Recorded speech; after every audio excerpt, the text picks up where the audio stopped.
Okay, welcome to the regular meeting of the District 64 Board of Education. Tonight is November 16, 2015. Vicki, please take the roll. Bob Johnson. Here. Vicki Lee is here. Dr. Borelli. Here. Scott Zimmerman. Here. Mark Egeman. Here. Tom Sotos. Here. Dr. Paterno. Here. All right, we have a full agenda tonight along with a proposal to go into closed session followed by our regular meeting. First, a little house cleaning. I have forwarded to the board many emails directed my way on the security issue. I believe it's important to understand how our district's members feel on this subject, so we've all gotten that, and the final tally of the 16 responses that I sent out, there was from the parents of the community, 7 voted yes, 3 voted no. Of the faculty, of the staff, 3 for yes and 3 for no. Just that's the total that was distributed. Also, I sent an email. Mr. Mike Taglia, who teaches 7th grade broadcasting at Lincoln, has offered to have board members conduct the Friday, November 20th morning broadcast the entire Lincoln school. The time frame is 7:30 to 8:15. Board members available are encouraged to participate in this outreach activity.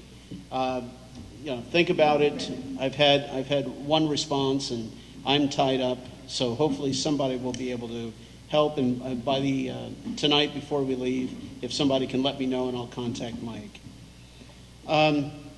Due to a residency hearing that was conducted today, the board will need to convene a short special meeting with one agenda item on November 30th or December 1st. A closed session for that day will start at 6:30, and the meeting will begin at 7 p.m. So if everybody can look at their calendars, and please let me know what your preference will be. We don't have a choice in this. It has to be due to a time frame. Is there a day you're suggesting? Yeah, the December 1st or November 30th.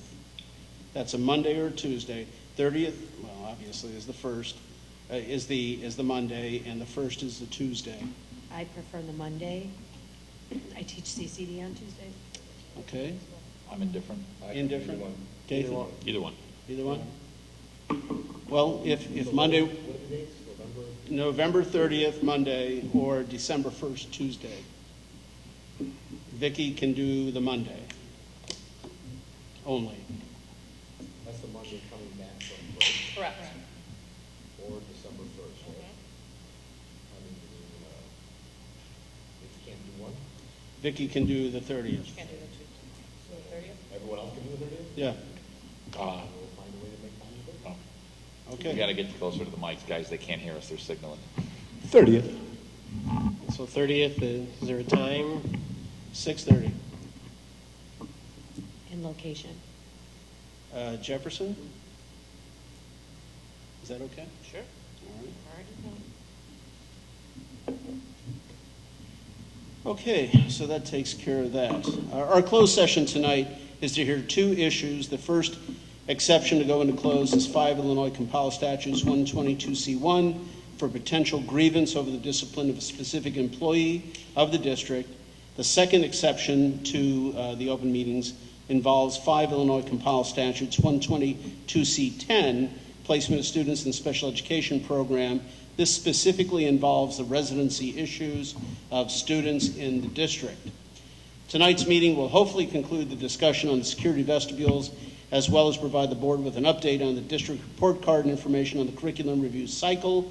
Our next meeting will be on December 14th at Jefferson School, tentatively starting at 7 p.m., and will include the public hearing of the tax levy as well as the long-awaited start of the discussion of student fees, as well as discussion on the development of the Finance Facility Board Committee. So that is my announcements, and we'll need I'm proposing a motion to go into closed session for the 2 aforementioned reasons, which be 5 Illinois Compiled Statute 122C1 and 5 Illinois Compiled Statute 122C10. Is there a second? Second. We'll start on Mark's side. We'll need a voice vote. Before we vote, can you just give a small description as to what we're going to be, the topic? I just did. The one was discussion of a grievance against an employee who was disciplined.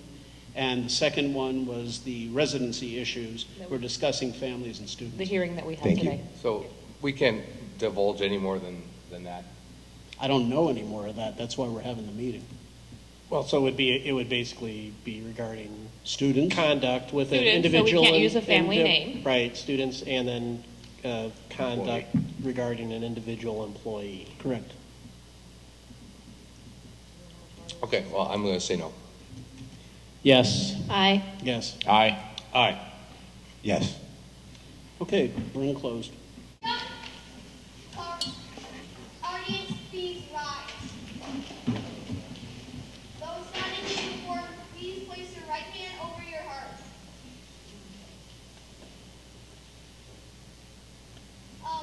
Color guard forward march.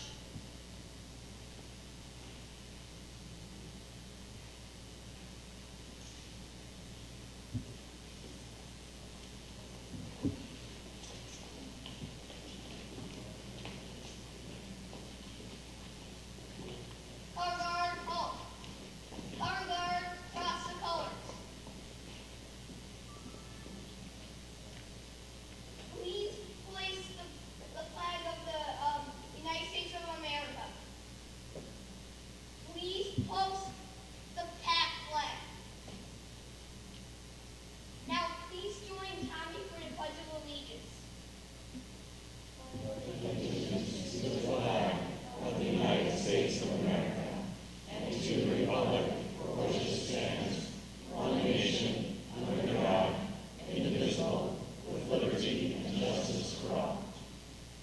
Two.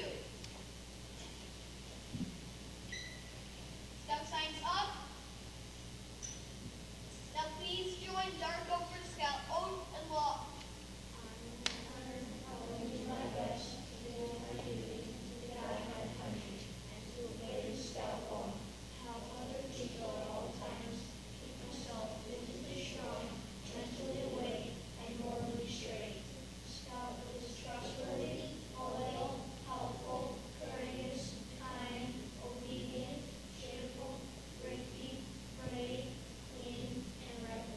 Two. Color guard, please return to ranks. Color guard about face.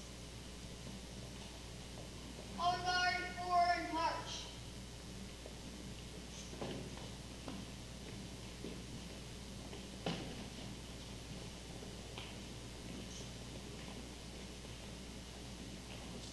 Color guard halt. Color guard, you are dismissed.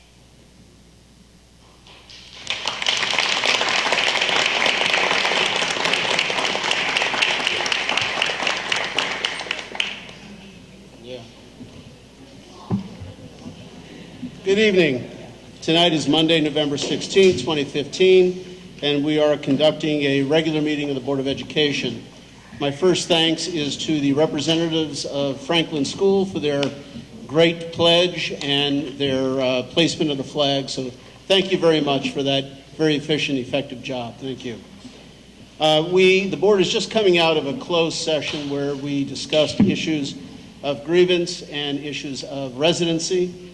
We are now starting our open meeting. Tonight's meeting will hopefully conclude the discussion on security vestibules, as well as provide the board with an update on the district report card and information on the curriculum review cycle. Our next meeting will be on December 14th at Jefferson School, tentatively starting at 7 p.m. and will include the public hearing of the tax levy, as well as the long-awaited start of the discussion on student fees, as well as a discussion on development of the Finance Facility Board Committee. Tonight, I believe, Dan, are you, there you are. Dan Walsh, principal of Franklin School. I believe you have a little presentation for us. And one of the benefits of being out in the schools in the communities is meeting with the local school community and presentations by yourself. So thank you, Dan. Thank you. And I just wanted to reiterate your thanks to our Boy Scouts and Girl Scouts here at Franklin School, and representing Boy Scout Pack 105 and Girl Scout Troops 40424 and 40753 for representing Franklin School. as well as their leaders, Mr. Peterson, Mrs. Zambuto, and Mr. Kainer, for coming in. We appreciate all that you've done for us. And thank you for staying.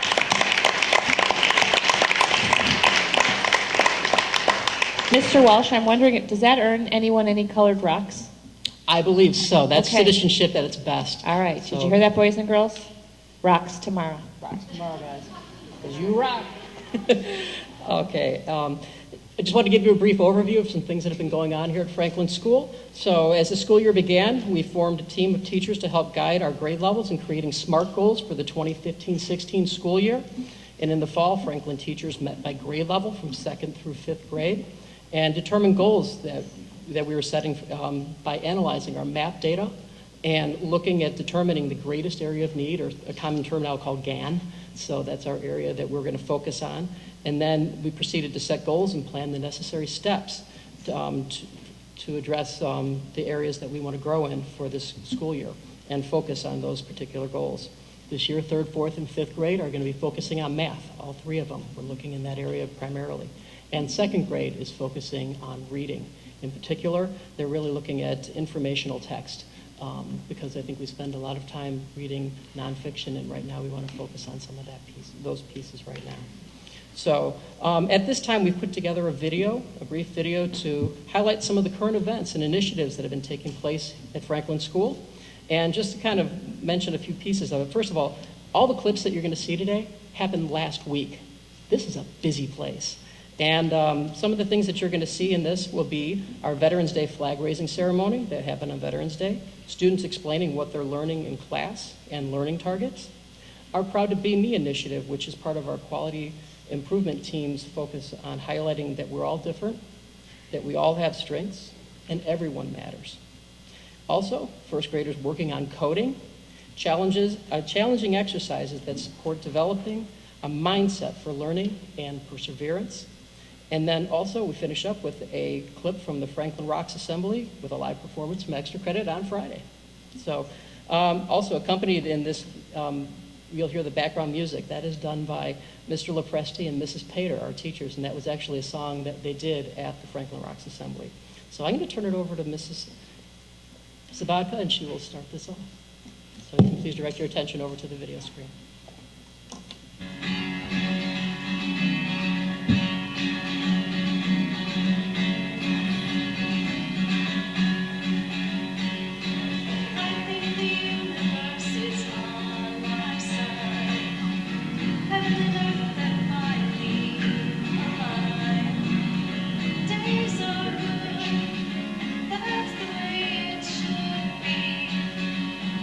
Today we are working on retelling stories. We're learning about this so we know different points of views and perspectives. It's like a movie rushed across my face. Nights are good, that's the way it should be. You make me sing, ooh, la la la. We're working on reading to someone. And why do you guys work on that? That was reading expression.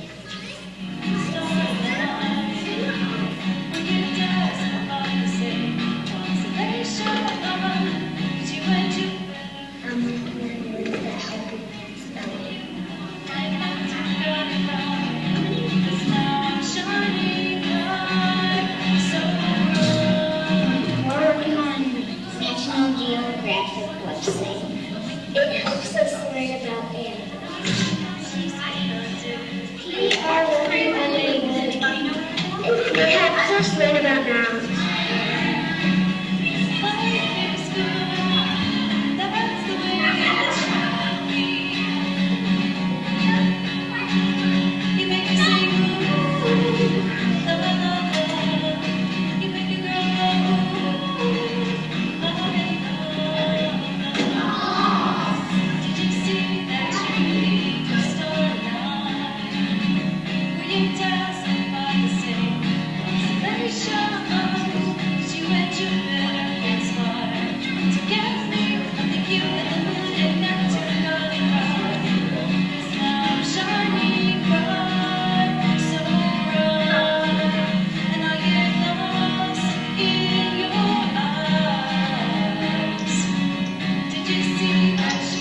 teaching on first titles in the culture with high digital education. In the classroom, we were working on mindset, and we were building a tower with rocks, and it helped us out with perseverance. You the moon and up to God apart. You the moon and up to God apart.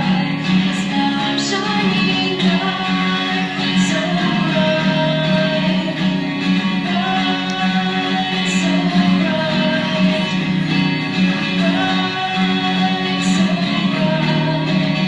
And I get lost in your eyes tonight.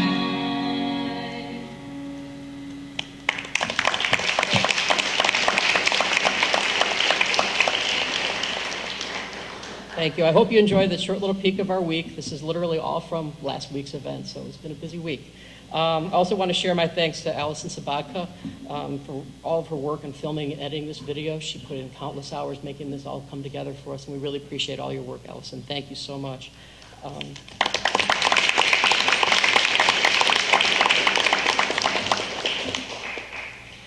On the topic of thank you, we recognized too yesterday was School Board Appreciation Day, and want to thank our school board for all that you do. So Franklin School wanted to take this opportunity to share our thanks for you for your service to our school, our community, and our district as a whole.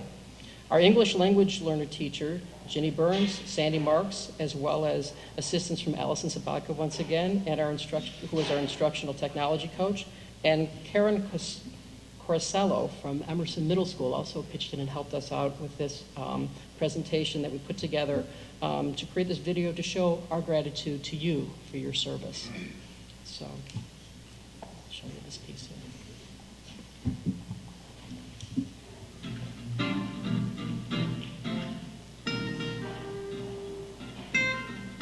Good evening, school board members. My name is Sophie. Students that take English as a second language have made a short video for you to thank you for all the things that you do for us. So fasten your seatbelts as we are going to take a short trip all around the world. So let's go. Hi, my name is Isis. My family is from Mexico. Muchas gracias. Hi, my name is Noor. My family is from Syria, and I would like to thank you in Arabic. Shukran jazilan. My name is Matt. My family is from Russia. Spasiba. Hola, my name is Hannah. Muchas gracias. Hola, my name is Susan. Muchas gracias. Hi, I'm Gabby. Hi, I'm Sophie. Our family is from Poland. Dziękuję bardzo. Dzień dobry, my name is Adrian. Dzień dobry, my name is Ola. Dzień dobry, my name is Olivia. Dziękuję bardzo. Hi, my name is Roman. My family comes from Poland. Dziękuję bardzo. Здравствуйте, my name is Michael. My family is from Bulgaria, but I'm from America. Maria. Dzień dobry. My name is Amika. My name is Karol. Bardzo dziękuję. Polska. My name is Monika. My family is from Czech Republic. Hi, my name is Stefan. My family is from Serbia. Hvala puno. My name is Maria. Today, my name is Victor. We are twins. Thank you. Look it up. Stop it. My name is Gabby. Dzień dobry. My name is Carl. Dzień dobry. My name is Gabriel. Dziękuję bardzo. Hi, my name is Ayan. My family is from Pakistan. Shukriya. Hello, my name is Mohammed. My family is from Iraq. Shukran. Hi, my name is Leo. My family is from Albania. I'm from India, my family. Funny lyrics. Hello, my name is Armand. My family is from Albania. My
Thank you again, and thank you from the entire faculty, staff, and students at Franklin School. We really appreciate your service.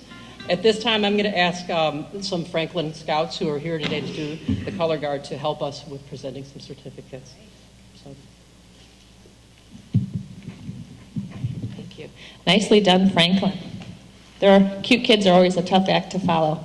But I would like to take just a few minutes to thank our Board of Education, 7 members who give tirelessly. Once or twice a month, we have meetings that range from 4 to 5 hours. We have lengthy board packets that are several hundred pages in length, and they have to go through them and prepare for these meetings. So your willingness to volunteer, to give back to your community, to help make these schools as great as they are, really we can't put into words just how much we appreciate it, and we just couldn't do the work we do without your dedication.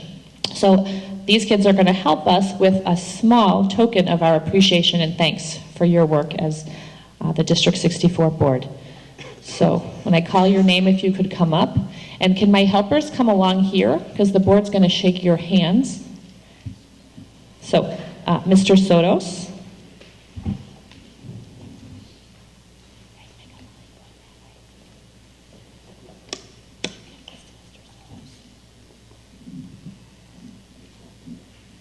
Thank you. Sorry. Dr. Paterno. Sorry.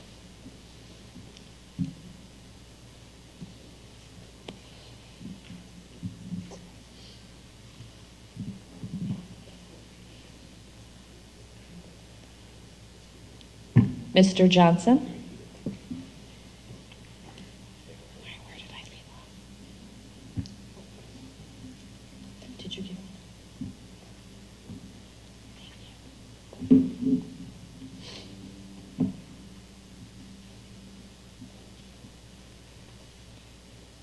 Mr. Eggman. I'm going to go back this way.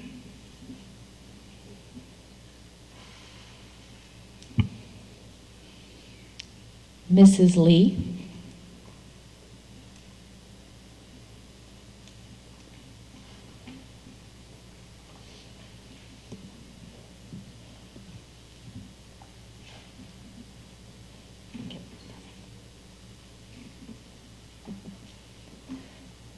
Mr. Zimmerman. Where did I leave off? With you. It's your turn.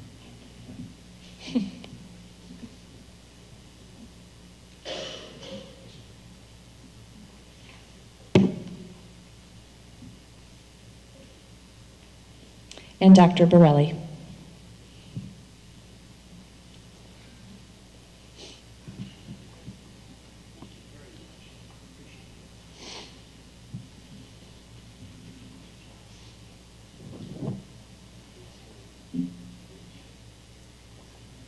So let's give this Board of Education a round of applause for their tireless volunteerism.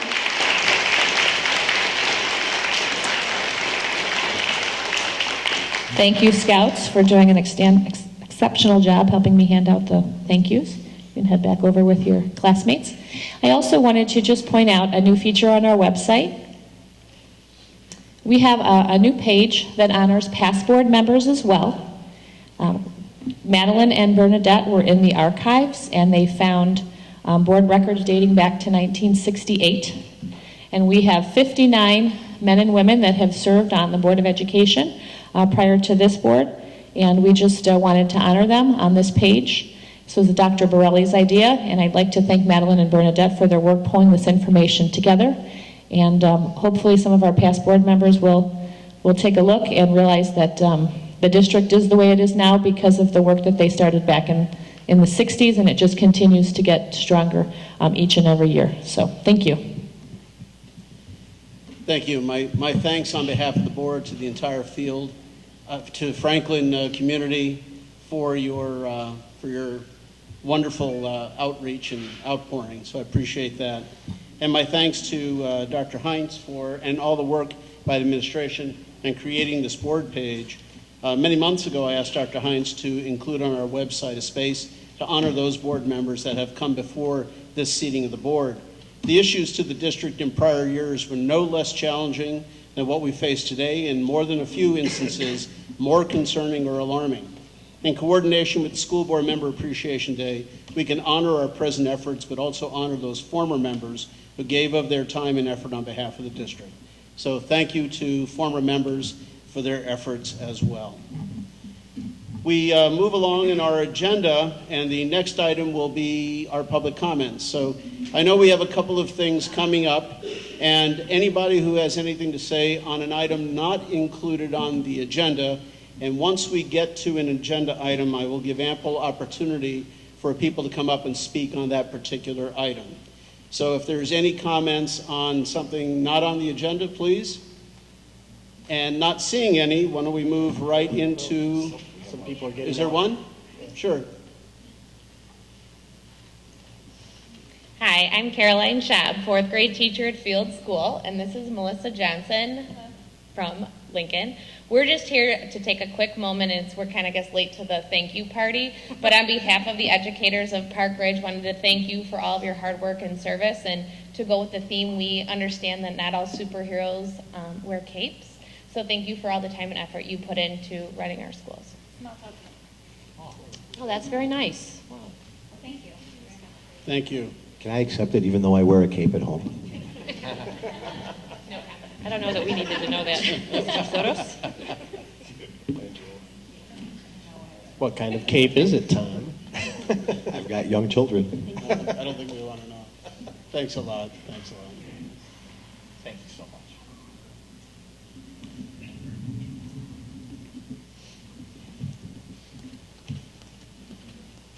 So the first item on our agenda tonight as we move along, and thank you again for this kind gesture. But next item would be located on page 9 of our board pamphlets. It is a discussion on the new curriculum review cycle, and I leave it to Dr. Lopez. Thank you, Dr. Borelli. We're actually going to try something a little bit different tonight. Dr. Hines has shared some feedback with our ESC team about a different way of structuring our board presentations. So rather than sort of doing an overview of the memo, I'm going to sort of highlight some of the pieces of the memo that I think are most important for this particular conversation. So tonight we're going to start by talking about a proposed curriculum review cycle. And in the past, in District 64, we've had a really sort of dynamic curriculum review cycle, where the curriculum specialists have sort of had an ongoing process related to curriculum review. And what we're proposing now is that we return to what most districts have, which is a 7-year curriculum cycle. They have some of the same benefits, so we'll be still able to address changes in state and national standards. We'll be able to implement best practices based on research. We'll be able to maintain our materials. But there are 2 other benefits that sort of come along with a 7-year cycle, and they are really being able to responsibly plan for our purchases, so being able to look ahead 7 years and see what's coming up next, and then also really being able to effectively manage our time and resources, so we don't have so many plates spinning at once. There are 4 stages in the curriculum review cycle, and these were outlined in your memo. And the first really is research, and that's establishing a study team that takes a look at everything that's happening in that particular curricular area. So what do we currently consider best practice in math or science or instrumental music? So it's really a team of people that comes together to take a look at that. The second stage then is the development stage, and in that stage, that's where we're doing most of the heavy lifting. We're looking at our curriculum map for the area, and we're creating a tentative pacing guide for implementing instruction. During the development stage, we also come together and review different curricular resources and identify a resource that we want to recommend for board approval. So it's in that second stage that we do a lot of board education and sharing around what's happening, and then seek your approval based on our recommendation. That third stage is implementing, and implementing is where we gather feedback about year 1 of the program. During this stage, we often find that we make a lot of revisions, particularly to the pacing guide. So during our development stage, we've created a pacing guide for how we'll roll out the curriculum. During the implementation stage, we find out what really works related to our plans.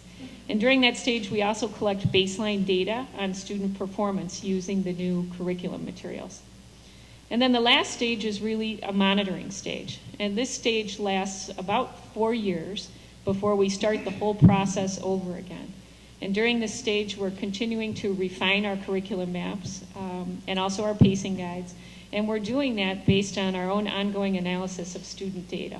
So looking at how our students are responding to the program, identifying where we see any gaps or strengths, and then making adjustments from there.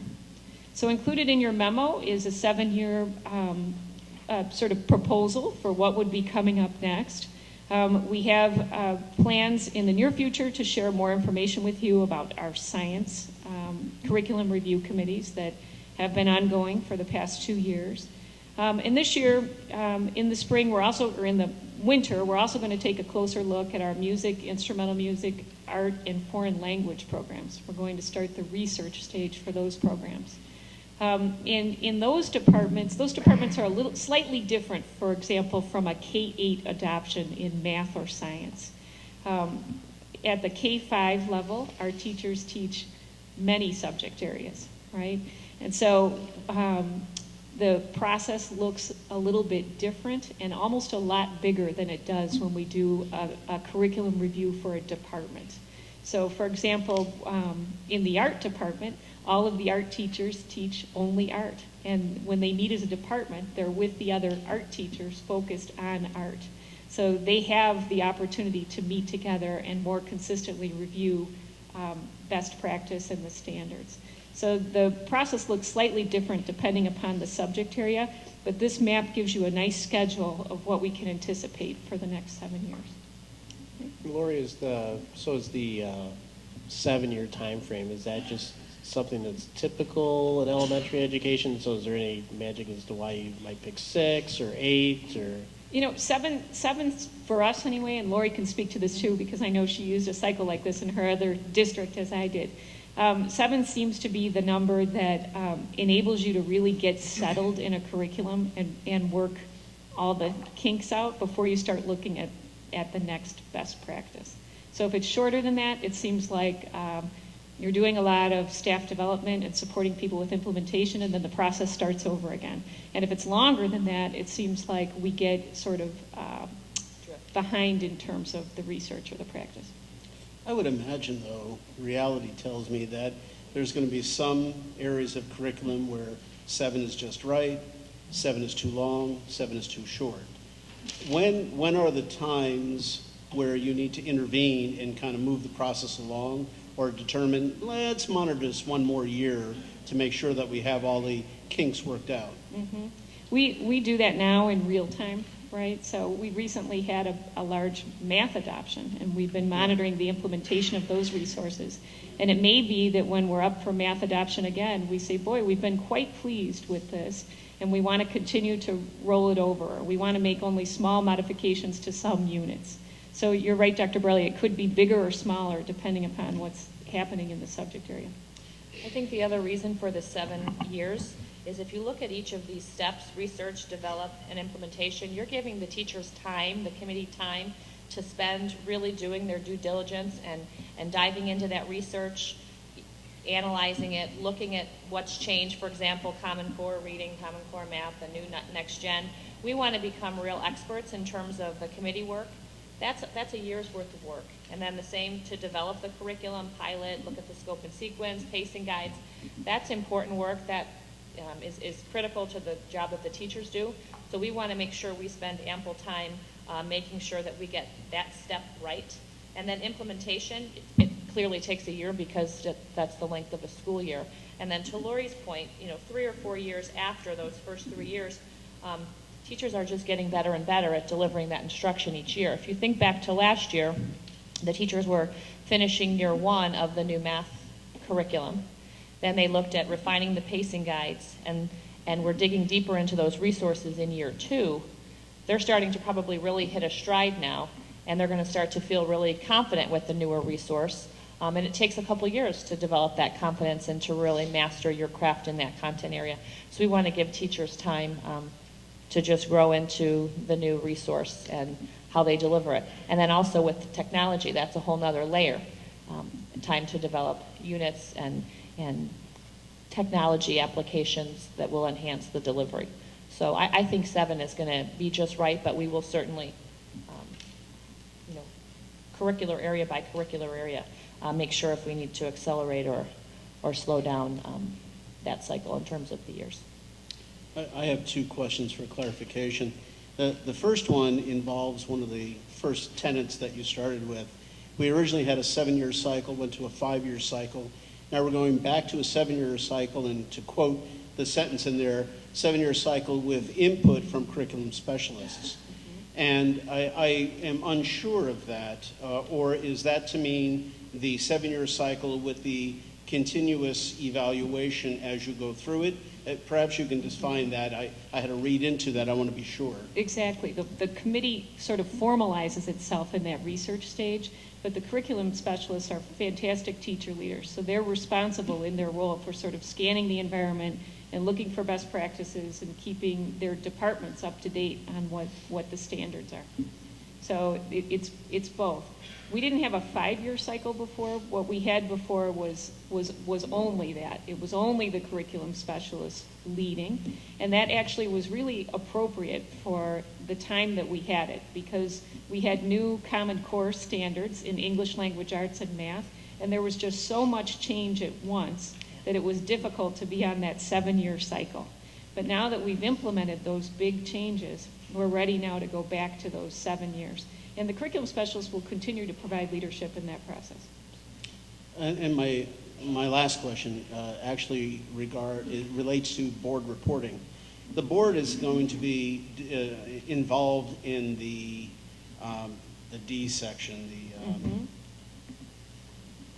what was it? The design. Develop design. And when you get to the monitoring section, we have reports to the board at least twice a year on the fall and spring map testings and such like that. Is the board apprised on evidence of the monitoring or the developments of the ongoing tools or reports that you might generate during the monitoring process, or is that going to be in-house? Should that come necessarily to the board and conversely to the public to hear how these programs are actually functioning? I think so, yes. I think it's important for the board to have sort of a progress report on your investment, right, on our investment, so we can do that. Good, thank you. Lori, just a quick question. First of all, this was great. I mean, the report was right to the point and having the highlights, I love it. One follow-up question, though, the study team, could you just illustrate for me, like on a typical study team, what that might be comprised of, like how many teachers, how many administrators, is community involved? Just what does it look like for math or reading or something like that? Sure. Typically there would be, we try to identify a team that is not unwieldy, but is representative of all subject areas and grade levels. That's sort of the first challenging step of establishing a study team. So we invite teachers to volunteer, and then based on how people are represented on other committees and what background people bring to the experience, we identify members. A typical curriculum review committee, like math, for example, last year, we had about 12 people at the middle school level, and we had probably close to 20 teachers, K-5, because we had representatives from different grade levels, as well as representatives from the CFC program, special education, our English language learner program. So we have done that. It is my hope that in the future we also invite a parent representative to sit on our curriculum committees. So we're doing that now with our gifted program review committee. Science, science has been challenging because the curriculum resources are sort of under development now. So we have really targeted grade level representatives for those resources for that process. So is there an administrator present? You just sort Oh, of. yes. No, there's an administrator present. There are several administrators present typically. Okay. We have either a principal or an assistant principal who sits on the committee. Okay. And then a couple of people from ESC. But overwhelmingly teachers. Oh, yes. And those in the Yes. classroom. Oh, yes. Okay, Yes. thank you very much. That's very insightful. And then Any? one of the things Lori and I have talked about, we haven't pulled together yet, is I have this vision of a 5-year map that's color-coded, so we know which curricular initiatives, what new things, if you will, are hitting, which teachers or staff members, so we can make sure that we are not putting too many new initiatives or items on the plates of the same group of people. So this will kind of dovetail very nicely into our ability to color code by RDIM and by content area, so we can properly pace the work and the changes that we're asking teachers to contend with on a daily basis with their students. So that is something that we're working on as well. Any other questions by the board? And if there are none, I'd like to move to the next agenda item, which is update on state report card. Dr. Lopez? Okay. The Illinois School Report Card is published annually, and in your memo, I shared all of the different components that are included on the Illinois School Report Card, but I just want to highlight a few of the sections in more detail. One of the things that's included on the Illinois School Report Card is school results for the 5 Essentials Survey. And the 5 Essentials Survey is administered every other year in District 64. It's administered to all teachers and to our students in 6th through 8th grade. And the premise of the 5 Essentials is that there are really 5 areas that if schools are strong in, research shows that they are more effective schools. And those areas are effective leaders, collaborative teachers, involved families, supportive environment, and ambitious instruction. So there's not really a district level report for the 5E per se. You sort of have to go in by school and look at the data. But when we look at the data, we can see the strengths that are listed in your memo, and I sort of pulled out some of the ones that I think are the most significant based on our strategic plan and the CEC audit earlier this year. So in terms of our strengths, our teachers review assessment data and develop instructional strategies. They connect with students and they expect students to do their best. Right? We have very active parents in their child's schooling, and we have opportunities for parents to participate in developing academic programs or in influencing school curricula. Parents and teachers report that our students demonstrate strong behaviors that lead to academic development. Our students report they feel safe in and around the school building while they travel to and from home. Our students and teachers report that they share a high level of mutual trust and respect. And in math, our students called out the fact that they interact with their course material and one another to build and apply their knowledge in math. There were 3 opportunities that were really highlighted in the 5 Essentials report, and these are things that we are working on and have identified through the strategic plan. The first is continuing to support school leadership teams with setting high standards for teaching and learning. The second was developing a high level of mutual trust and respect between staff and principals. And the third was developing a strong sense of shared responsibility for student learning. The PARC data will find a home on the Illinois School Report Card when it arrives, and I have just learned today that it should be arriving within a few days. So it'll be hot off the press to the board soon. But I just wanted to give you a heads up that our PARC data will be reported as the percentage of students in 5 different performance categories. So, and the 5 categories are listed here. Obviously, we're hoping that our students will be performing in category 4 or 5, meeting or exceeding expectations. So when that data is available, we'll bring it to the board table. Something that's really an interesting feature that's on the Illinois School Report Card this year is the capacity to compare schools. So there's a tool where you can go in and select schools in our own district or local schools, and you can compare them in 3 areas. So looking at fast facts and highlights, or academic programs, or the school environment. The Illinois School Report Card.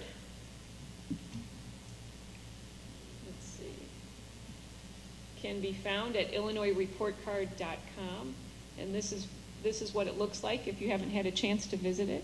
But it gives you sort of fast facts about your school, and then you can travel across. You can travel across the top here and see other resources. So again, these things will be populated as the park data is released. There's information about school environment, including the 5E.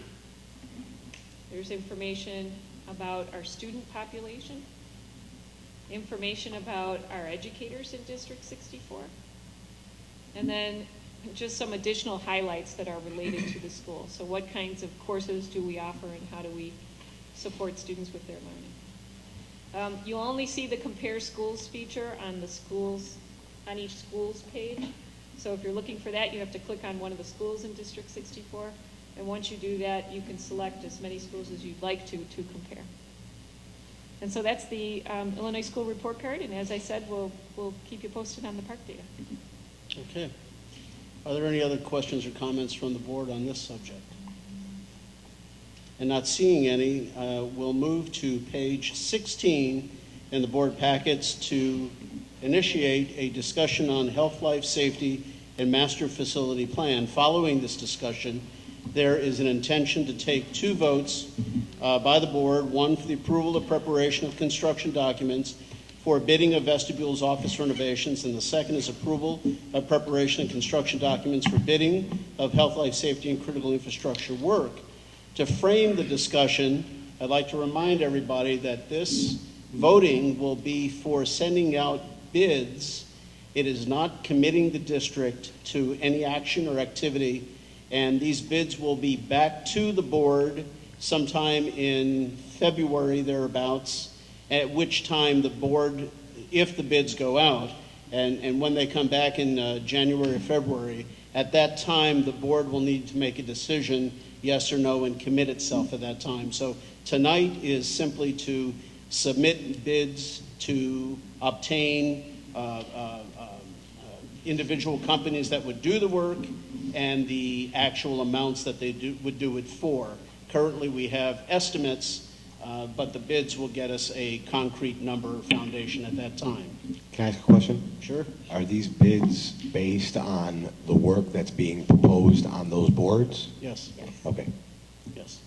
Well, it would be based on what the final design would be. Which begins with what's on those boards? Correct. So if the board voted to move forward tonight, then we would diligently begin working on deciding on what the final schematic and vestibules would look like in each building. So there would be changes to some of them I already know. Thank you. All right. Well, that being said, I'll turn it over to Dr. Heinz and Luann.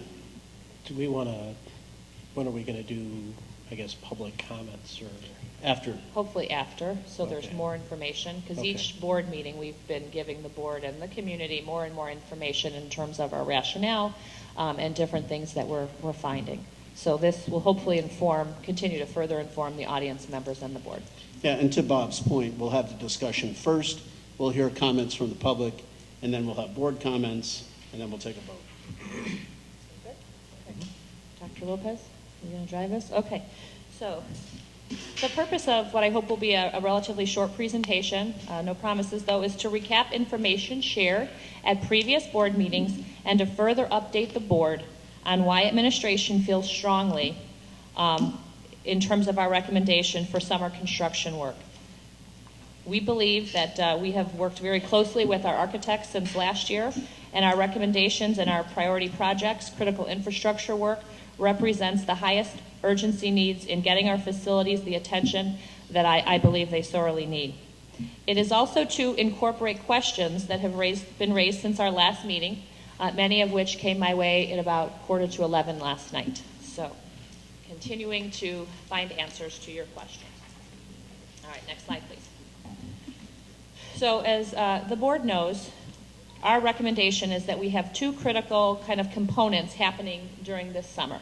Part 1 would be an $8.1 million health, life, safety, critical infrastructure work. What's important for the community to know is that health, life, safety work, we have to do an audit every 10 years.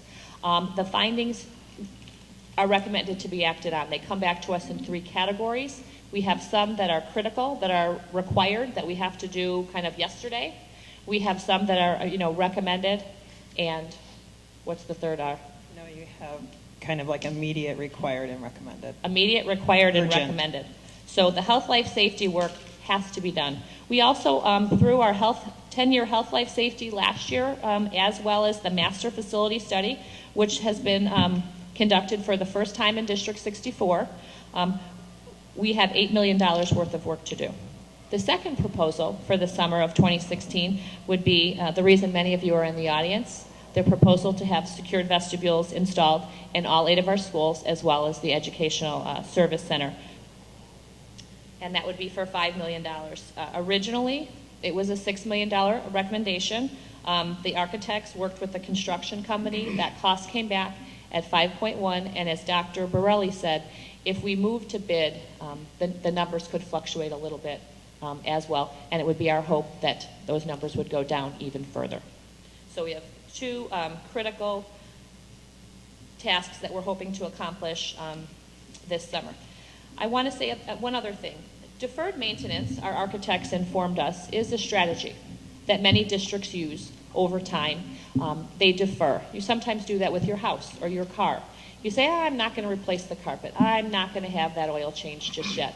I'm going to use that money to do something else. And for more than a decade, deferred maintenance has been kind of the go-to strategy for the facilities department.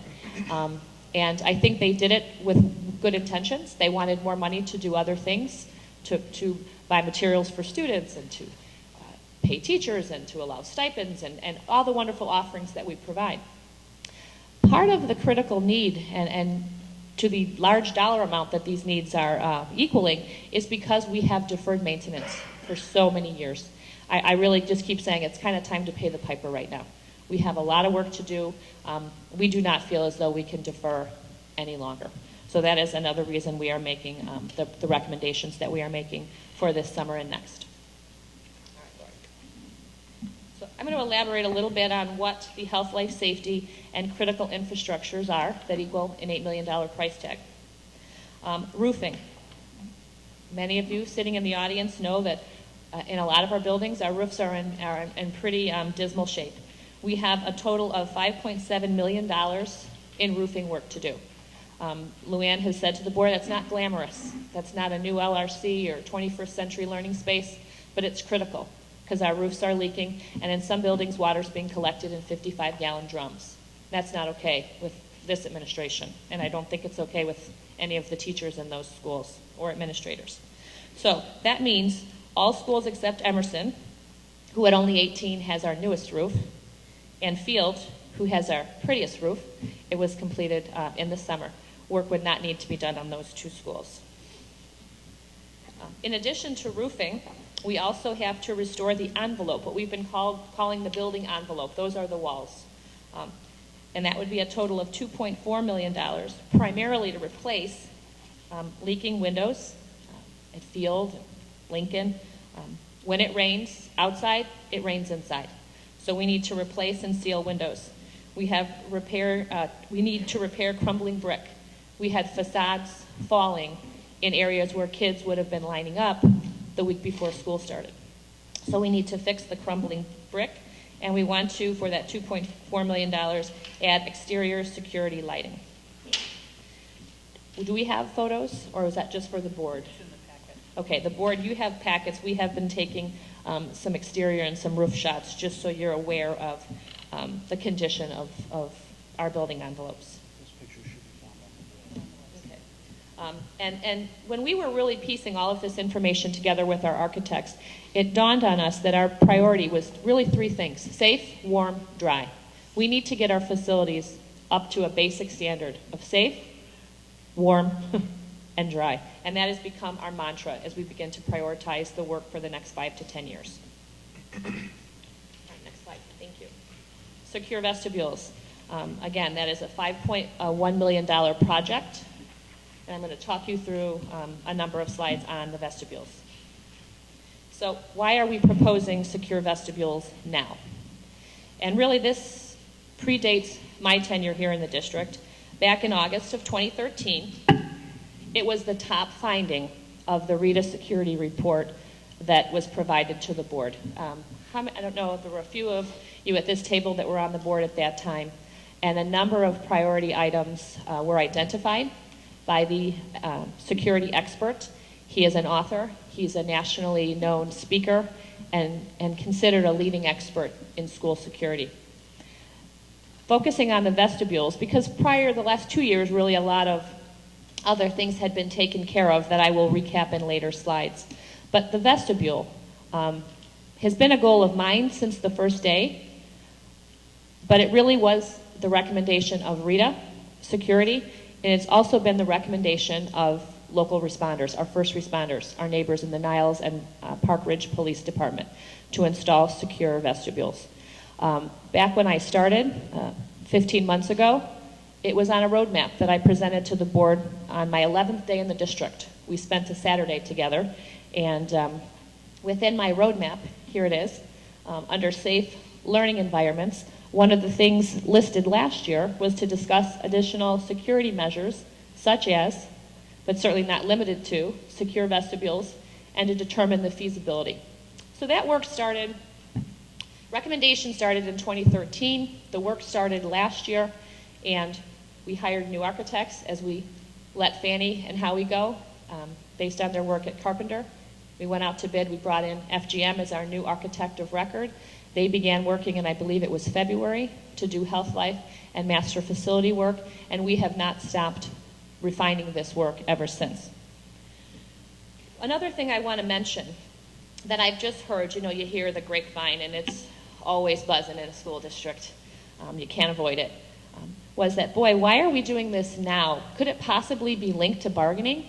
Are they putting this big expenditure on the docket now because we're going to open our contract? And I want to make sure that everybody knows that the two have nothing to do with each other. We will bargain a good faith contract, and we would like to secure our vestibules for the safety of students and staff. The two have nothing to do with one another. Can I ask a quick question? Please. Did the PREA themselves make a statement regarding the vestibules? A formal statement, whether they're for or against them? Again, if I listen to the grapevine, I think that'll happen later tonight. Well, not through the grapevine. I'm saying prior to, have we heard something prior to tonight?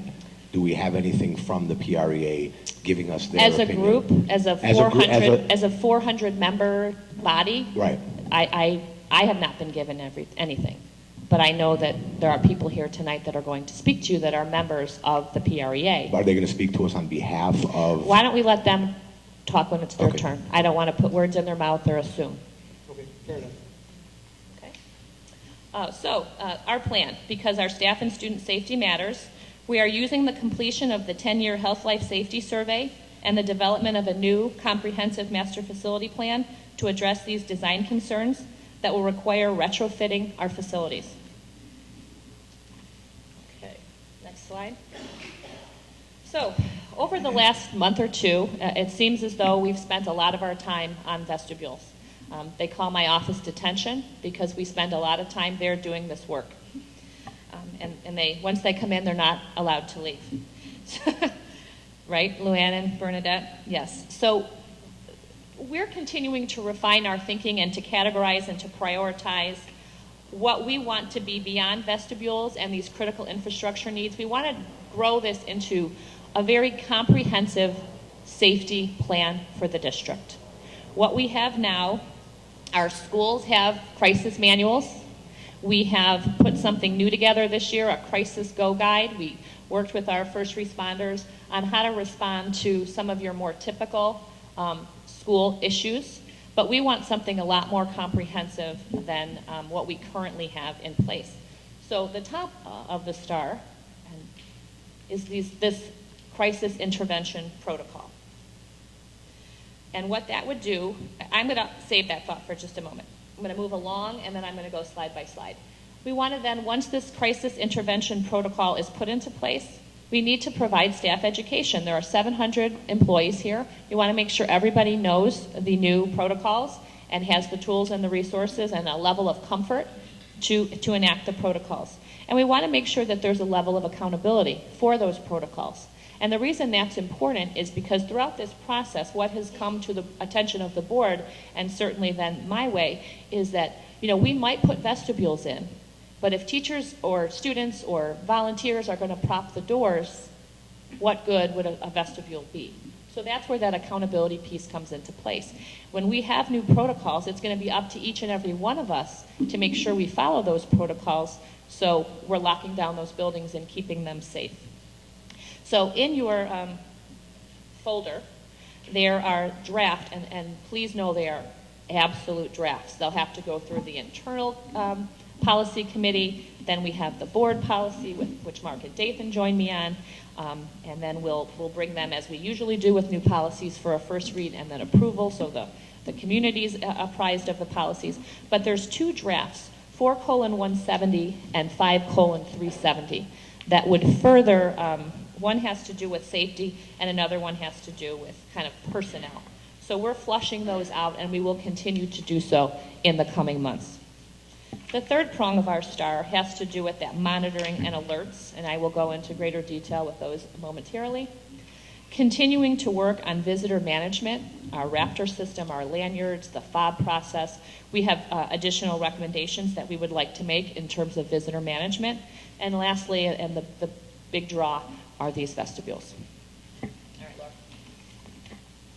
So, it is our recommendation and belief at this time that we want to redesign the district as well as building crisis teams, adding new protocols and providing that retraining. We do believe that there is a need to standardize those protocols from a district level and then see how they flow into the building. Just like we are setting district goals that flow into the school goals, we're trying to standardize those protocols. And if you think back to the CEC, they talked at length about a school system versus a system of schools. Right now, and I want everybody to hear that, our schools have protocols. There isn't a doubt. I don't want anybody to walk away tonight thinking we don't have crisis protocols in our schools, because we do. But we just want to make sure that they start at a district level, that they're informed by experts that I'll tell you about in a moment, and that they'll flow into the buildings, because that's where the kids are, and that's where the students are. So we want to make sure there's tight alignment, and that they're very well thought out, and that training is provided.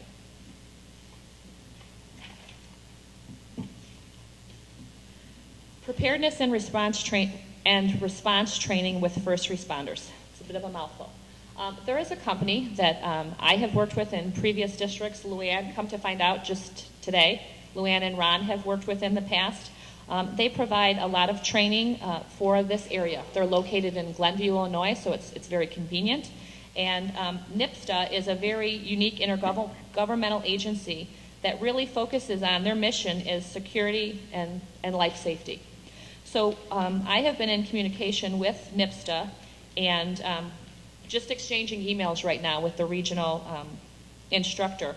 But what basically I would be proposing to happen would be that a representative or a small team from the company, either they would come to us or we would go to their facility. Lori said it's like the FBI, it's pretty high tech. Or we would go there and a team of us would be trained administratively and probably with some school reps present as well to create this district level security plan. And then we would figure out through that process how best to bring it to the buildings and to provide the training so that the teachers working with the kids every day understand those safety protocols. So let's see. Another thing I wanted to remind the board of, last meeting we looked at that first draft of the 16-17 calendar. And if you recall, we're proposing 2 institute days to open the school year.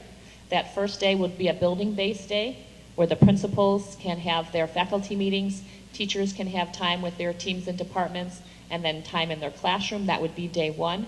Day 2 would be a district-dedicated day. It would be our hope that we would use a portion of our district institute day in August to do training for all 700 employees to see what will be developed between January and August. I know some board members have asked, beyond the vestibules, what about the outside time? What about when kids are coming into the building? What about when kids are at recess? And we realize that there are limits to what we can do in terms of containment when kids are outside. That's just reality. Kids have to come and go from a building. We can't put them all in a bubble, even though I know a lot of parents probably wish we could. We can't. But NIPSTA can help us figure out what protocols we can put into place to make those transition times as safe as possible. knowing that we can't make anything ever 100% safe. So that is, I know something that's on the mind of many of you. So we will address that during our training. Okay, moving on with our points on the star. Staff education and accountability. I've talked about the policy revision and that accountability piece, Institute Day, and really just helping to make sure that we're all working together. I did reach out to the principals and ask them, I keep hearing about door props, door props, door props. How widespread is this? And the principals have consistently said it was a big issue a number of years back, but they really feel as though it's not a big issue. Not one of them said it never happens, but they said it's not a preponderance of the time. Everybody understands that propping doors is not acceptable. It's not allowed, it's not safe, and we no longer need to do that because we have these fobs and we have keypads. Sometimes I think in the past doors were propped because you might not have an exterior door key, and if you went outside, you didn't want to have to go around the building to get back in. Now that we have fobs, we really shouldn't need to prop the doors. That would be built into one of the 2 new policies, would be part of the training, and we would just make sure that door propping really continued to become a thing of the past, or to the point that it was just a non-occurrence. That would be our goal. Sorry, fighting a cold here. Monitoring and alerts. Many of you have asked if there's more that we can do. So adding other layers. We keep talking, and you heard the first responders and Paul Timms if you were here, if you watched the video, and certainly Homeland Security. The main recommendation is layer security, slow people down. Whether it's a crazy gunman or whether it's just an upset parent or somebody that doesn't have authorization to be in the building. We want to make sure we know who's in our building, that they have approval to be in the building, and that we know where they are throughout the building. So some of the layers, additional layers we are already working to add would be expanding our current Sonatrol alarm system to monitor when outside doors are propped open, and sending a notice to the office. So Mr. DeGeorge has communicated with Sonatrol. We can absolutely do that. Most of our doors are cameraed. We have to determine if we're going to camera every door. The doors that are cameraed show up, and I see some office goddesses in the audience. They have a monitor. They can see the doors. If we were to camera all doors, we would be able to see who is at what doors. Sonatrol can set an alarm to go off if a door is open for any length of time, and we could specify that length of time. So that is something that is we are able to do, and Ron is working with Sonatrol to get particulars on that. So alarms and additional cameras. Now that we have VoIP in place, MJ Warden talked to our VoIP reps, and we're looking to explore ways to enhance communication during crisis situations. So, 911 code reds, 511's code blues. There's a variety of things that we can do now that we have an up-to-date phone system in place. We haven't fully utilized all that VoIP has to offer. So MJ is working on additional ways to communicate through VoIP. But looks very promising. Okay, next slide. Visitor management and other security enhancements. Again, we've been working through the recommendations made specifically for the district starting in 2013. So we look to the researchers to guide the work we do in the classroom in terms of curriculum. We work with leading area consultants like Jim Knight when it comes to instruction, got construction on my brain, instruction. We're looking to an organization like RITA, who are security experts, to guide our security work. We're looking at national standards, just like we do with curriculum. What are they telling us? Our schools, we want to know what our kids need to know and be able to do. We also want to know what our schools should have and be able to provide for us. So we are looking to experts. I do want to just recap, because there's new members in the audience, things that we already have done. These badges that we all wear, these are new. Staff wear them all the time, and I like that they're color-coded. You know who works here, you know who the volunteers are, you know who the substitutes are. You can visually scan the room, the building, and know who is supposed to be in the school. I talked at the last meeting Way back during the Columbine tragedy, the first responders, there's always takeaways that inform, how we move forward. First responders said the scene was so chaotic, they could not tell who was supposed to be there and who wasn't supposed to be there.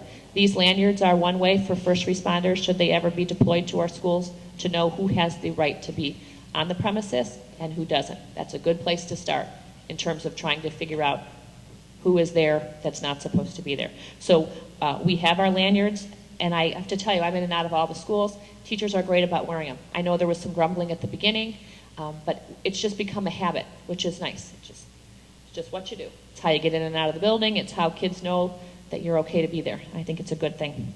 The Raptor management system we put into place last year. Again, it was a rough beginning, as visitors had to remember to bring their driver's license or school IDs with them, but now it's become natural. People come, they know they're going to be raptored, and we can make sure that those folks that are trying to gain access into the building have cleared some significant databases and have the right to be with staff and students. And we certainly have put additional exterior cameras around, and I talked about the monitors that are in the office. And so that's slide one of upgrades. Another few. You saw me hold up a little bit ago. We put a crisis go guide together so teachers have fast access to this. They're in a standard place in every classroom, and the substitutes, when Mr. Martin trains the subs, know to take a look at this so they can familiarize themselves with any of the emergency protocols that we need to put in place. We've talked about VoIP. Walkie-talkies, I've been polling since yesterday, or maybe it was early this morning, to find out how many walkie-talkies we have, and there are certainly variants. Some of the schools, it's like a bonanza. Like I found out that one school has one in every classroom, which I was surprised by, excited, it was nice, but and some don't have nearly that many. So that's something we're going to continue to look at.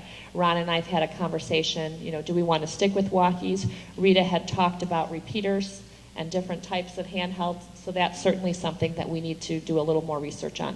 Do we want to go with more walkie-talkies, or do we want to go with something that is different and has greater capabilities than the walkie? So we're going to continue to investigate that as an option.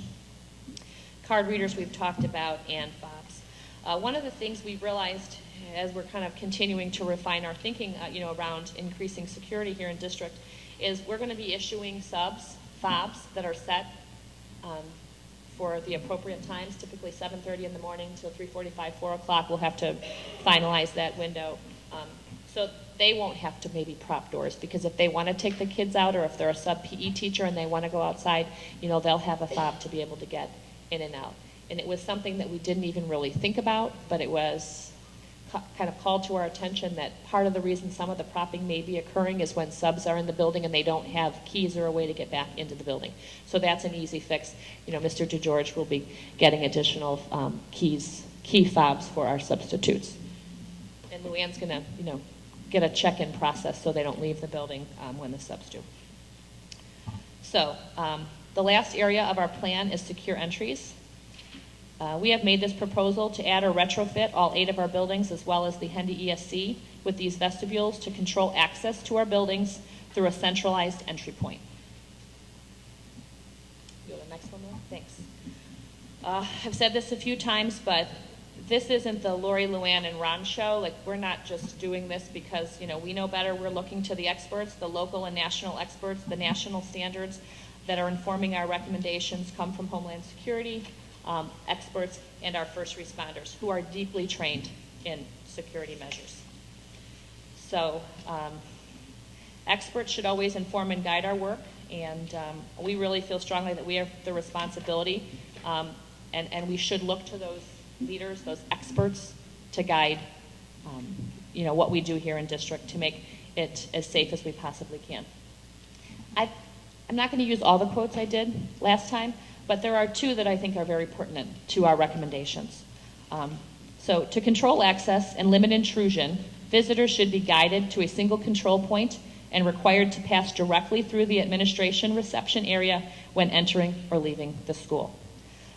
This was a top recommendation of safety experts, that layered security, making sure we know who's there, And I really want to make sure everybody hears me. This is well beyond an active shooter. But that's a potential threat. But I'm talking more day to day, which leads to the next slide. So beyond that shooter that I know some think it'll never happen here, but it has happened in very affluent places like Sandy Hook and Winnetka and other nice communities. The daily reality is we have all kinds of custodial agreements in school. We have 4,500 kids that go here, and we have a lot of custodial agreements. We have restraining orders. We have sex offenders that are registered that live in our community. We have disgruntled employees or parents. And we have the ongoing management of the daily visitors. Deliveries, meetings, parents, people coming and going. If you're ever in a school office, there are a flurry of activity from the first bell to the last bell. So secure entries are intended not just to provide a layer of security for that shooter, but to really help the office manage who's in the building. If you haven't had a chance to watch the November 5th video, I think it's worth an hour or two of your time. Because at that time, our principals shared numerous experiences that they deal with on a regular basis. We've had principals threatened. We've had people try to leave with kids that they're not supposed to see. People try to gain access to children that they don't have authority to see in schools, and those were just a few. But listen to those videos. I think sometimes teachers are busy teaching and they might not know all that's happening in that front office because they're properly focused on kids. But the offices are managing a lot, and I think these vestibules would really help with that flow. The board asked in one of our meetings, so how many districts have these vestibules? And so Luann sent an email to her contacts, and we focused primarily on what we call the North Cook 40. It's really the North Cook 43. And for those of you that have spent any time in the audience at a board meeting, you hear the board talk a lot about who are we benchmarking against.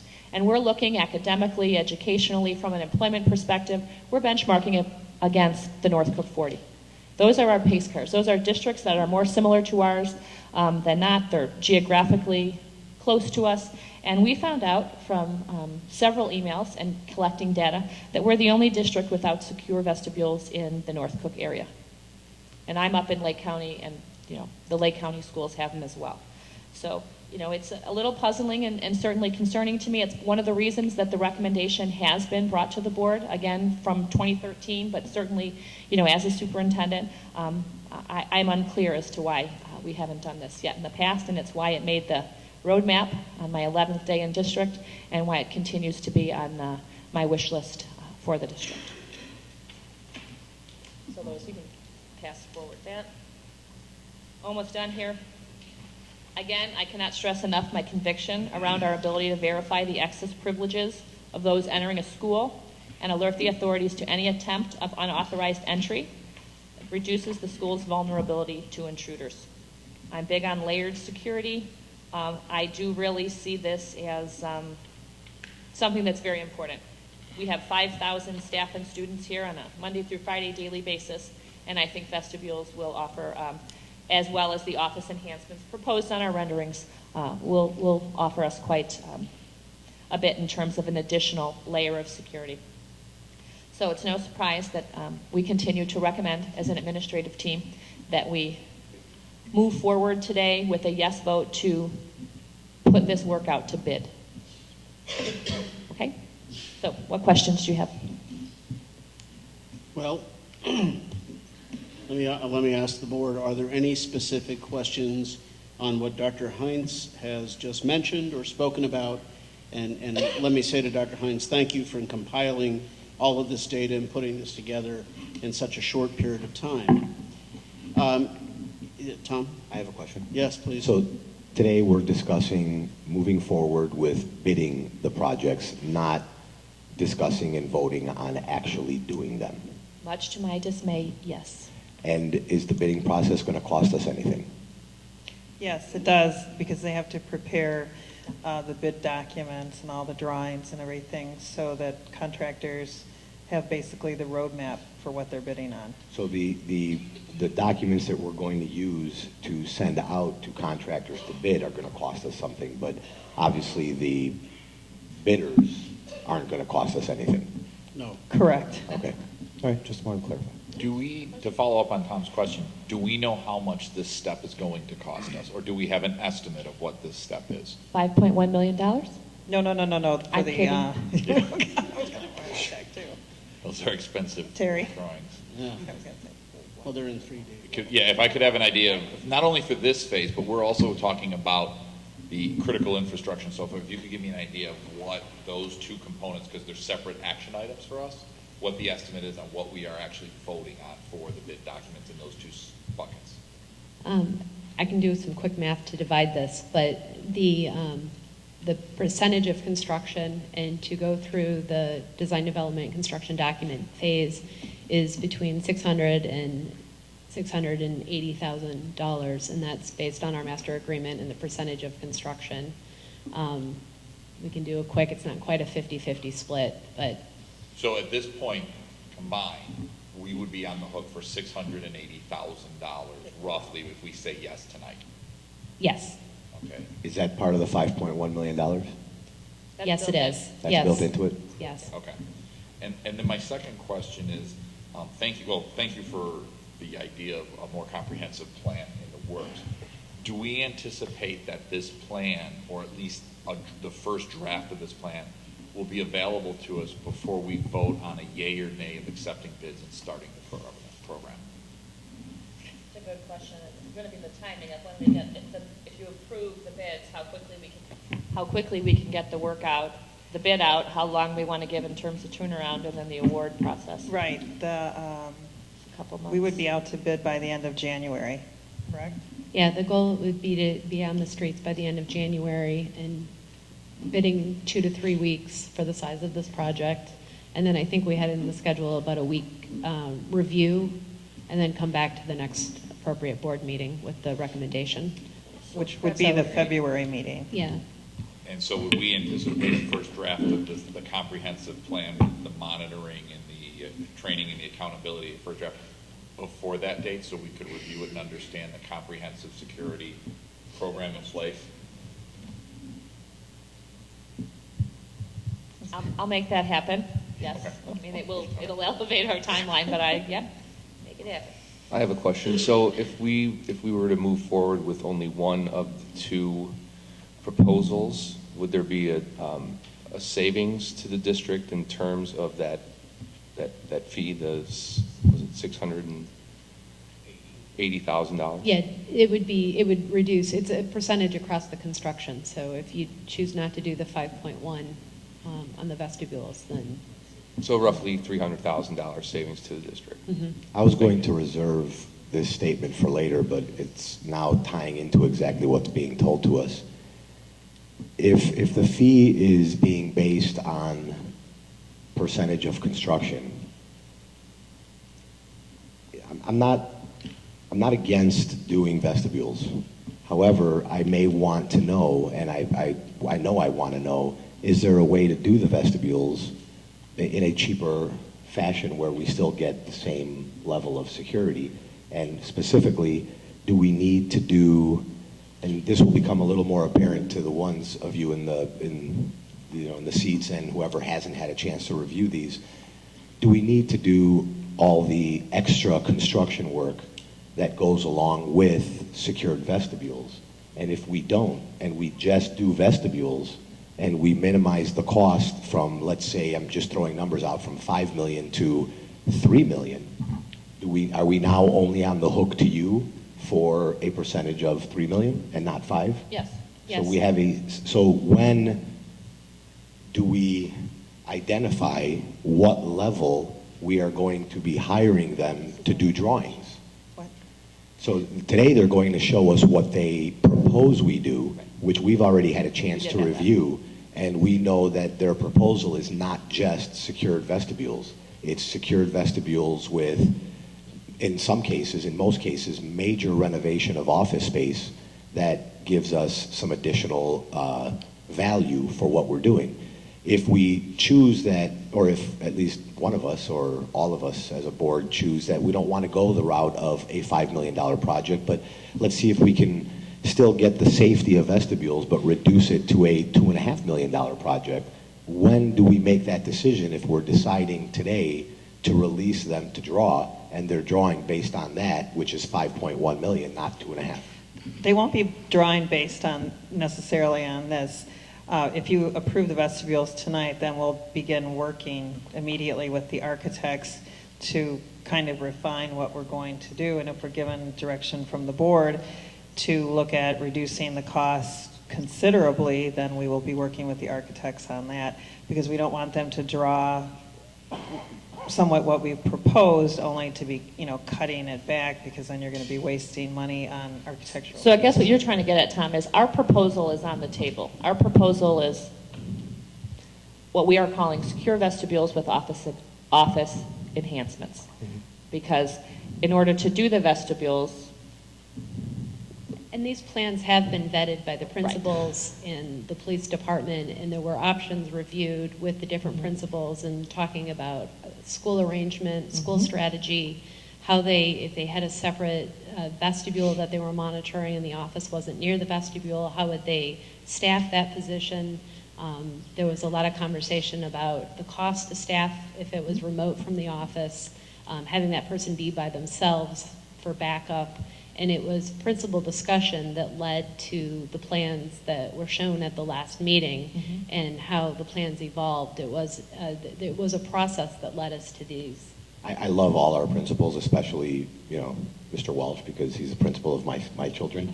But there's, I wasn't involved in those conversations. And, if you're asking me, I'm a principal of a school, and you're asking me if I want, my office to be better situated and have, a nurse's office in with my office and maybe have my office made a little bit larger, of course I'm going to answer yes.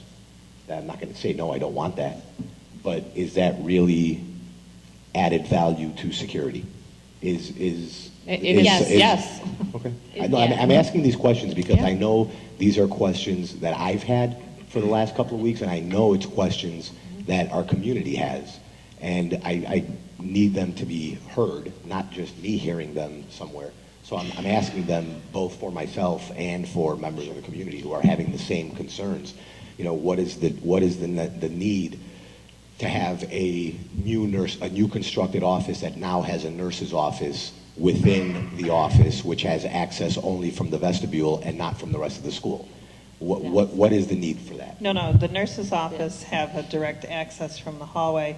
One of the other reasons, and I think Kevin Dwyer actually brought this up at a meeting I was at with his staff last Friday, is that our nurses and health assistants' jobs have changed a lot. We now have students coming in with much more severe health needs. We can have children that require services right in the nurse's office, such as some children have tracheas and different things. I mean, Jane could better talk about that. We need additional space.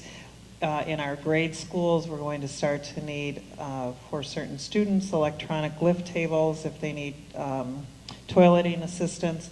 So it's not just the nurse necessarily taking care of the child that's sick to their stomach or has a cut. I mean, we're looking at much more in-depth needs for our students, and some of the spaces in the district or the nurse's office really don't accommodate that. How does a parent, luckily for me, I haven't had to come pick up my children sick, but if I did have to come to a school and pick up my child who's sick, would I walk into the school directly, or would I walk through a area that's more secure? You'd be buzzed in, you'd walk past the LRC, you'd hang a left, and you'd, walk Right past now, a classroom and then you'd hit the office. And with these new plans, the plan is to what? The child would enter from the hallway into the nurse's office. You would come to the vestibule, be, either checked in or wait in the vestibule, and your child would be brought out to you. Because you wouldn't want to go into the nurse's office. Full of germs. Unless your child is, you need to assist them getting out the door, but you would still have to go through normal security procedures. So to close this, if it does pass today that we all agree to move forward with the plan process, part of that proposal that we would be voting on would include that prior to releasing our architects to drawing, we would have to come back to the board to approve the proposed plans? Or would would the vote automatically release them to drawing this? My understanding is that we'd be releasing these drawings, correct? These would be the concept. There's still more conversations to have. We've had a series of conversations over the last few weeks to get to this point. If we were released today, the normal design process is to still continue to meet with the end users. There would be more specific meetings with the schools, the administrations, the persons that are at the desk, the nurses. We have to get to a level of detail to know storage needs and those. So the conversation doesn't stop after today.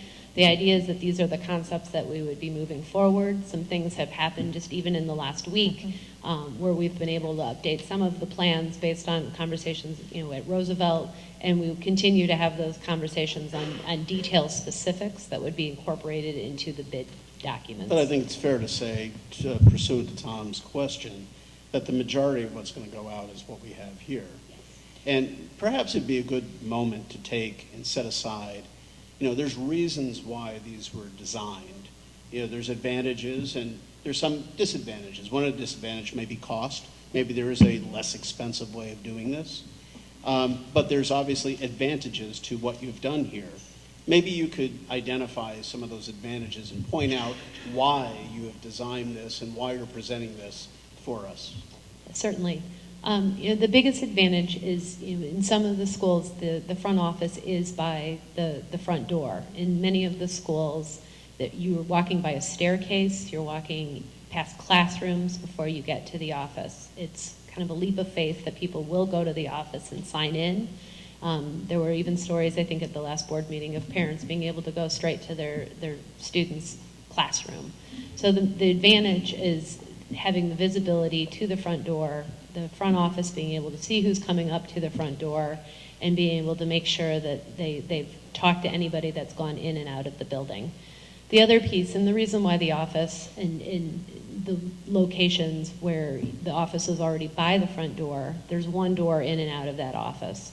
So in a situation with an argument with a parent, in a situation, worst case scenario, with somebody with a gun, there's one way in and out. So that everybody in the office is barricaded in that room, and there's not a way to go out into the school to help, go out into the school and assist. And so is part of the safety protocol is having those two doors into the office, the one from the vestibule where somebody is coming in, but also the back door to the office, so that if somebody, part of the office staff is dealing with the situation, the other part of the office staff has a chance to go out and alert, help, and deal with the situation. We heard a lot of stories from the principals of just how crazy the office is. I've signed in at lunchtime with lunches being delivered and field trips going on and presentations happening, and everybody is coming in and out at the same time, and you're all there at the desk. The principal's office is right there. So this helps just in the day-to-day circulation and flow of the office.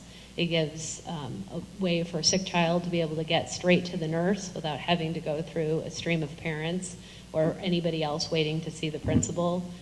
It's still, one of the other pieces of this is, do you move the nurse or you not move the nurse? And a lot of the office functions is shared. What we learned from talking to the administration and the principals, it's not one person does one task. They all help each other.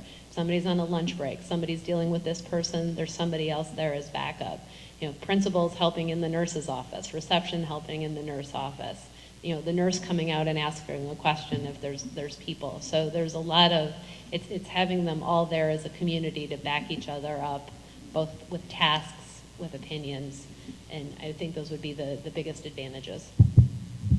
Thank you.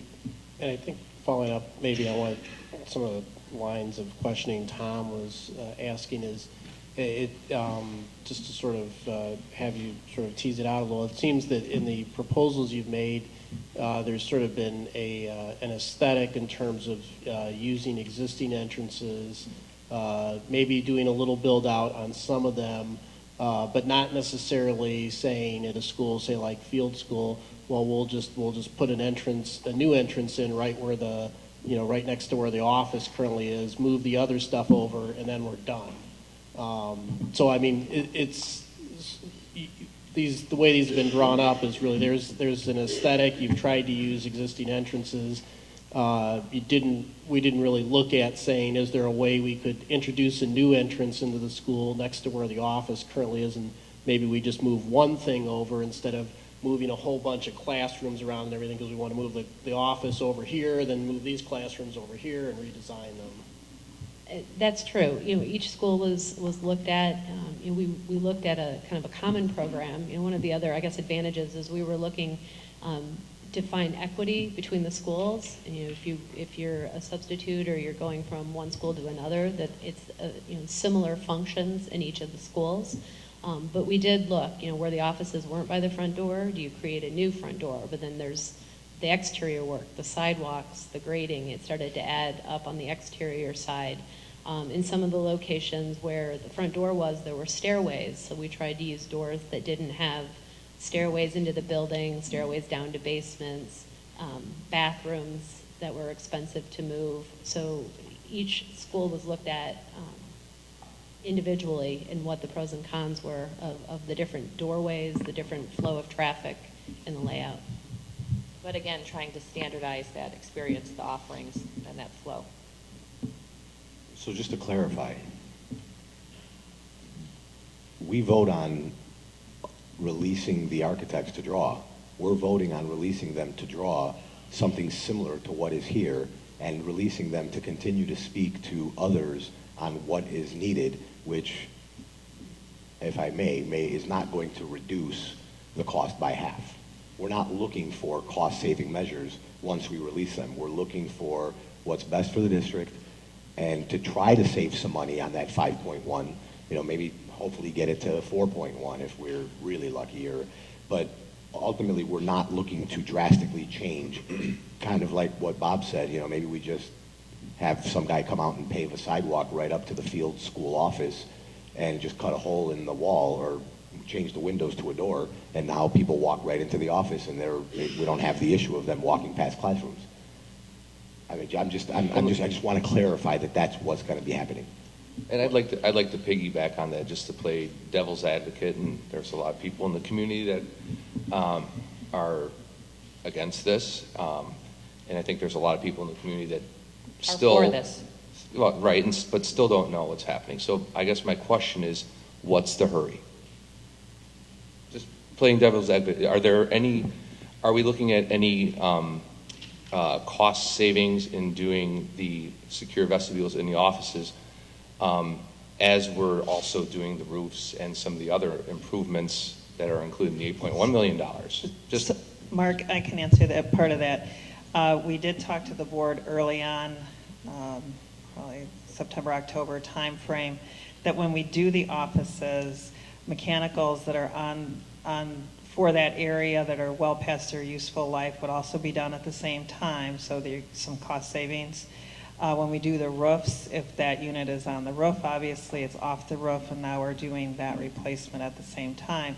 So we are looking at areas that are in the plan for additional, work to make sure that if we're touching that area, that we're doing any work that would need to be done in that area.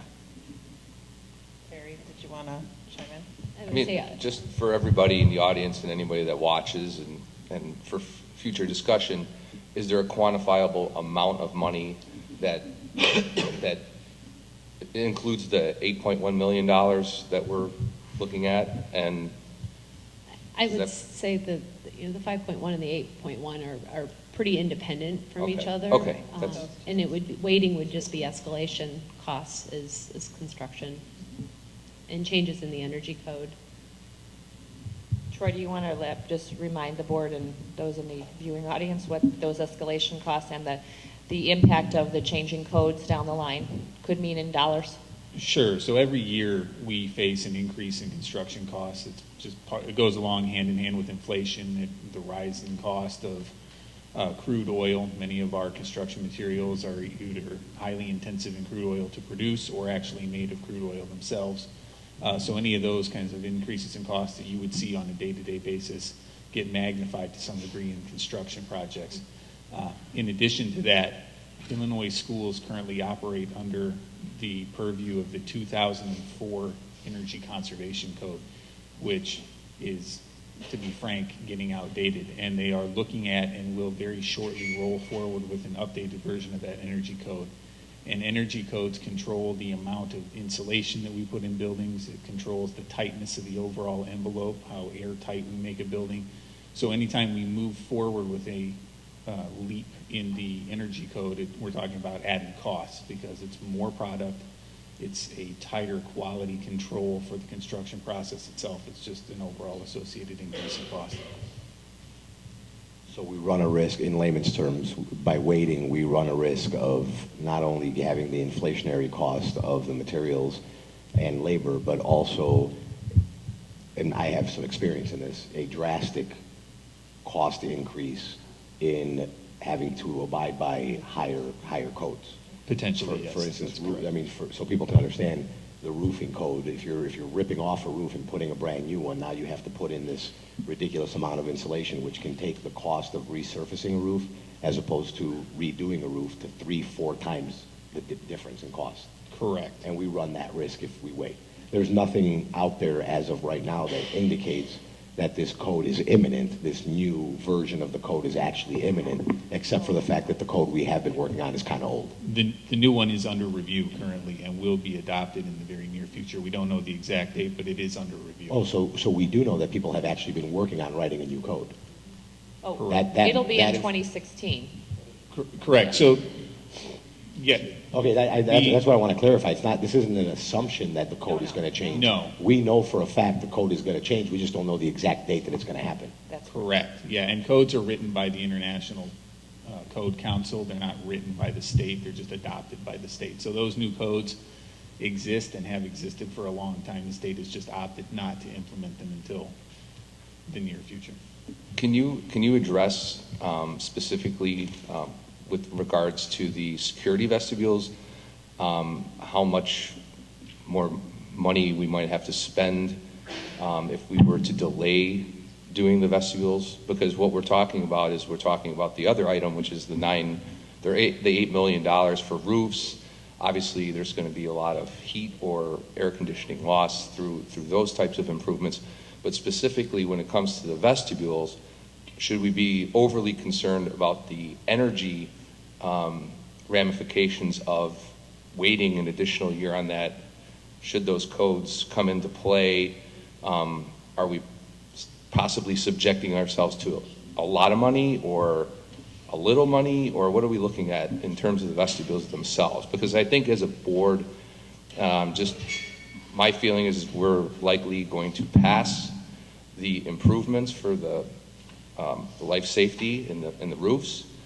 I think the reason most people are here are because of the secure vestibule. So if anybody is making an argument that we are going to be incurring additional expenses because of a code about energy, let's specifically address energy and the vestibules. So 3 of your schools require additions in order to allow the entry to function in a way that is compliant with current law, notably the Americans with Disabilities Act. So schools and buildings in general that were built 75 to 100 years ago, as some of your older schools in the district were commonly built several feet above grade level, which was oftentimes accommodated within the building. You would come into the front door and up a set of stairs to get to the first floor. So now, in order to make those buildings accessible, that necessitated some of the additions that are being proposed for these entry vestibules is to allow that to work. Anytime that we would be proposing adding on or modifying the exterior wall, the exterior roof, that has concrete implications. I can't put a direct monetary cost to it, But, so 3 of the 9 buildings that we're talking about have that kind of cost associated with it. You know, I have a thought here. People are concerned about the cost of the vestibules versus the potential safety they might impart. So you have $5.1 million expense toward building these safety vestibules, and I've heard various emails, through various emails. In fact, there were 16 emails that I received personally. Some board members may have received others than that. I shared them all with board members, of course, and their replies. But in one of the emails, it was, why don't you take that money? Because one of my questions last meeting was, will this affect any curriculum needs or any other needs of the district, or will this be held separate? And I was told that this would not affect any other curriculum needs or any other areas. And one email came in and said, well, what about full-day kindergarten? And I thought, you know, that's not a bad question. However, I got to thinking of it, and I know you folks, you developed the master facility plan, and in about 4 years, we're going to start implementing some curriculum changes or facility changes based on ongoing curriculum.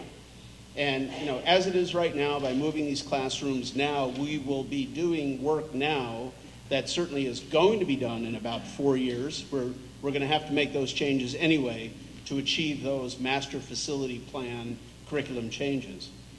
But off the top of your head, you know, if we're going to double all of our kindergarten space to provide full-day kindergarten as it is, nothing else changes, would $5 million make a dent? Not even close. Well, what do you feel about that? I've asked this question. Yeah, no, because I think the number that Carrie has used is $1 million. $1 million per Per room. classroom. And we, in keeping with your classroom sizes and the number of kindergartens, it was 1 to 2 classrooms per building to accommodate the additional rooms needed for full-day kindergarten. So One to so two it would per make, building, so it we would have- make a dent. It's 1 million per, there's 2 classrooms per building, there's 8 buildings, you know, 16 classrooms, 16. We wouldn't need them for the It's- middle Or should school. you be wouldn't need them for the a middle minimum school, of so five. 6. 5 buildings. So Five five buildings at $2 million each building, 10 million, and 5.1 million pays for half of it. And that's one-time construction, not additional ongoing staffing, benefits, And staffing. outfitting those classrooms. And we That's the calculate- construction cost. Now, in today's dollars, would be a minimum of 10 million.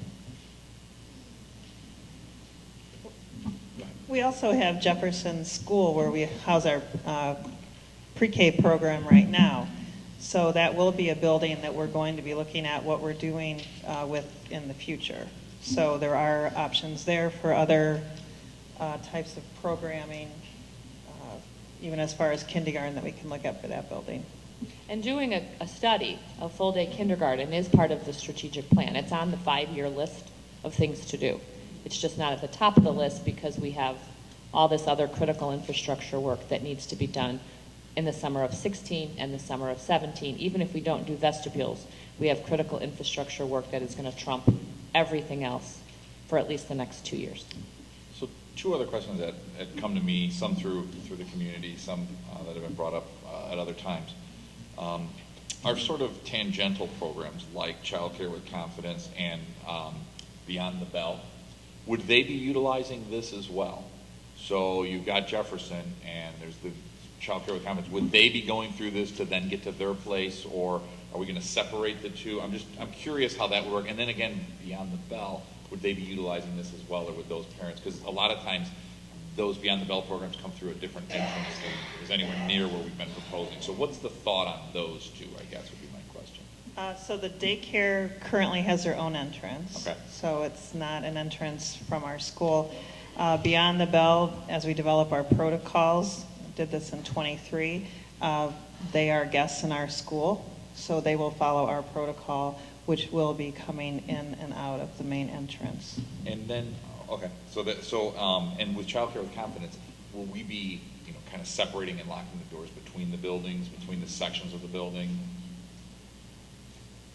Because, Terry, you know what we're talking about, that's the Yeah. daycare within Jefferson. And that is the intent. Mhm. One set of doors, it's easier to do. The second set is also used by the district, some of the multipurpose space, but that would be one of those next details that we would look into, is how we could lock those.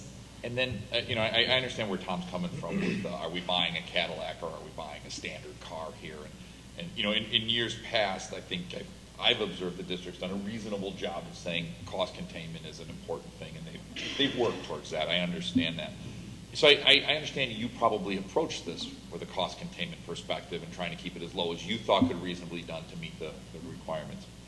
But, so I can't question any one building, but the one thing that did strike me, and I wanted to ask you, it's gonna come out blunt, but do we need to do the ESC? Because when I go to the ESC now, it's pretty darn close to what you're proposing here, with the exception of maybe you got to get up from your chair and look out through that window a little bit. You know what I mean? And there's no pass-through window, but we also don't have the same maybe threat profile that you have with all those children. That's I what would you say. think. So I'm just wondering.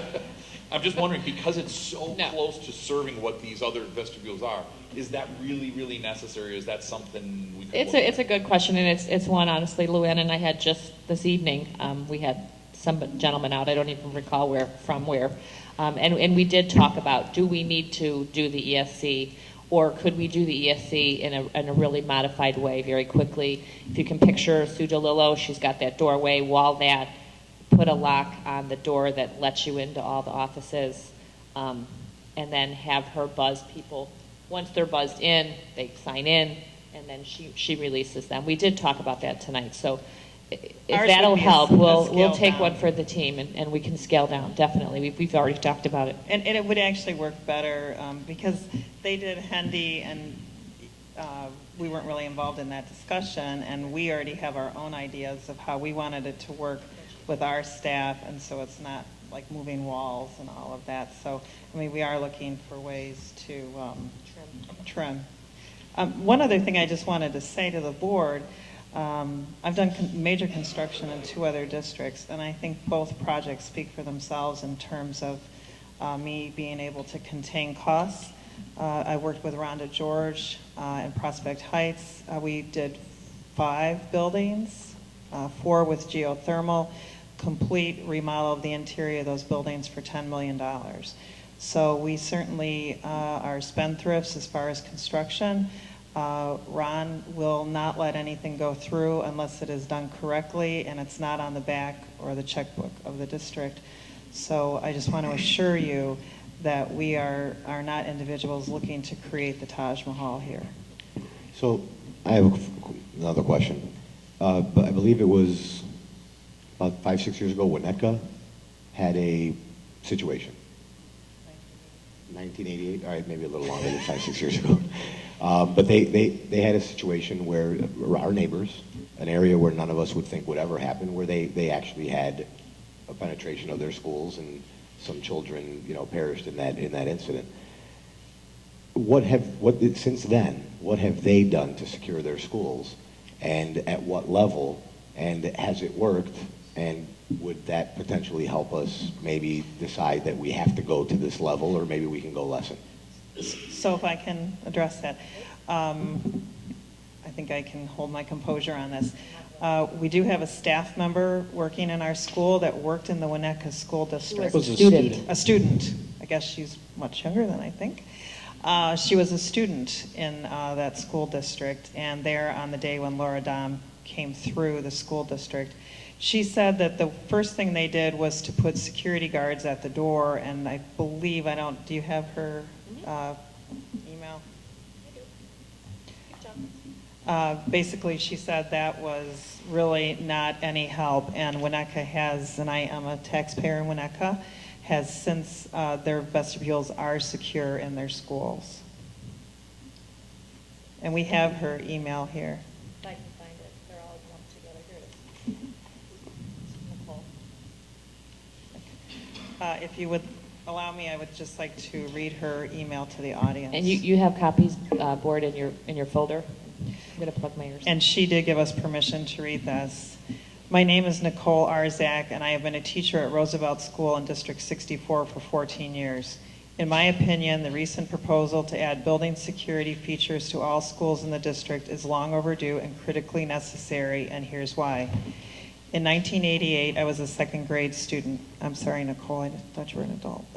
At Hubbard Woods School in Winnetka, Illinois, a suburb not far from here and not very different.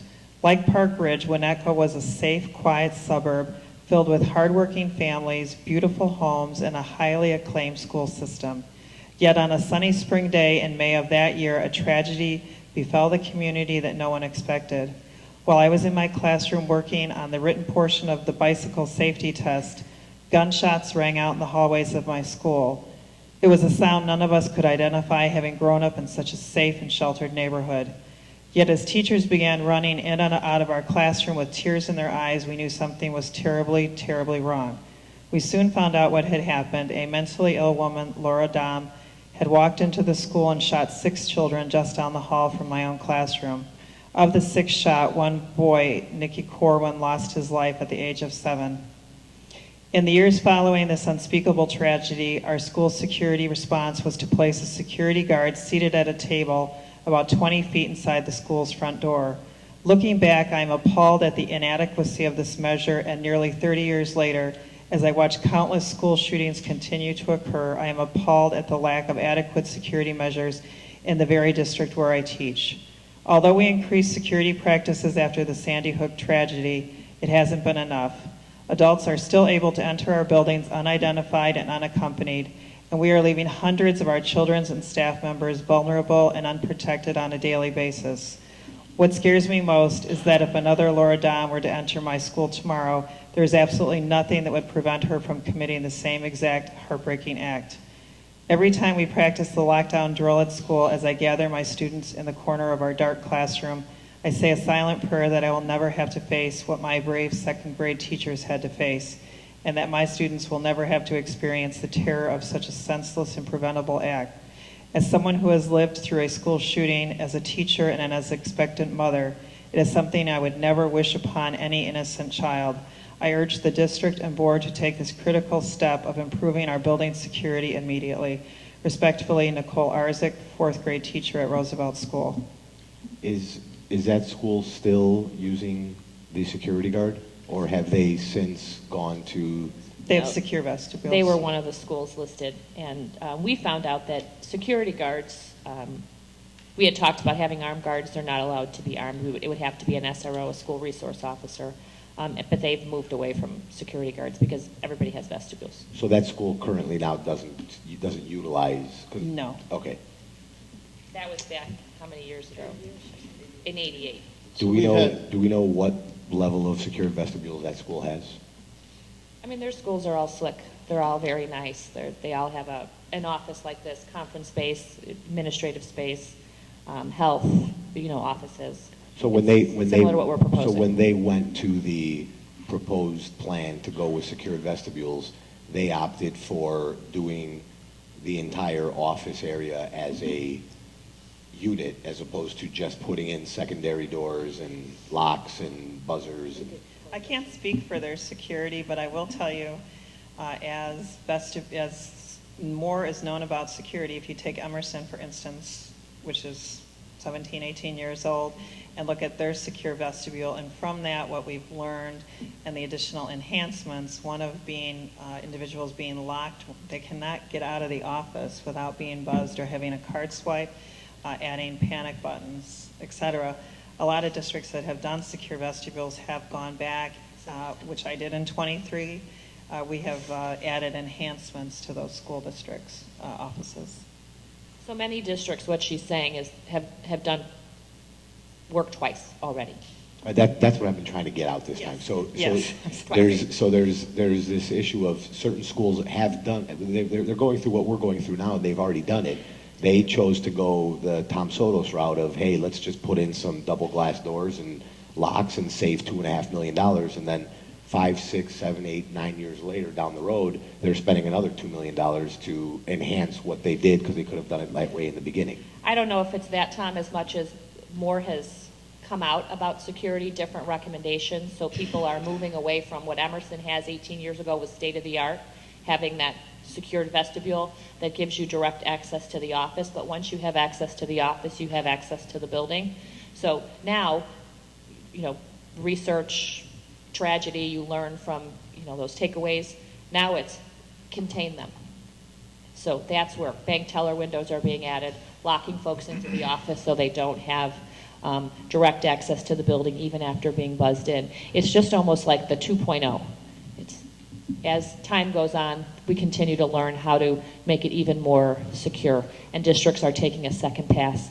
Even though they have vestibules, they're making them that much more secure. I'm sorry I'm harping on this, and I've asked so many questions regarding this, but the one thing that keeps bouncing around in my head is we have an unbelievable resource in our partners, the teachers, and the PREA. And they are in these schools every single day. They are the ones who know the benefits potentially of doing this. It's, they're teachers. The way I see it, if we do decide to do this, we're benefiting their teachers almost as much as we're benefiting our students, because I'm at least hoping that the teachers my kids are being taught from are willing to jump in front of a bullet for my child. I'm at least praying that they would. So if they're willing to do that, then, and we're willing to protect our children by doing this, we're also protecting our teachers so they don't have to jump in front of a bullet. That's why we've said 5,000 and not 4,500. But it brings me back to why I have, it keeps bringing me back to the same question. Why didn't you guys, instead of having the architects talk to our principals and our nurses, why didn't the architects talk to PREA or talk to our teachers as a unified group and get their input?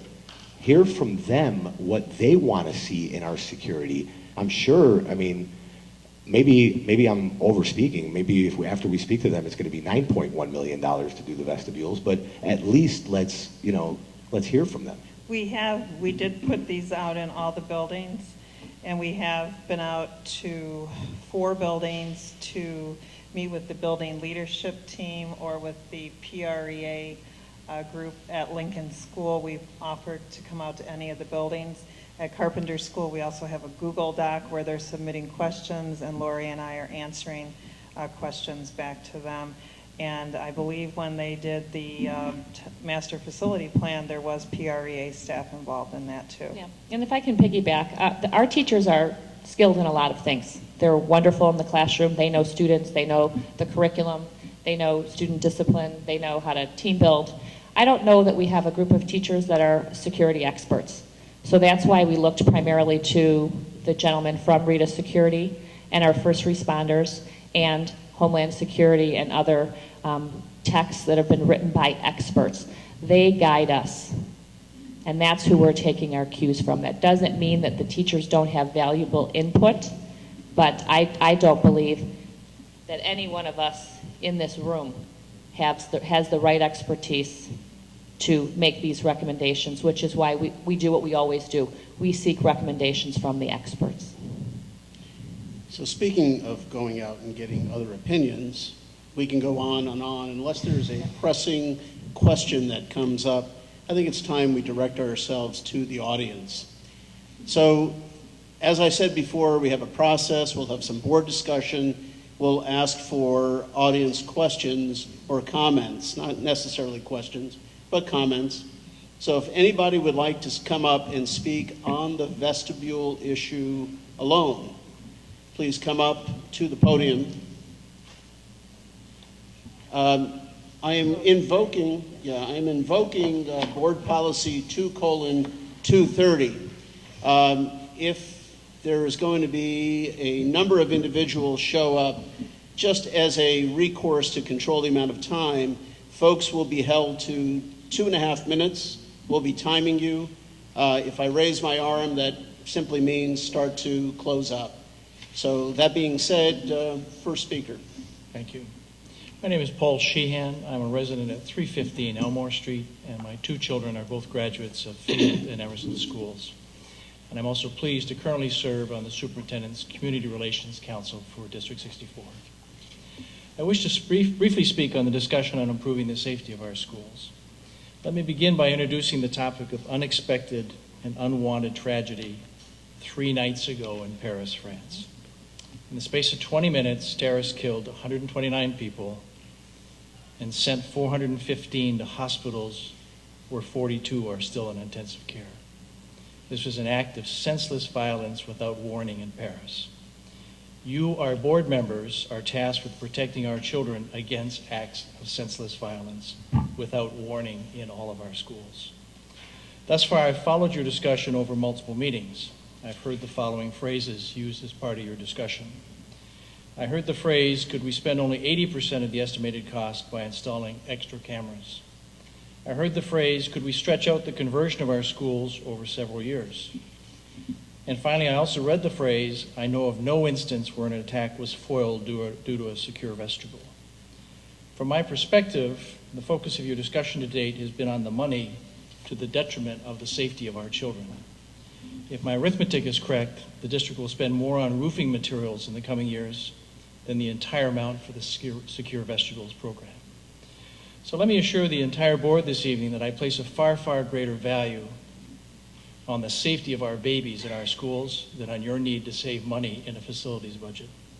And I dare say that the vast majority of my neighbors here this evening feel the same.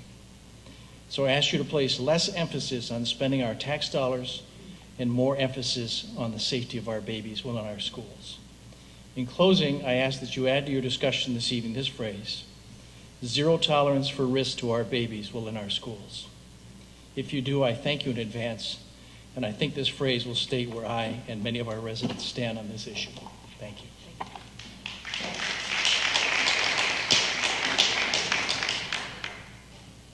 Joan Sandrick, 409 South Clifton, 43-year resident of District 64. My 2 children went through District 64 schools. My two of my 5 grandchildren currently do.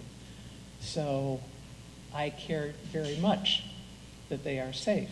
However, I do feel this is a bit of a runaway train. I think you need to take a step back. I think you need to slow down. You are never going to be 100% safe. There was a discussion at the last meeting about the windows. Are we going to do something with the windows? We have a massive span of windows that anybody could shoot through. In addition, I noticed on the district website this week that the different schools have their calendars, and we have upcoming holiday sings. Now, how secure is it to have that out there for any nutcase to see and know that they could walk into the school at any time during the holiday sing and create mayhem? Because they could. Because those doors are thrown open and we are all invited in. Where's the security there? What is a secure vestibule going to do for that? There's a bigger picture that I think you are ignoring, and I hope that you will take some steps to, if you are going to go the route of the secure vestibule, you need to look at a bigger picture. Thank you.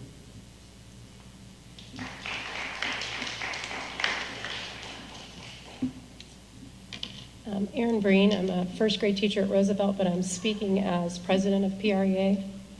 And I just wanted, for the record, I wanted to clarify as PREA president that PREA has never made a collective statement correlating the proposed health, life, safety, and master facility plan to negotiations, ever.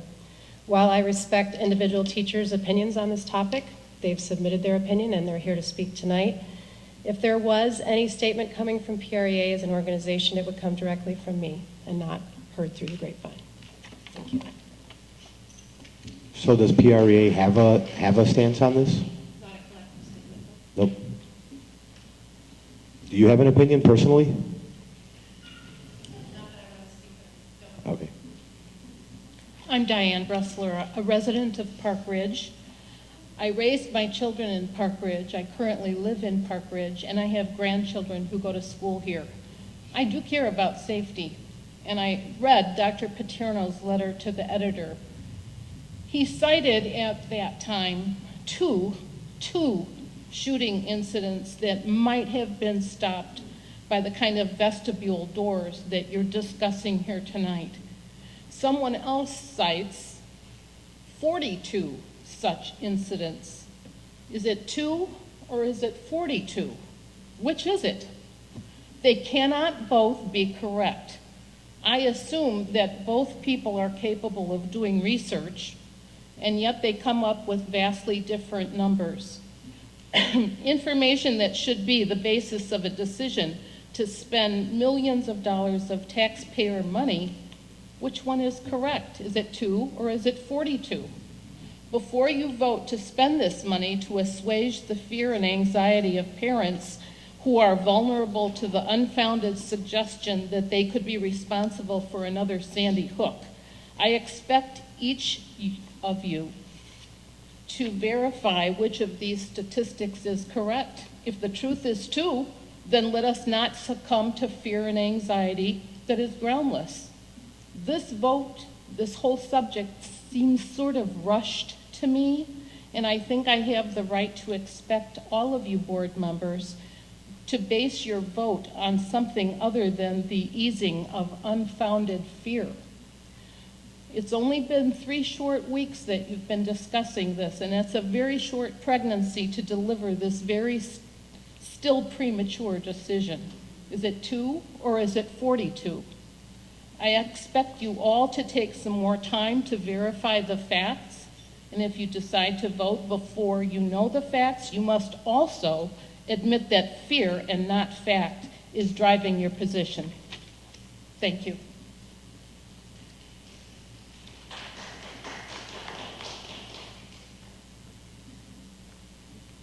I'm Pat Brennan, and I teach 2nd grade at Franklin. I've been in the district for 35 years, and it's been a great experience. But tonight I'm here to represent the concerns of some members of Franklin School regarding the vestibule project. We're providing you with copies of this letter and pictures of our entryways. Please know that we have the best interest of our students and want to do what's best for them. Thank you for your time and consideration, and I will pass this. Can you repeat your name again? Pat Brennan. I teach 2nd grade right down the hall.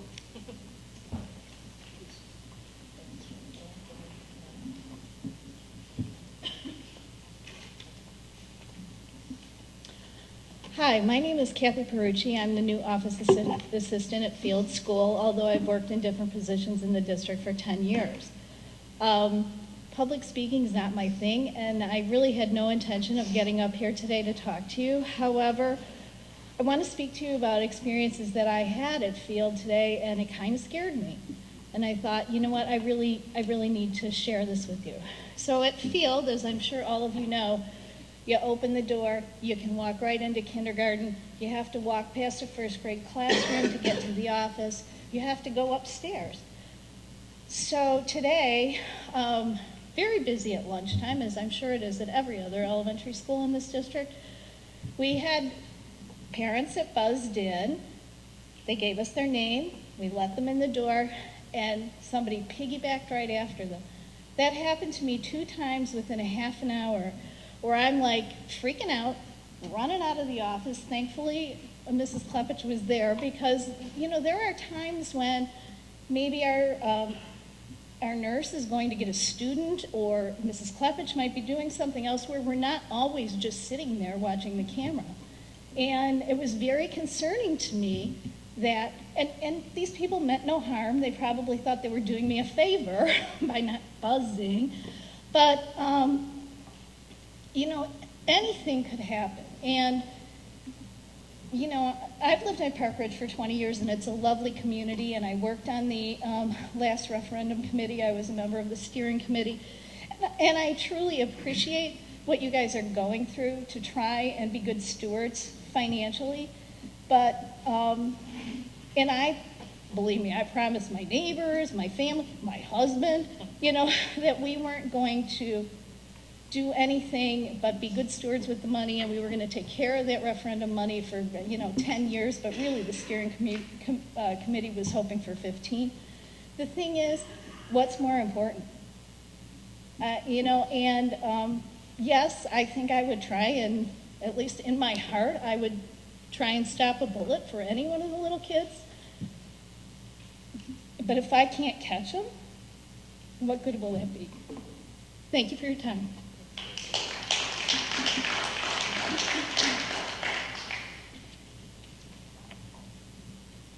Dr. Kevin Dwyer, principal at Roosevelt School. I'm here to share some comments from a retired District 64 teacher who's unable to be here this evening. Miss Peggy Flanagan retired about 3 years ago before teaching in District 64 for nearly 40 years. Many of those years were at Roosevelt School, and during this time she's always been an advocate for school safety. In fact, after retiring, she returned to Roosevelt School to participate on our building school safety committee over the last several years. When the school board looked for a teacher or staff member regarding this decision, I immediately thought of Peggy Flanagan. Ms. Flanagan stated, after reviewing the plans and the new school entrance, consider me holding up all 5 fingers in favor of this plan. School security is not a luxury. It's not a gift. It's a necessity. And we cannot plan for everything in a crisis, but I do believe we can put as many pieces in place as possible to ensure daily safety. By virtue of our profession, teachers, staff, administrators, and the board pledge to instill a love of learning and a sense of community for our students in a progressive, safe learning environment. Safety first. Ms. Flanagan writes, the new office proposal should not be if. It should be, when are we going to do this? In addition, last week, I'm speaking personally now, Ron and Luann met with the Roosevelt Building leadership team, and after reviewing the rationale for securing the visitor entrance and reviewing the plans accordingly, our leadership team of teachers that represents every grade level and every major department in the building reached consensus that this is a good plan. This is the right plan for Roosevelt. Thank you.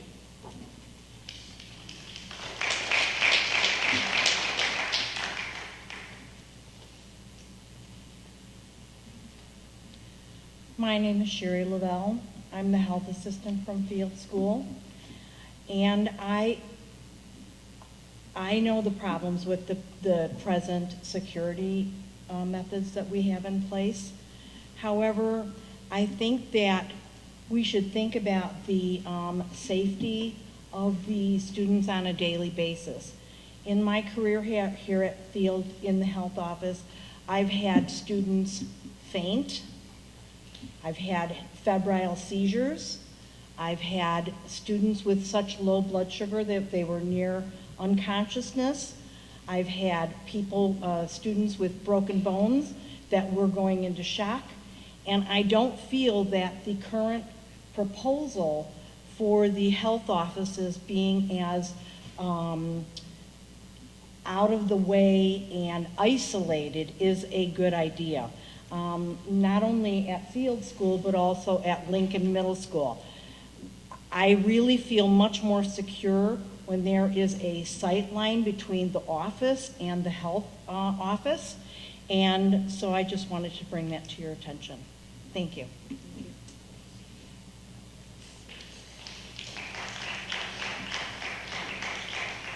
Hi, my name is Jeff Schneider. I was actually at the last meeting and spoke too early, I guess, but now I can actually publicly comment.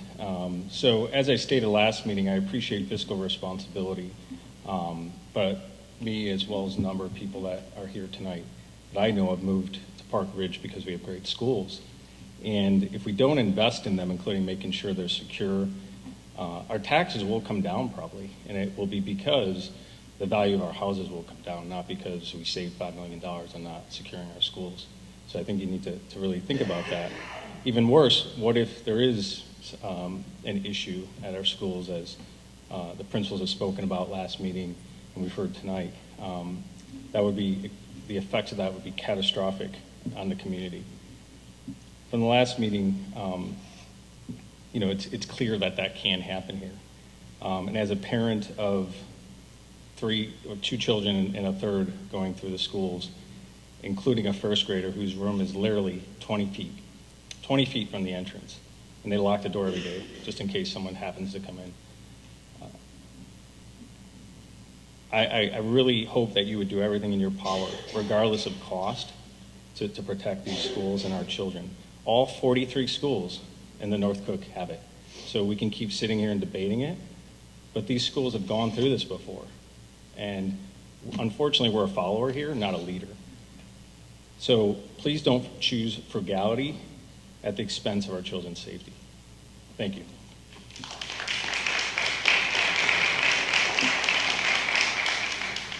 Hi, my name is Norm Dietzick, 125 Prairie Avenue, District 64 resident since 1996. I've had 2 children go through their elementary careers here. The most recent just graduated 8th grade last year. I'm going to have to cut this a little short, but when I listen to the proposals online, I kind of have a thing about the specific construction we're building. I heard terms like closely spaced mullions and film on windows to prevent a bullet. So I think really what this proposal is talking about school shootings. And like many of the board members, I did research and I found out that the most common school shootings are from students themselves. This is no way to prevent a school shooting from a student. Unfortunately, that's the way it is. So what's my point? A highly reinforced vestibule does nothing to prevent a school shooting perpetuated by a student, and however horrible we think it is, that is statistically the most likely scenario we face with these vestibules. I'm left having to believe that these beautiful fortress entrances are meant to prevent shootings. I'm going to just move on here. So the students involved in these shootings have been bullied, they have mental issues, and they've all pretty much telegraphed that they're going to do something, and those things were missed. Someone didn't see it, someone didn't catch it, their friends didn't believe them. So I'm more interested in how are we going to address the greatest statistical thing that happens in school shootings, okay? It seems like every semester we have more testing at higher stakes for students, adding to their stress. We have more interventions, taking away elective opportunities for students who may shine if they have a space to belong in, even if they aren't the greatest in math or reading. How many extra social workers, teachers, or psychologists could we employ with the money targeted for our reinforced vestibules? How could we make sure every child gets addressed as the whole child they are and not the statistic on our school report card? How many more tech or music or art or exploratory opportunities can we provide our students and give them a place to express their creativity, reduce their stress, and enrich their whole person? Could we reduce class sizes, which gives every student more attention? I think we have those tools available in our district already.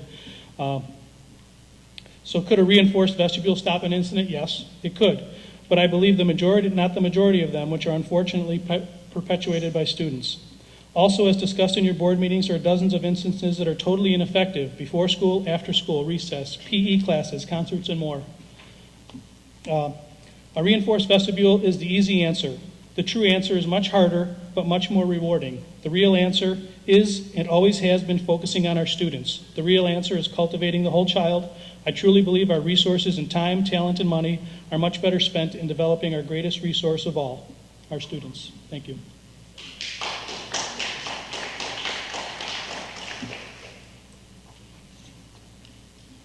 Good evening. I'm Andy Deerkup. I'm a 20-plus year resident of Park Ridge. I have 2 kids who've gone through the systems, including one who's in Lincoln now, and I'm also a teacher at Lincoln, so I have an interest in keeping our schools safe. But we keep talking about making our schools safe, and we just can't do that. We try to make our schools safer all the time, but to what degree? We're never going to make them safe. We're making them safer. In a school that has kids going in and out for lunch, who has the kids congregating in the morning, that has kids in for PE and out, there's opportunities, if somebody has a death wish, to get it done. Using Dr. Hines' numbers of, I believe it was 42 shootings over the past 20 years that we have numbers for, that represents a threat of about 0.002%. That's the threat per year of a shooting. Now, is that low enough? What if the architects came back and said, we could double the cost and give you 50% more safety? 50% more than what? I think you're always going to be trying to get down to zero. You're never going to get there. I'd ask you to look at $5 million and see if that's the best place in terms of safety to put it, are the secure vestibules. As I understand it, Sandy Hook, to some degree, had secure vestibules. They needed to be buzzed through, and they shot right through those. Where there's a will, there's a way, and $5 million is a lot of money to make our schools somewhat safer. I've been following this since the beginning, and Mr. Tim of Rita had a whole slew of suggestions he made 2 years ago when he made his first suggestion. One of them was stickers on all the phones so that every room knew how to call for emergency. We don't have those. That would be dollars, not thousands, not millions.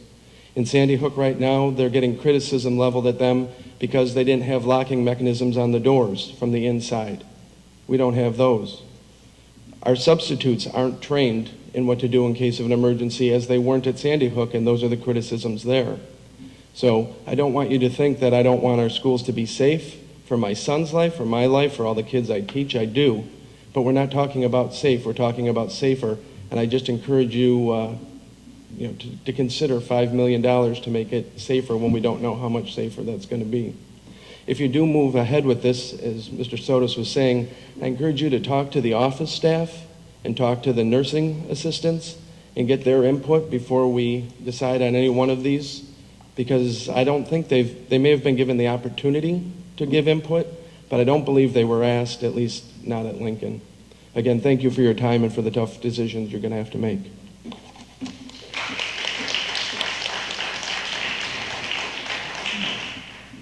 Okay, any further public comments? And I want to thank everybody for their time, diligence, and their endurance staying here throughout this process. So I go back to the board and I ask the board, is there any comments, final comments that the board would like to make on this topic before we go to vote? I've got a question, and just relating to sort of the bidding costs, and we were talking about it might be $600,000. If we decided to do this, say, in stages, just to do it over 2 years, if now you go out and you bid these out and it's the cost is a percentage of the projected total construction costs, if we decide to delay for a year on, say, half of those, do you go out to bid next year, do we incur that same cost again? I'm trying to make sure I understand the question. So I guess the 600,000, so we pay 600,000, we get all the bids in, and then let's say the amounts, some number, and where we say, oh, why don't we do half of them this year and half next year? But I'm sure the bids that you got are only good for now, so then next year we'd have to go out to send out bids again. Are we going to have to pay $300,000 now for to rebid the same thing we bid this year? The drawings would be done, and they would, they, as we talked about at the last meeting, be able to be shelved.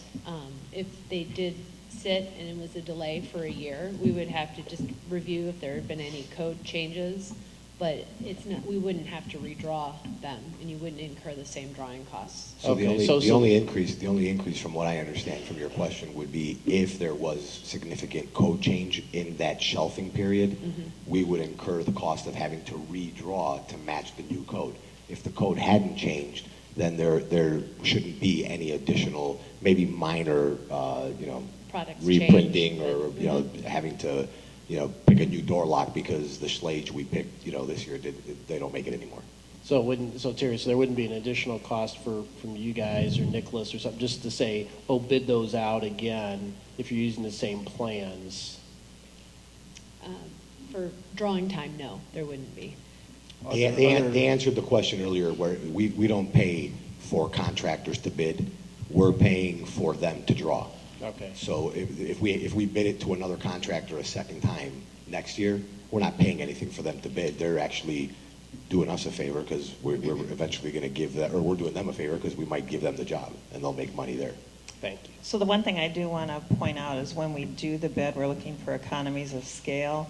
So it would be difficult to say which one you weren't going to do, because when the contractors bid, it'll be a total project that they're going to bid on, unless we would say it's too large for one contractor, but we do vet out the contractors.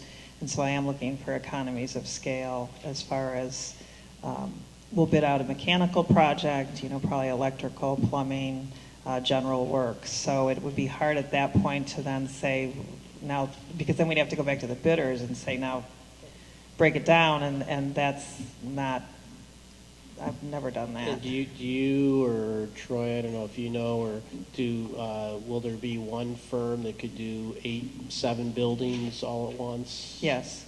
Okay.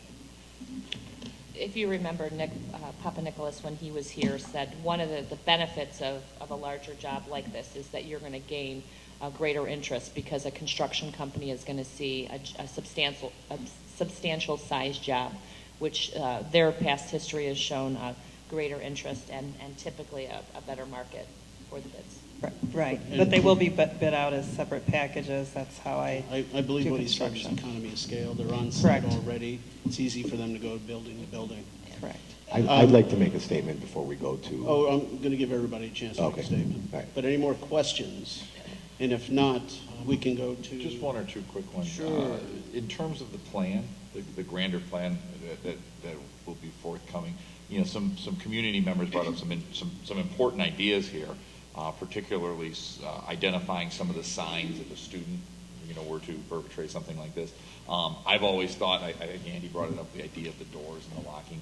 Can we ensure that a lot of these topics that have been brought up are addressed in that plan with a timeline so that we know it isn't just a matter of, I just want to make sure that would be part of whatever plan was there, because I want to make sure. And then in terms of, just so I'm clear and maybe the whole audience is clear, the question of 42 and 2, could you maybe, I remember, was it that there were 42 shootings altogether and 2 of them secure vestibule stopped? I want to make sure I understand what those numbers were that were clear as a district, what that is.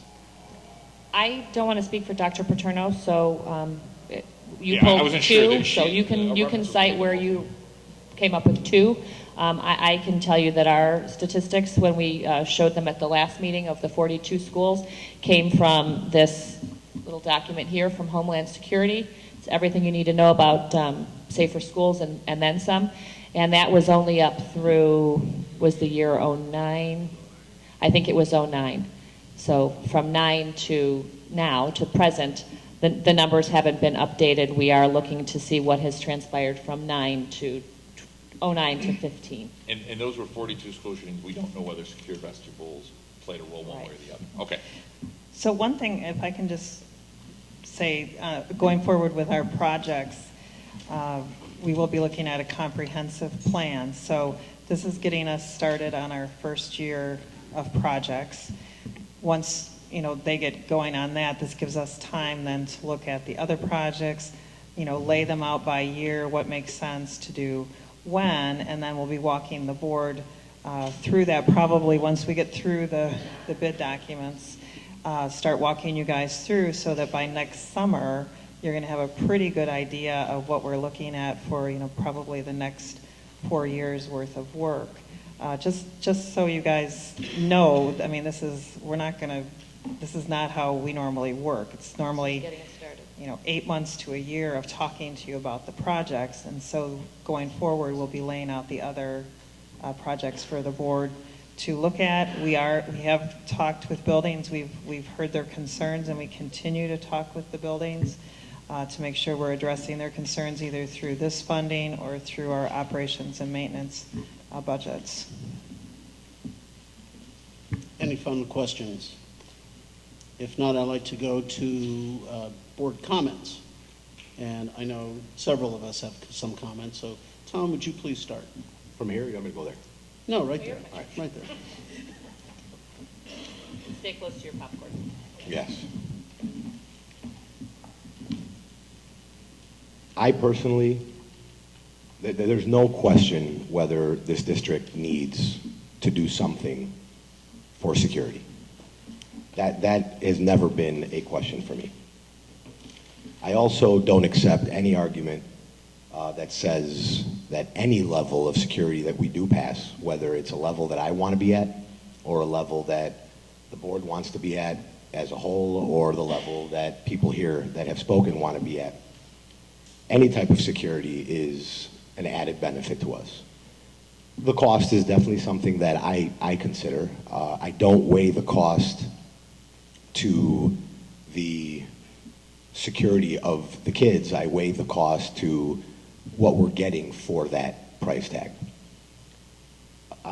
Hearing, anyone say that securing our vestibules is not going to be enough because we have children that play, in our backyards, or there's 25 other doors to a school or 4,000 other windows, just makes me think, the argument I used to have with my mom when she wanted me to quit smoking. Stress is one of the largest causes of cancer, not smoking. So my argument to her was, hey mom, stop stressing me out and I can keep smoking. That just doesn't make any sense. I'm going to quit smoking because it'll give me a better chance to survive. I'm not going to give myself the argument of, I'm not going to quit smoking because I might die from getting hit by a car, or I might die from, diabetes, or I might die from something else that's not smoking related. If smoking gives me even 1% chance of living longer to see my daughter get married and walk down the aisle, then I should do it. I have that same feeling with these vestibules. However, having said that, my feelings over the last few weeks have been reaffirmed over the last few days and tonight. I have a packet of letters here, or a letter signed by 36 teachers. And although they make some arguments, ones that I just told you that I'm against, they also make some arguments that I am for, which is, and the main argument that I'm for, which is maybe $5.1 million isn't the issue. Maybe $5.1 million is the number, but it's not to build that. Maybe it's $5.1 million to put automatic locks on all the doors, not locks that can lock from the inside, because although some people want us to do that, it's against some codes. You can't just lock a door, because then a kid can lock it and then you can't get out if there's a fire inside that room. However, the cost of having automatic locks that a principal can hit a panic button and automatically lock those doors, that can be undone by a fire alarm so that you don't get locked in during a fire, those are all real possibilities. They come with a very large price tag, probably larger than the 5.1 of doing these vestibules, but maybe that's a better way of protecting our children than secure vestibules. And I don't think I've had the opportunity to know whether that is a better way, because this was what was presented to me and nothing else. So I'm somewhat in agreement that, when I hear the teachers that spoke today, although we didn't hear formally from PREA, and I understand why, we did hear from a lot of the teachers that make up the PREA. And it seems that they're all for security, and they're all for us spending $5 million if that $5 million is going to get us, or at the very minimum, we've exhausted our avenues to know what it's actually buying us and which way is the right direction we should go in. If we took the time and paused and did that, I think we would have, although we have had probably just as many emails from just as many teachers who are for vestibules as we did tonight of people that actually showed up that are against, I still think we would be in a better position. I would feel a lot more comfortable knowing that we had other options. Maybe, maybe the nurses, moving a nurse's room or enlarging a principal's office is not necessary. And we can save $2.5 or $3 million or $1 million, and we can use that towards locking doors safely, doing something else that would get us one extra level. I hear what Mr. Durkop said, that, we can't secure every level of everything, but we can try. And if we can reduce the risk to our children by even 0.001% by adding one more element, then we should consider it. I would like to get the most for our $5.1 million, and I'm not quite sure that we're getting the most with this proposal. That's all.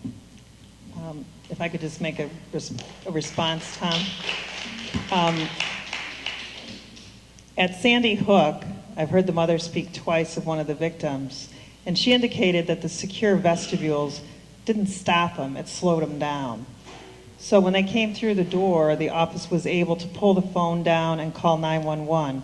It slowed the individual down, which is what our first responders talked to us about slow them down. But also remember, we're not putting in the secure vestibules just for the shooter. We've gone over many other reasons that we need the secure vestibules within our schools. I talked to the board in closed session about an incident concerning residency. So it's not just shooters that obviously we're concerned with that, but and principals talked to you about it also at the last meeting. And I also just want to reiterate what Ron said. We want to put in new door locks and new doors. However, do you leave your windows and doors on your home unlocked at night and lock your child's bedroom door? Because if somebody comes through and they're shooting and you think the principal's going to lock the doors immediately, how many children do you think are going to be in the hallway? I'm just going to respond real quick. I agree with vestibules.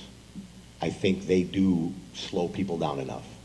I may be disagreeing with enlarging offices and rearranging entire offices just so they can function better. I think maybe possibly that money can be used to locking doors, which would add one other level. If we're going to spend $5.1 million on security, let's make it all security. Let's add, if the number to making those offices better is $3 million, let's add it to the $8.1 million. Let's make that $11.1 million and call it facilities upgrades. Let's not call it security. Let's make that 5.1 all security based. So that we definitely have heard you, and we've heard the board, and we will be taking direction from you guys and certainly working with FGM on containing the costs so that we can put in other security measures. And doors and locks, they were on the reader report, they are on our list. We have to start though with a door inventory because we have many doors that, for example, some at Lincoln and a few other schools that need to be replaced. So we have to do a door-to-door inventory to see which doors need to be swapped out, and then we need to cost out the locking mechanisms for those doors, but we don't want to put locks in the doors until we know the life expectancy of the doors. So, one of Ron's exciting projects is to do that door inventory. But it is on the short list of 2017, projects. But if I can ask Dr. Borelli, if we can, when you talk to the other board members, because we want to know full direction going forward with the project, okay? I think you'll have full direction once we take this vote. Thank you. Just one comment on Tom's thing. Is it true that we will be swapping classroom space with office space? Is that correct in the design? I don't believe, other than the 3 buildings where we're putting an addition outside because there was no way to reconfigure it inside, any movement is existing classroom with existing office. Is that correct? Correct. And that's not the case in every school, but where we are moving the office, it's a 1-to-1 swap, yes. All right. So it's existing space to existing space. We're just shifting. If you remember, we wanted some classrooms where there's a single first grade classroom here. If we move the office down, we can put that first grade teacher by her teacher mates.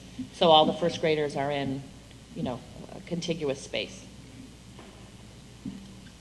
I'd like to go next. Are you done, Tom? Yes. Okay. We can look at something forever. Can we do this? Can we do that? Can we look at this analysis? Can we redo the drawings? It all takes time and it all costs money. I'm a big proponent of best practices. So I have to assume that these architects looked at other schools, have done this before, and have tried to design something that will fit the needs of the board and the school to do something that is a best practice. I doubt they're coming to us with something that we wouldn't see if we went to some of these other districts that had secure vestibules. It is a big nugget, obviously. That's why we're all concerned and we're here. But I think there's an immediate need at Lincoln, Field, and Roosevelt. And I believe those buildings were built in 1929, just so the audience can understand. Our newer buildings, 1950, Carpenter, Washington, and Franklin, I'm just one board member, but I'm thinking we do have an immediate need. When I was a new board member, I didn't even know where the front doors were for those first 3 buildings that I mentioned. I really think I would be in favor of doing like a staggered process. I think Carpenter, Washington, and Franklin, although, we already have something, it's not an immediate need. And I could be persuaded, another way. Jefferson, I kind of don't want to spend the money there because I don't think we know long-term what we're going to do with that building. And the ESC, we already talked about that maybe that's something, we definitely don't need at this time. So, and mine is not primarily about the shooting. It's about the things that Lori talked about. And if you listen to the meeting last week, and I just want to thank all those principals for coming to that meeting last week, a couple weeks ago. I was really in favor of securing the room and securing the children with the teacher. That was my pure intention. I really didn't even want to have this review. And when we stood up and we looked at each building, we talked to the specialists, and then the principals spoke about how many instances are going on a daily basis, on a yearly basis. I then asked them, what other schools do you go to? Have you ever worked or are your children in a school that doesn't have secure vestibules? Not one person could name a school that didn't have a secure vestibule. People move to this town for the schools. It's one of the primary reasons. We have neglected our responsibility to those buildings. They're old, they need work. So, as Lori stated, it's time to pay the piper. And it is the custody arguments, the restraining orders, the sex offenders, the disgruntled employees and parents, and ongoing, daily visits. At least this will contain people to our offices and not give them free rein to the building. Thank you. Dathan. Okay. With some heavy heart and anxiety that I share my comments here, I'm really going to focus on the process by which we came to a decision, not just a decision on secure vestibules, but about any proposal that might be questionable or that requires a process or an education. I believe that this process has been performed somewhat poorly. Not only has the process made this particular decision more difficult for me, but it has damaged my perception of how this board functions. When any complex proposal like this comes before the board, we need to, of course, examine it carefully, thoughtfully, and publicly. The process should take enough time for us to consider it fully, involve as many voices and perspectives as possible, and consider counter-arguments in a forthright manner. It must include accurate and relevant data, and utilize rational, sound, and honest arguments. Unfortunately, I believe most of these conditions have not been met in this proposal thus far, and I don't want us to repeat these mistakes in future proposals. First, this process has been conducted too quickly. I know it's been mentioned before. We really have only been talking about it substantively for about 3+ meetings. And that just is not sufficient time to craft all the critical questions, conduct independent research, seek and hear and consider the opinions of enough stakeholders to truly ascertain the community consensus. Although I really want to make sure that everybody understands that I deeply appreciate every last person who has come here tonight, for or against. I really appreciate that personally. That's been helpful for me. Anyway, I think that limiting speech to only board meetings, which we know are notoriously, usually, lamentably unattended, keeps the public away from the process, rather than drawing them into the process early, so that they can have full and timely access to all information to which the board has been privy. Second, the first presentation that involved the security consultant and law enforcement unfortunately focused almost exclusively on violent attacks. I believe now that leading with that arguably weaker argument was a mistake. For a long time, quite a bit of the time that the board and the public has been considering this proposal, it has been violent shootings that has been the primary focus. However, as I have argued before and continue to maintain, there is scant evidence that the risk of violent attack is significant and that secure vestibules would provide a sufficient or even significant solution. Now, I agree with Tom and others that it would provide some additional safety. I'm not saying that there's no benefit, but it needs to be significant enough to justify the cost. I think that argument, leading with the violent attacks, was somewhat of a failure. And so the administration rightly focused on other benefits of vestibules, which are legitimate concerns. I appreciate those. Hopefully, this will be a lesson well learned for future proposals. Finally, I believe there were unsound and some invalid arguments used throughout this process. It's critical that we label those so that the board and administration builds a consensus as to what kind of arguments will be persuasive and can lead to wise decisions. The first type of invalid argument presented was the argument from authority. We heard from the security consultant and information from the Department of Homeland Security. However, it was that very same security consultant that acknowledged that he would prefer to have armed officers at every school. However, the administration didn't like what that said on this point, so that whole argument was poo-pooed and ignored. That feels like cherry-picking arguments from the authority figures from whom we're supposed to be relying. Then we have the Department of Homeland Security, the government over-swollen bureaucracy that gave us the TSA, the agent that has concocted the great airport charade that has failed almost every security test thrown at it. Well, if security vestibules prevent armed intruders only as well as the TSA detects weapons, I say no thank you. The second type of invalid argument I heard is the emotional argument. We heard something like this. If we don't do this and something tragic happens, how would we feel? Well, that's not a rational argument. That's fear-mongering. One could ask the exact same question about fences around playgrounds or the myriad windows that will not be reinforced, which any shooter could get through in seconds. Of course, I could use the same kind of argument, but that would be just as unfair. That kind of plea, with me, feels manipulative, bordering on an insinuation that a vote against this project would be cold-hearted or reveal a lack of concern about safety. Nobody said that, but that's what it felt like to me. Obviously, I reject that kind of nonsense, and that emotional appeal will not work for me, and I don't think it should work for any of us. We should not be making decisions based on emotional urges. The third type of invalid argument is the argument from consensus. Everyone is doing it is not an argument. It is merely an advanced form of peer pressure. Frankly, I don't care if every school in the Western Hemisphere has installed secure vestibules. Just as I tell my teenage daughters, just because everyone is doing X or Y, does that mean that you should follow suit? If secure vestibules are a good idea, and I'm not saying they are or aren't yet, they should stand on their own merits and not need to be pushed because they are popular or because everyone is doing them.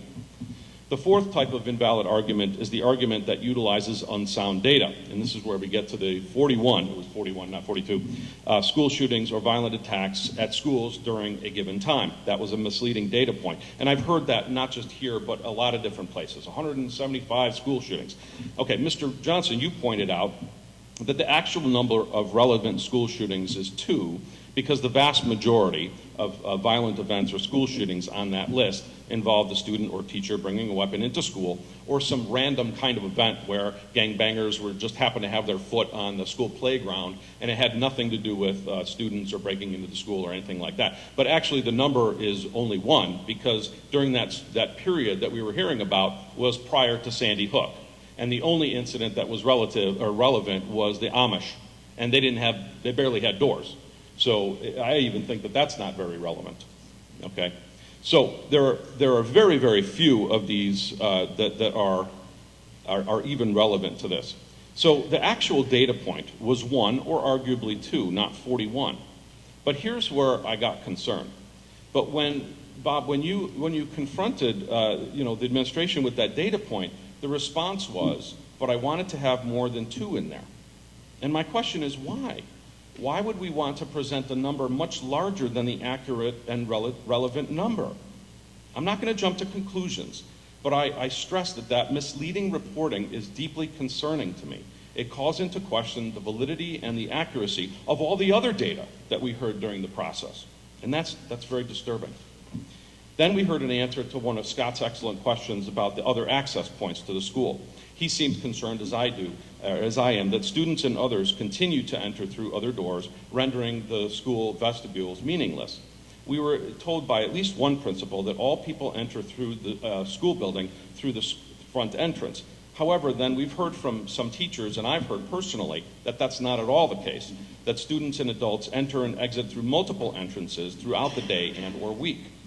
It also came to mind that several classrooms are let out through various doors, which could easily be accessed by an armed intruder who merely did his or her homework. So I feel like I have not gotten the truth.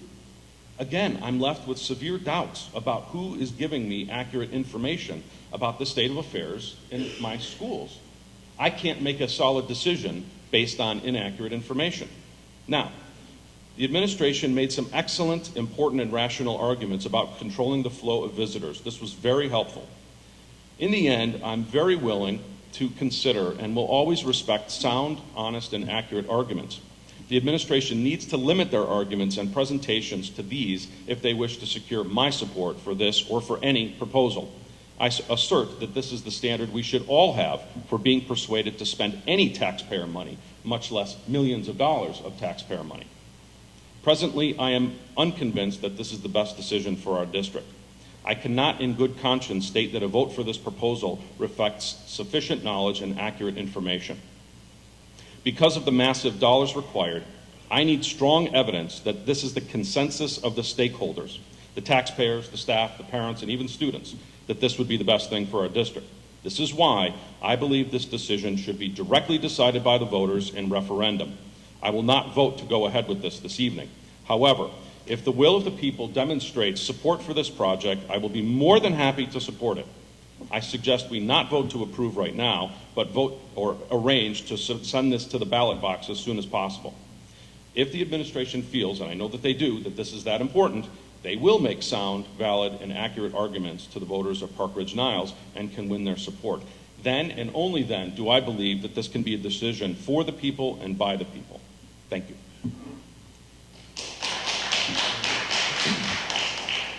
Mark? I'd like to piggyback on Dathan's comment.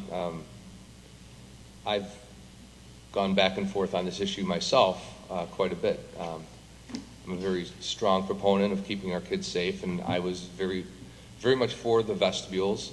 But the price tag has always, been a big concern to me because I feel like I was put in this position by the taxpayers, and I should be a good steward of their dollars. So I've really been struggling with this, and to Dathan's point, we've only been talking about this for 3 meetings. Time has gone by very quickly, and here we are, and we're going to make a huge decision, a very important decision for our district. And my feeling is exactly what Dathan pointed out. I think we should go back to the taxpayers, back to the community, give everybody some time to digest everything that they've heard within these 3 meetings, have some conversations amongst ourselves in the community. We still have time, and that's why earlier I asked, what's the hurry? Why do we have to do this now? I didn't get a very good explanation as to the savings in terms of the codes as far as energy savings and so forth. There's no synergies with some of the other projects we're doing. I understand we're doing some work, moving some classrooms around. That's later on. Why do we need to do it now? So I feel really rushed, and I don't like to be rushed. I'm a thoughtful person. I like to make decisions with good information. I did some research, and according to the Illinois State Board of Elections, we can still get this referenda on the ballot for March if we act as a board. It's an advisory referenda, I believe, but we can ask the taxpayer to help us make that decision for us. And even if that is not the case, and I made an error, we should still wait on this, and we should have the people of this community weigh in so that we, as a board, have everybody's input. Thank you. Bob Johnson.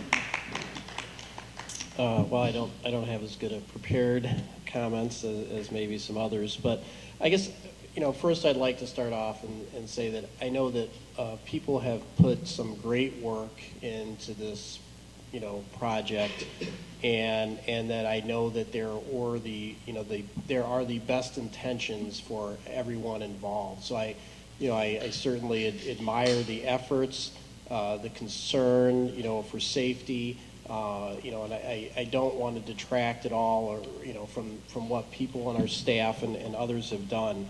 So I want to applaud that, and I also want to thank those who showed up at the meeting tonight, those who have been at our prior meetings, those who sent emails to the school board members. I want to let you know, I'm sure every one of us received those and has read those, and I think that that input is really good. I do think there have at times been a focus on this, talking about shootings, but I think as we talk more and more, I think people are acknowledging that is not the predominant reason for pursuing this. And hopefully we certainly want to have safeguards, but it's something. Hopefully that won't be our main focus. I think my thought is I think we need a comprehensive plan for safety. When you look at we're talking about roofs. We have detailed plans for how much we will spend on roofs this year, how much we will spend next year. What do we expect to spend on our roofs in 20 years? And all we're talking about at the moment for safety is the vestibules. We're not talking about, sort of what would be our plan, what should we do, how should we stage things, because we probably can't do everything all at once. We can't even maybe do all the analysis at once. And the fact is, we've also talked about, and people have mentioned, we are in an urban environment. So we have children outside where people are walking right by on sidewalks in the daytime. And in some ways that's the beauty of the community, and in other ways it presents challenges when we want to talk about security and safety for our children.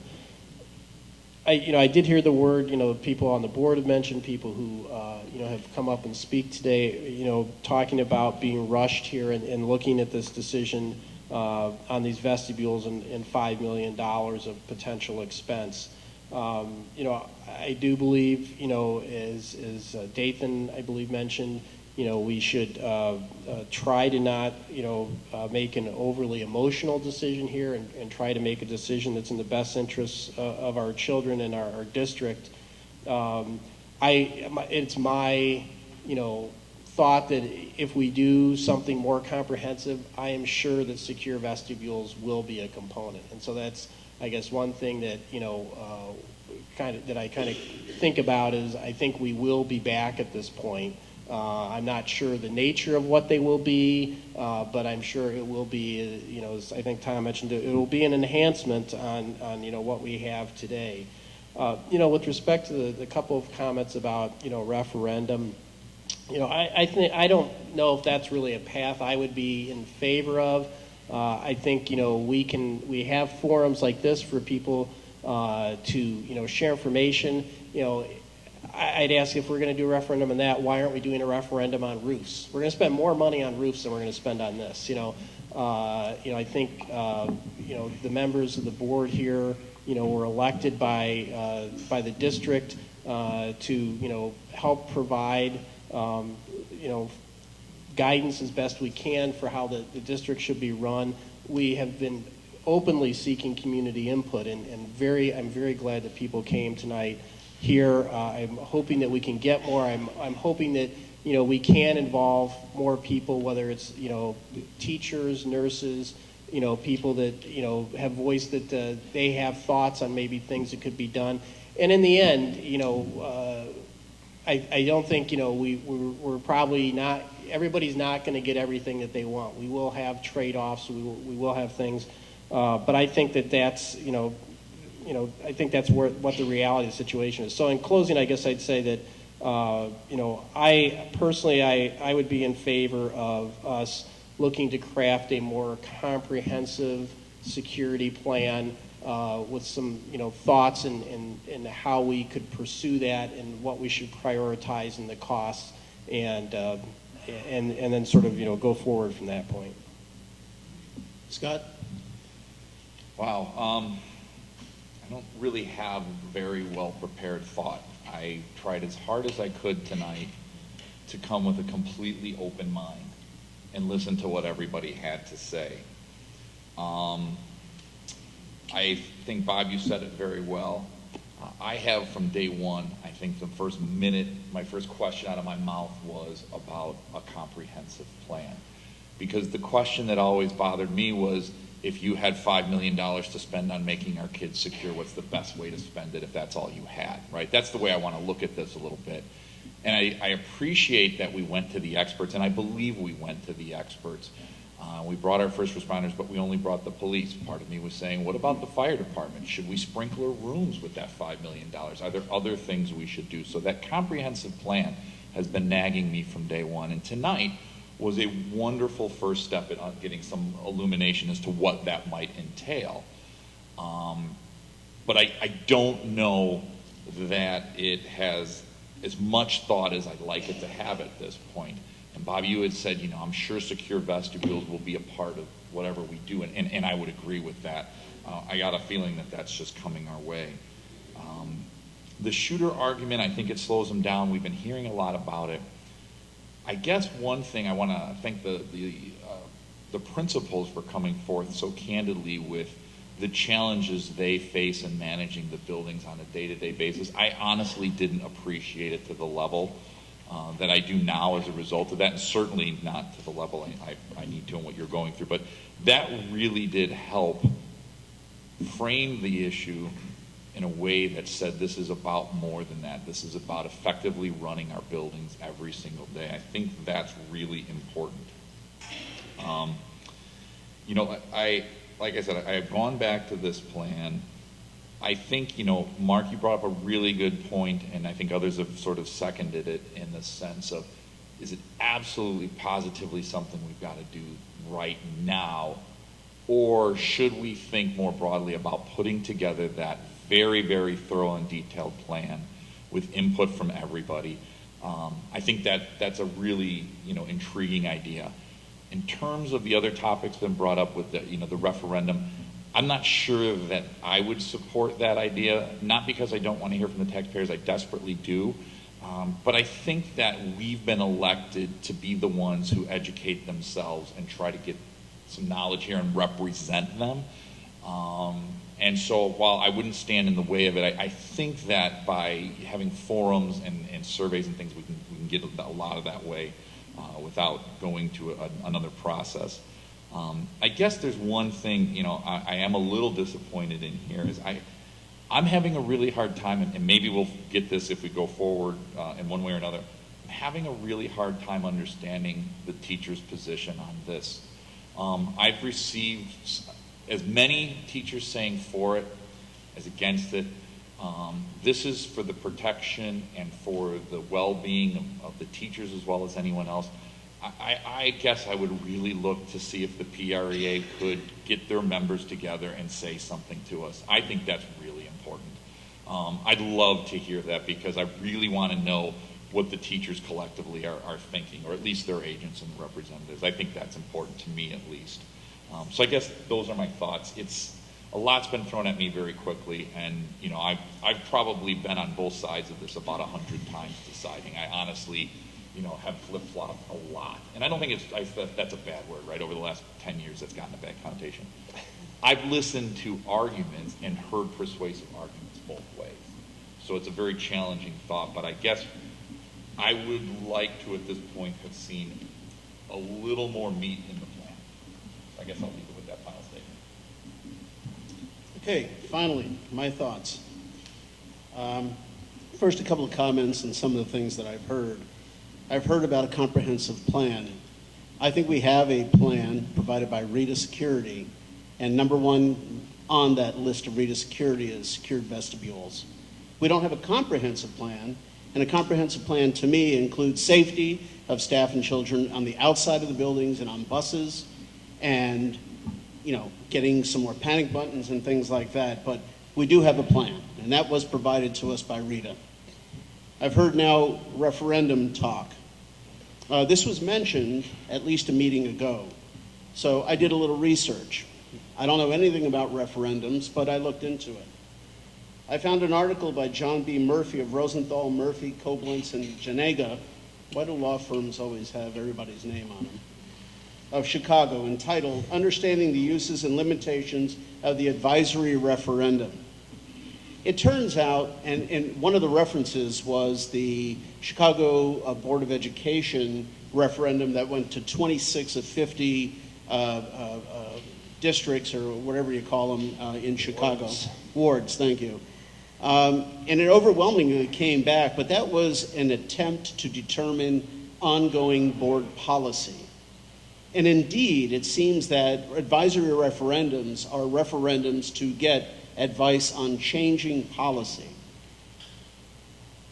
And in summary, I find that the use of a non-binding referendum is to provide information to a government body of the public opinion of policy matters. As the security and safety of our students and staff is a given, I believe that the vestibule does not constitute a challenge or change of policy. So I personally feel that referendum doesn't have a place here. I think that we were elected to sift and filter out this information and make this decision. I heard about being rushed. You know, we first heard about this February 23rd of 2015. And we've been talking about this over the last 3 months pretty intensively. So I've done my own research. I'm very familiar of the articles. I've had great conversation over the articles, the validity of the articles. Statistics lie and liars use statistics. I get it. You have to look at the data and see who they're including. Some of the reports only included if there was more than 5 deaths. You have to really look at the data to validate it. But I agree that the actual shooting instance is quite low. I don't think that we're talking about necessarily just about shooters. We're talking about irate parents. We're talking about all kinds of other things aside from somebody having a gun. So, my report. On the issue, and by the way, I do fare with Bob. I do want to give plenty of thanks to the architectural organization, Luann, Lori, Ron. I mean, there's a lot of time that have been put into this. And of course, the board and the public for enduring all of this tonight. But on the issue of secured vestibules, I also have thought long and hard. I'm concerned with several aspects of the proposed implementation of the secure man cages. First, I'm concerned that the system will be simply ignored or circumvented.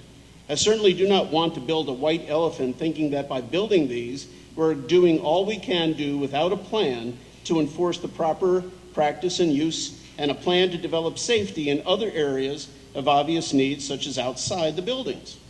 Secondly, I want to be certain that the money spent will be truly worth what we expect the secure vestibules to accomplish.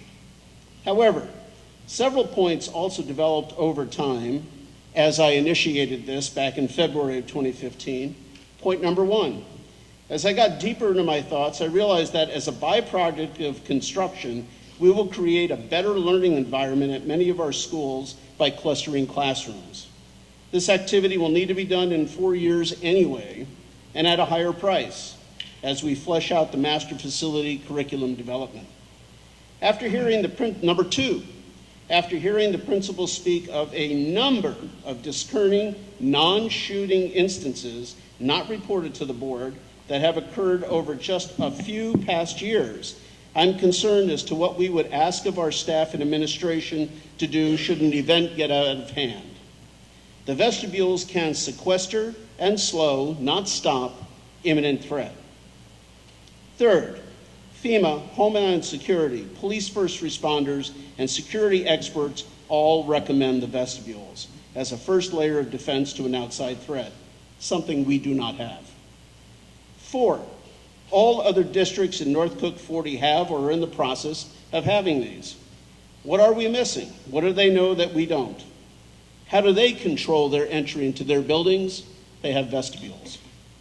5, I realize that the current situation as it exists to enter to our buildings is not tenable in 2015.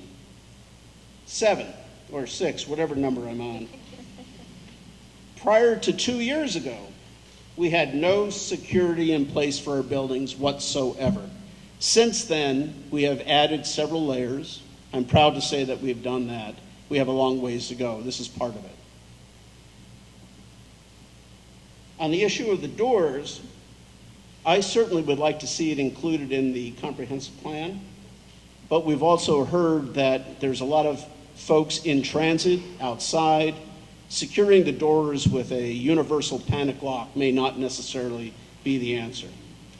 And then finally, as many fellow parents do, I hold the safety of my children to the highest regard. Elected to my position on the board, I am entrusted with the education and safety of children and staff. Creating the vestibules is a major component of improving the safety of children and staff while in the building. I'm in great favor of a comprehensive security plan to be developed prior to the awarding of bid documents in February to ensure that current practice and lax attitudes do not undo the thought, effort, and expense that goes into the development of the security vestibules. As all children are beyond monetary measure, I assume a zero tolerance of lax security in any venue, whether it be in the buildings, outside on the playgrounds, or on the buses. While the security vestibules are one component to increase safety, they are a huge component of in-building safety management. In light of all the reasons to build these units, to me, the cost therefore becomes the least consideration. I'm in favor of the vestibules.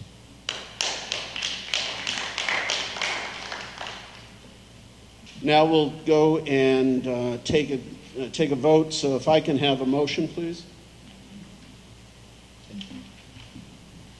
And Tony, to be clear, just to reiterate, what we're voting on is creating the documents to allow for bidding, which has a cost associated with it.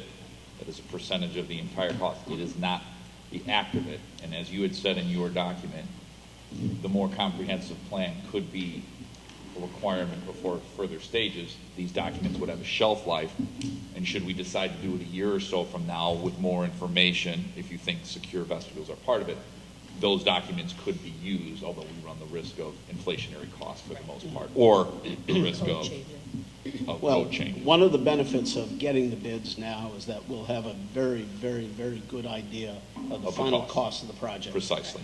And the vote tonight is, just as you said, is just to send out the bids to get a 110% idea of the cost and the final drawings. In February, when this comes back to the board, if it gets that far, that's when the board will be on the hook for proceeding with the process. So, any other questions on what we're exactly voting on? If not, can I have a motion, please?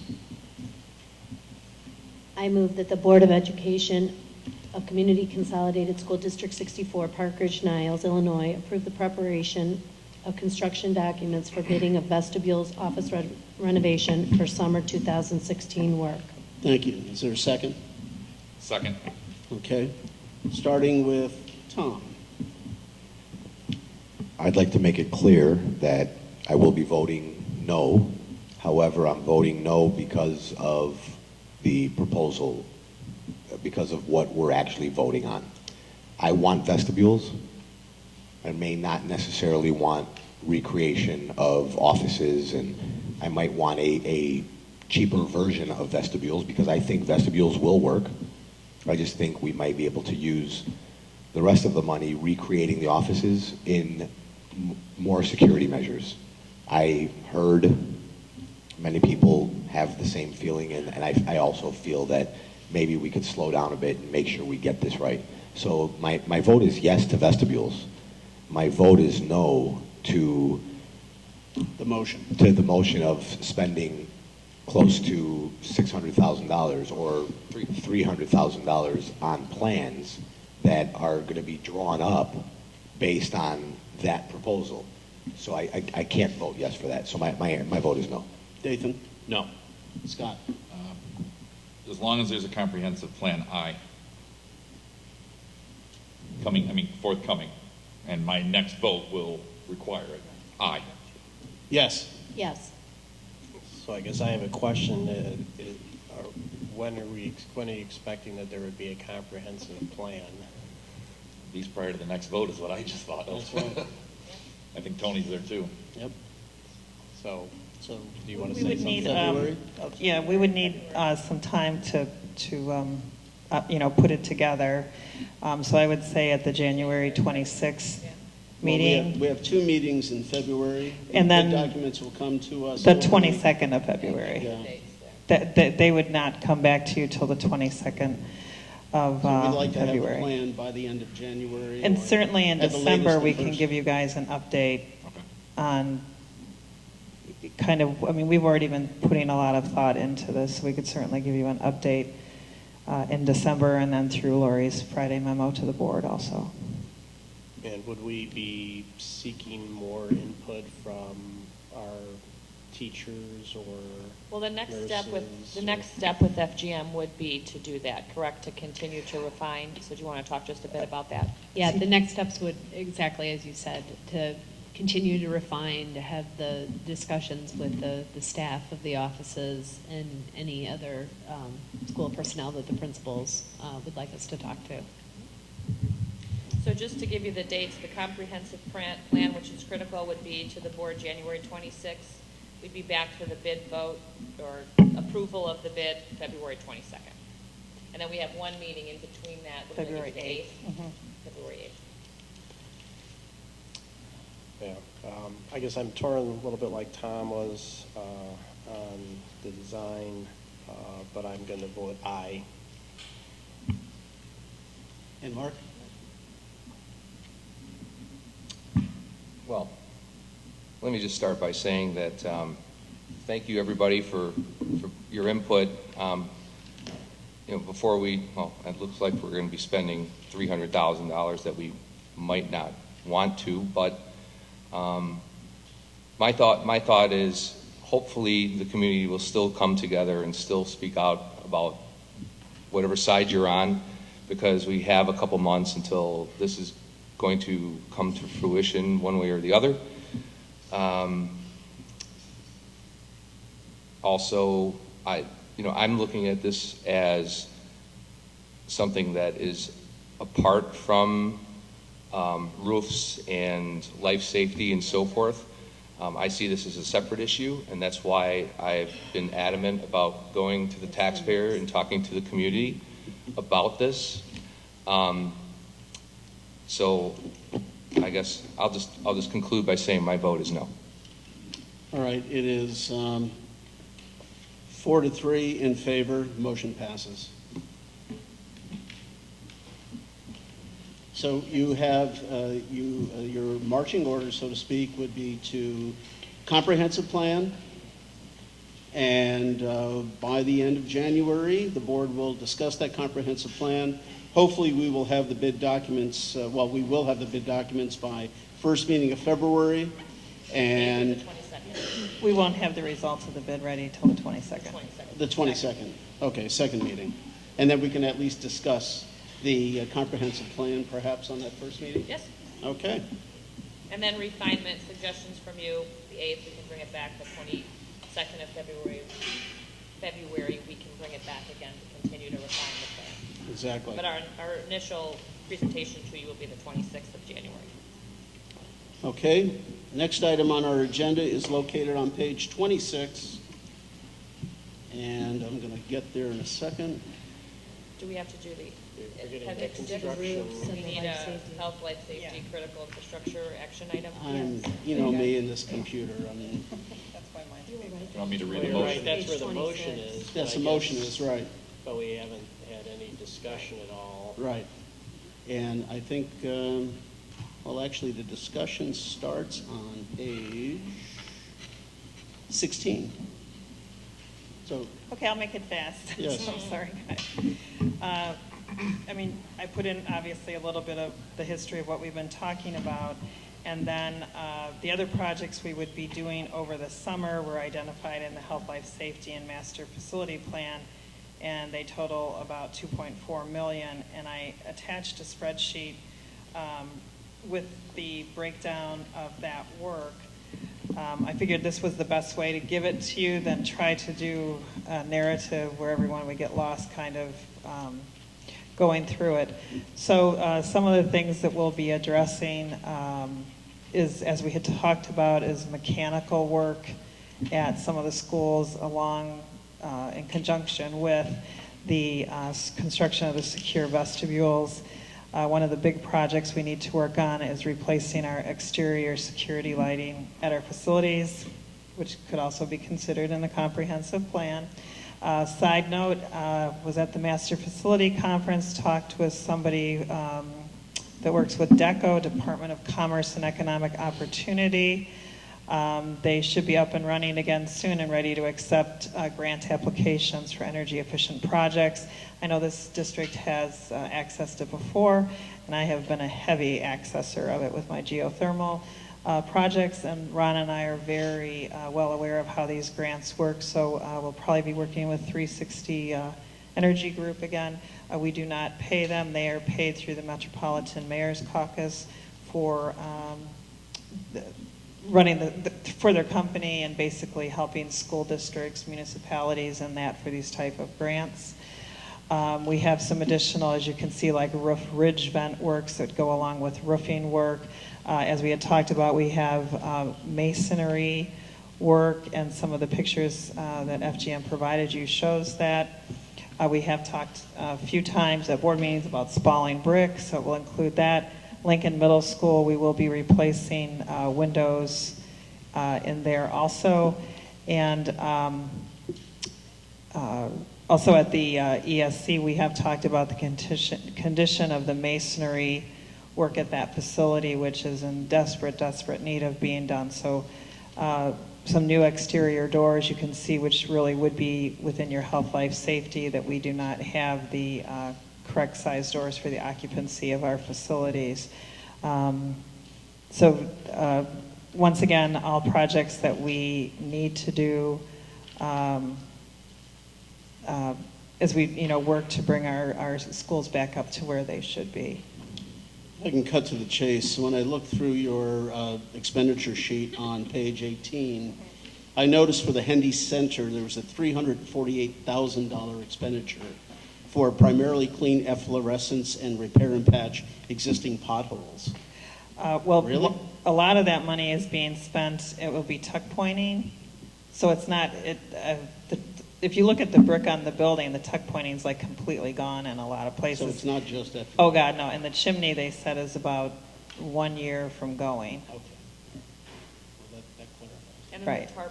Oh yeah, so I should tell you guys, we were starting to clean stuff out of the ESC, and the maintenance guys, I don't know if you actually went up there, Ron, too, showed him we have a tarp extended in the attic of the ESC to catch water. Someone's being resourceful. I think I could just Laces buy a and lot of bubble gum. tarps, okay? It's like being green, I guess. You're saving the rainwater. Yeah. Should we get ready to vote on this? Yeah. Any other questions on work that needs to be done? So just as I look at this sheet with everything, so it says, other, so this is the other project category that's on, pages 17 and 18. And it comes to like $2.35 million. Correct. Now, when we were talking here before about the two parts for summer of 2016, and it was $8.1 million for health, life, safety, critical infrastructure. The roofs and this total to 8.1. So there's, so we're sort of in prior meetings, we got data on the roofs that. Right, and you guys had asked me to bring, we had talked about this at another meeting, but we wanted to show you a more, comprehensive actual laundry list, if you will, of what projects would be done. We also will be reporting back to the board. I don't know if you have any further information, Terry, on the roof scans that you wanted to share or not, or Troy, I guess. So if you recall at last meeting, we had just had the roof thermal scans done at Franklin and at Jefferson, and we knew the quantity of, or number of locations of wet insulation that they had found. We didn't know the actual square footage. It amounts to approximately 2% of the roof at Franklin and 0.5% at Jefferson, which we considered very good. Those are excellent candidates for removal of the wet insulation and patching the roof membranes at those locations. So that was definitely good news. So we don't have the amount quantified as far as what the reduction in the cost would be. I would ask that the board vote for us to move forward with these projects. Obviously, it's bid documents. You're not voting on $8.1 million. It's bid documents. And between now and then, we have a few other critical things we have to take care of at Lincoln School. So we're going to be trying to get some estimates and talk to you guys about, is that something we want to do next summer at Lincoln? We have no heat and air conditioning in part of the library at Lincoln, and we have some pretty severe issues. I don't know if Tony Murray's still here, or Denise Reeder. If you talk to her, she would fill you in on what's going on with that facility. Well, just so I can understand Bob's original question, were you asking if the other items were being presented tonight for the first time? No, I just want to understand. Oh, you want to make it's sure just it was in it? our document here just listed $2 million worth of projects. Yeah. But I think what our motion is looking to, is to include both those and the roofs. Correct. So we're actually, just somebody was running down this, you'd look and say, oh, it's 2.3 million, and here's the motion. I just want to make it clear that we're talking about this and the roofs, which would be, an $8 million project that we're just talking about bidding documents for, so which we said will cost us several $100,000 to prepare. Okay. I just wanted to make sure. So, Luann, the Lincoln that you just brought up, those issues are not part of this. No, so what I would be, this is typically what I will do is, as we're looking at this, so if they came back and said we had a $500,000 savings, okay, what are some other things that are, like, I'm talking critical, not that I want to do, or, well, I mean, I want to fix the buildings, but we have some pretty critical issues at Lincoln School, and we have met, Ron has met numerous times with their PREA group there, and we have definitely heard them, and so we kind of want to see where we come out, and if there's something we want to add in and review with the board, or is it something we take out of Ron's O&M budget next year? But we have some very critical issues with that building. Yeah, I guess, and it's not central to this, but so you're saying we have no heat in the library at Lincoln? Part of the library in the back section where the offices are, and I believe, I'm not sure if we have social workers over there Psychologists, facilitators. that meet with students. Also, there's no heat. They didn't ventilate the area. And if you walk in the library and you look up in the air right there, you'll see that they never closed in the roof. And so when it's cold, it's just flooding it. So we're losing energy. Can I ask you, is this found on the Health Life Safety Report, or is this found in the master facility plan anywhere? Yes, or the all of maintenance the plan? above. All of the And above. some of it is addressed in the roofing and fixing of the roofing, and there was mechanical work that's listed in the other projects that addressed. Okay. But we were looking at the shell and the warm, safe, dry, and then if we were able to do some of this additional work in the library, it does take all the other things off the health, life, safety, and infrastructure lists. So it's something that really we're talking about doing in years 3, potentially 4. Yeah, but If we didn't. moving And then it we up. would also be looking at some of the, probably exterior doors, which are, I believe, in the plan also, because we have we have one door you have Rotting to out. kick Yeah. to open it, and that's not a good exit strategy. So are we doing anything for these folks on a temporary basis? Well, I think, Ron, we're going to try and close up the ceiling at least to help them out. Insulation across the top of the ceiling, try to at least eliminate some of the cold air that's just dropping through the grates. Use your microphone. Use your microphone. Put some bats up. We're going to try to put some bad insulation up over, I don't know if you've been in there, they have a crosshatch, just open ceiling, with just trim, that the air just drops right out of the attic area and the uninsulated area right in there, and then there's no HVAC in any of those small offices there. They're plugging in electric space heaters, which we all know how, first of all, how efficient that is and how dangerous that could be. So we're going to try to put some temporary insulation up there until we can do something on a more permanent fix. Okay. Yeah, I mean, I just hope we could do what we could do for our staff members to have them have reasonable working conditions. Yeah, I was quite shocked when I saw the way that was set up. Anybody know how long this might have been the current practice? When we met with Denise, I mean, the frustration from her and Tony was clear. Prior administrations, especially in Ron's role, were very well aware of the situation. So when I was principal in Lincoln, when we brought this issue up with facilities when I was principal, so this has been an issue for 5+ years. So, Ron, last year, when we had all the trouble that we had at Carpenter in terms of heating and cooling, Nicholas brought in these little robot-like heaters to warm the, Steve's back over there, helped, to warm the spaces. Would that be something we could do, along Bob's question, to make sure that the spaces where staff and students work and receive support services are warm enough? Yeah, we can take a look and see, because it's so many small areas. We'll have to look and see what the best solution is. You might not want to put one of those bigger units in such a small area. You're going to lose half the room. Or something like those, but just some type of a safe and Yeah, approved we could look and heating see. system unit. There's a company called Rankin that rents. They rent equipment for portable and emergency heating. Okay. So we can give him a call and see what he thinks on maybe putting a single unit in and dropping a duct into each ceiling for the 3 or 4 rooms there and pick it up. So not to minimize this issue, but it's not part of what we need to vote on tonight. No, So but how I'm about just if we- concerned if we got staff members who are working in uninvited areas. Well, yeah, but I think we more need to bring next this month. back. Yeah, Bring we'll that talk back, about it. okay? So let's move on.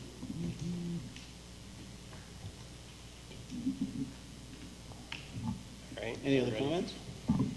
Thoughts? Speaking? Nothing?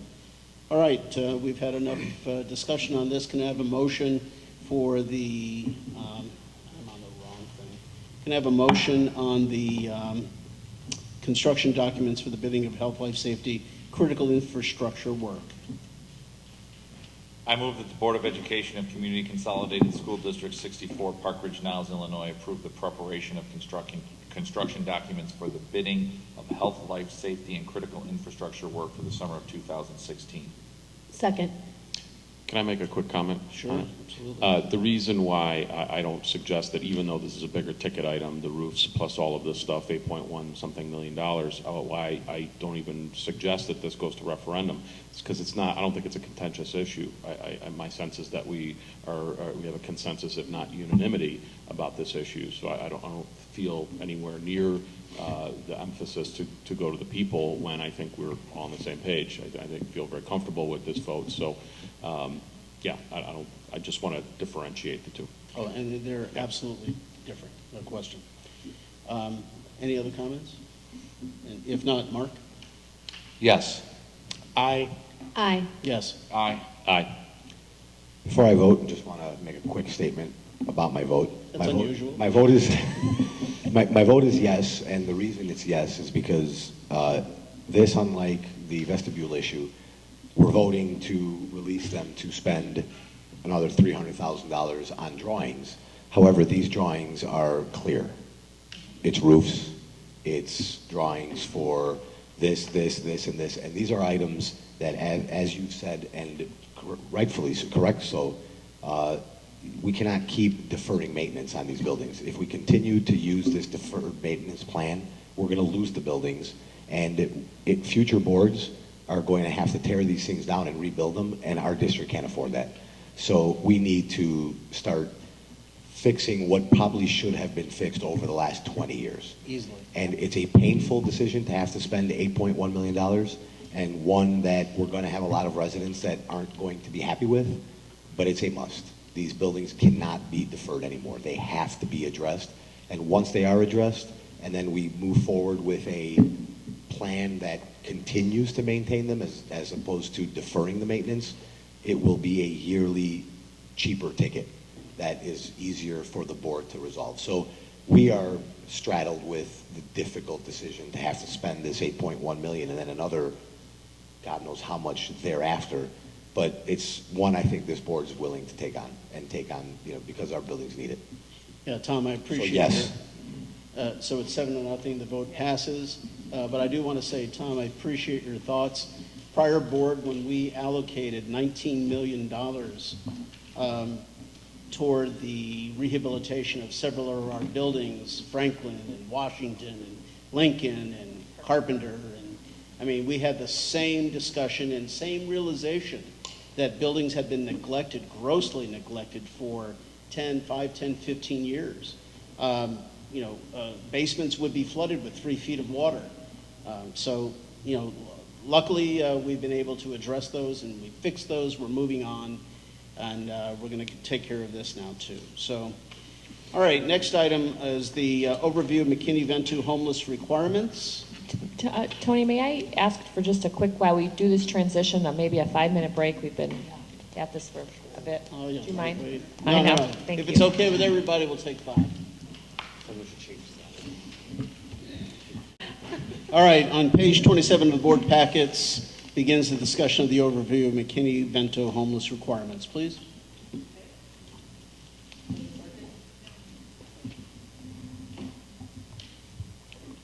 Good evening. Good evening.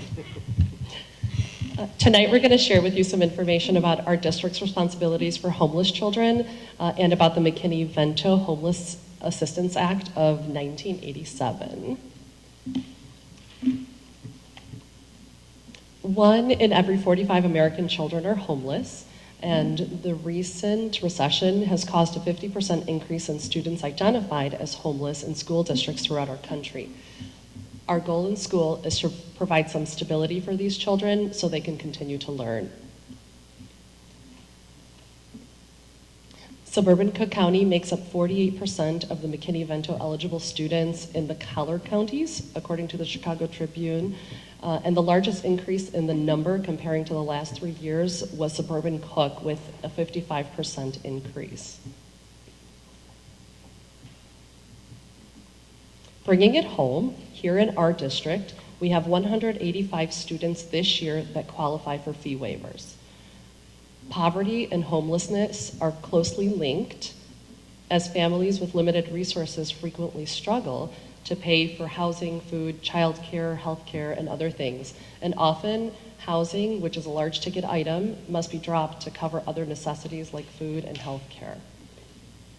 Yeah, just a quick question. Sure. Homelessness does not necessarily mean low income, correct? Correct. Yeah. So that's the next slide. 2 different groups, okay? Absolutely. Because you've got number of fee waiver students. I look at that as low income. Correct. So this is just where it may begin, right? Is So this the number up or down from previous years? This one's been pretty steady. Steady. Correct. If I may ask, since you're on that question, how does this compare with the state, the North Cook 40, the nation? Where are we in terms of that 4.1%? I have to, go ahead, I can look it up on the compare schools. Oh, okay, that's what, okay, I can look it up there too, thank you. I'll look Okay, at it. thank you. So the next slide talks about our homeless families. So last year, we had 10 families in our district that qualified for McKinney-Vento. 10 students. I'm sorry, 10 students in our district that qualified for McKinney-Vento, and this year we have 5 so far. Both of these numbers are below state expectations, and we were audited in the spring of 2015 because of these low numbers, and our current low numbers will likely lead to another audit. Since we completed this presentation, just this Friday, we had another family added to these numbers, and they have several students that will begin attending our schools.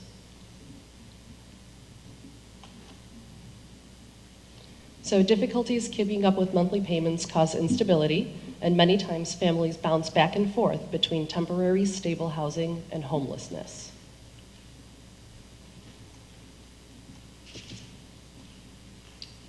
And federal law and Illinois law allow homeless students the choice of which school they would prefer to attend. The school they attended prior to becoming homeless, or the school in their temporary housing situation. Homeless students must be allowed to register immediately, even without school records, and remain registered until the end of the school year that they obtain permanent housing. The district works with the family to complete the registration process and include all the required documents. Do these students live in our district? They may, their temporary housing might be in our district, or their previous permanent housing might be in our district. So they may become homeless and move away, but they could choose to stay here, or they may have been permanently living somewhere else, but be temporarily living here and choose to come to our district. Yes. Transportation, are we responsible for transportation? There it is. Yes, we are. The school district must provide transportation for the student to be able to attend, and the transportation arrangements may change and as the housing instability for the family continues. So as they move from place to place, we would also change the transportation and where we're going to get them from. In many cases, we share the cost with the other district. Is there state reimbursements for this? That's what I was. Coming to that slide. Okay.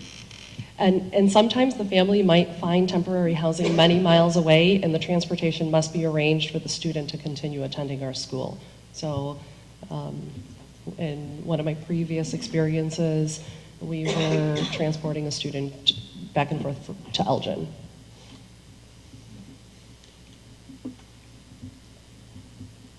Homeless students must be immediately enrolled in any program such as free lunch, and all school fees must be waived. Charges and fees for required trips and events must also be waived.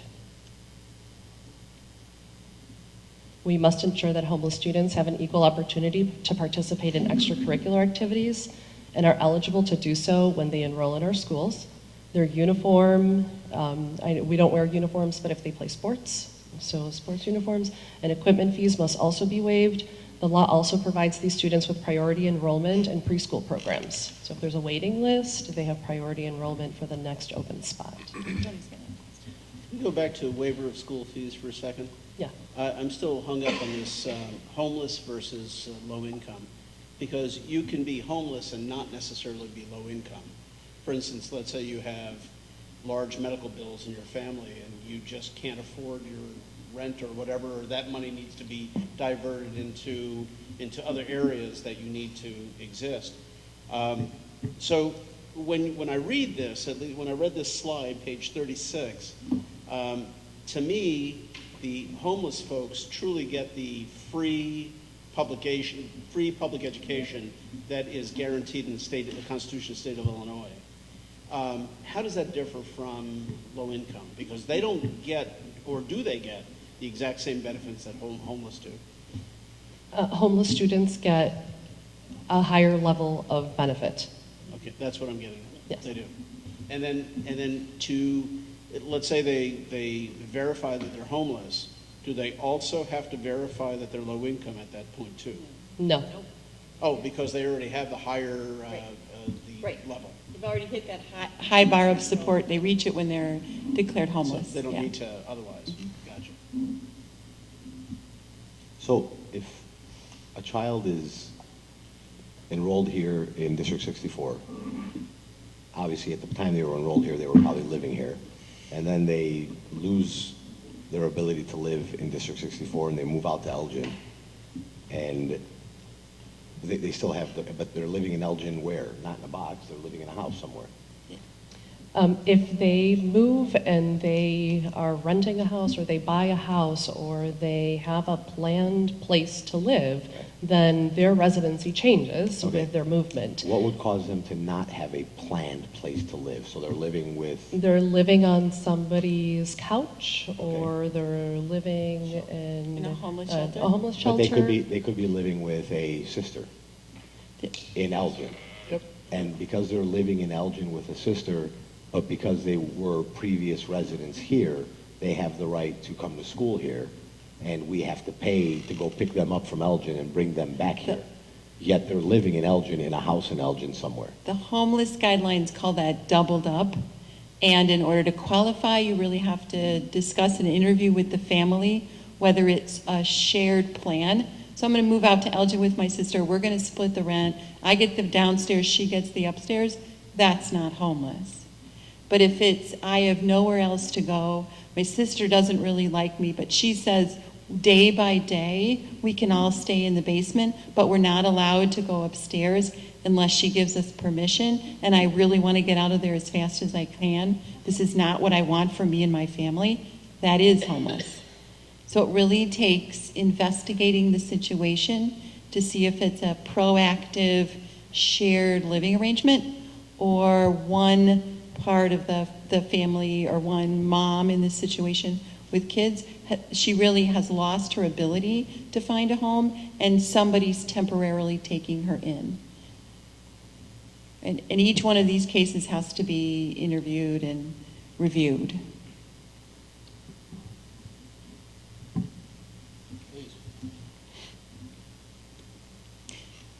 The question about the cost of transportation, the $24,000 you see there is very close to what this district spent last school year transporting homeless students in one direction or the other.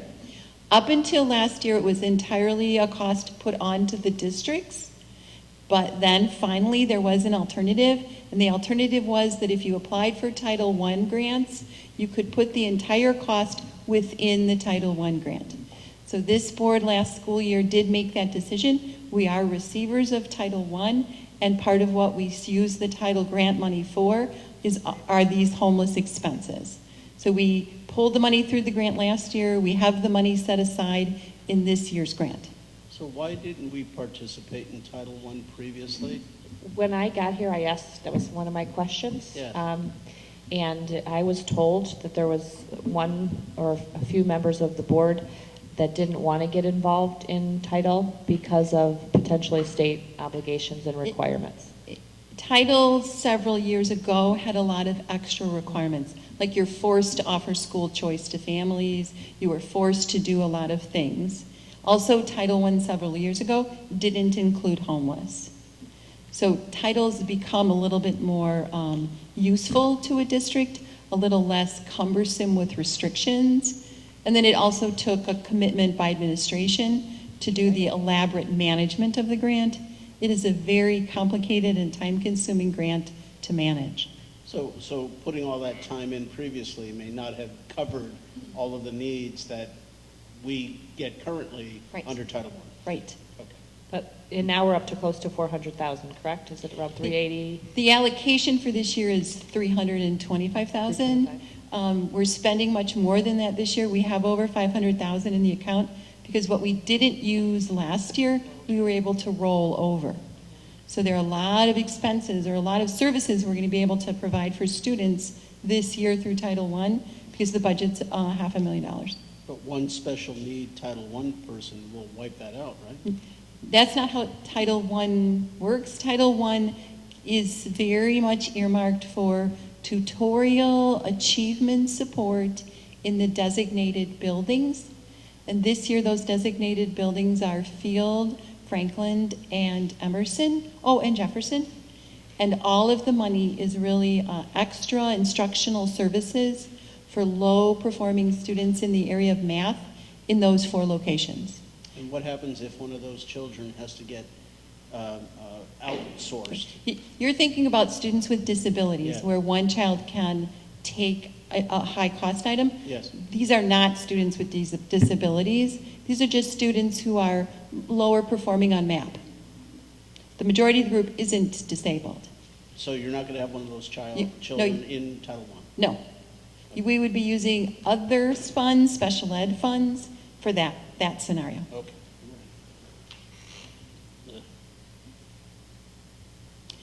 So we have been providing staff with training, both building secretaries, ESC secretaries, and administrators to begin to recognize students who may be homeless. Typically, the family doesn't come forward, raise their hand, and say, we're homeless.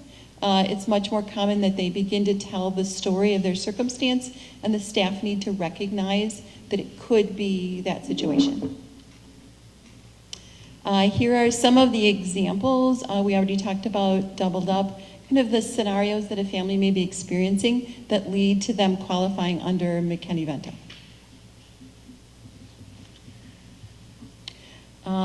These are just a quick review of the immediate. There are nothing delays the enrollment of a homeless student. So start the very next day, qualify. All of these obstacles are set aside. So because school is viewed as the most important place for that child to be.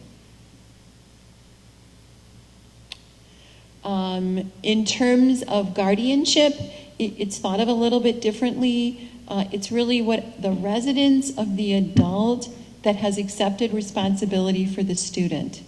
It could be several students being raised by their grandmother, and their grandmother is in like supported housing because she's been through homelessness. That kind of a scenario. She is their active parent right now. She is in a homeless situation here. She's in a program to help her regain her residency, so they would qualify. The most important thing with each of these homeless situations is that we are taking it case by case.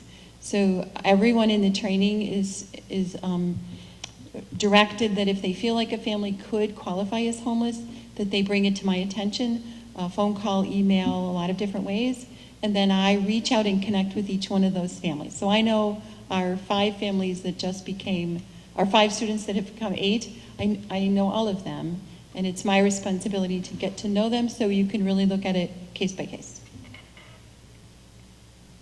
Do you have any success stories where someone was homeless and then got back on their feet? Yes, I have, certainly across my experience as a homeless liaison. More in other districts where there was a higher number. Here, it's really the success for me is seeing those children function. So you realize the family situation, and then you realize, yeah, but look, she went on the field trip, or look, she drew this picture. It's more seeing those students as engaged and successful as other students that kind of count as a success, I would say. These are just more examples of the situations. We do have families that do emergency foster care here in Park Ridge for students, and so that's been one of the examples we've seen.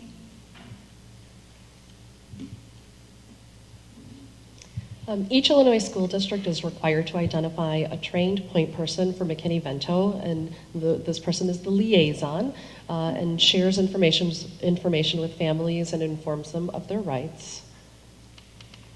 In our district, our liaison is Jane, our Director of Student Services.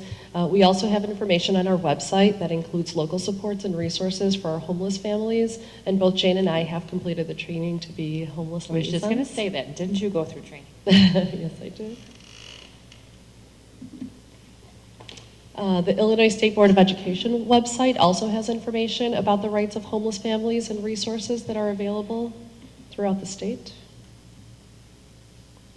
And in District 64, we comply with the legal requirements by having homeless posters at all of our entrances in every building. We provide training, as Jane said, to our secretaries and administrators to recognize signs of homelessness, and we refer all families that are possibly homeless to Jane, our homeless liaison. So we've trained everybody to follow that process and to do that.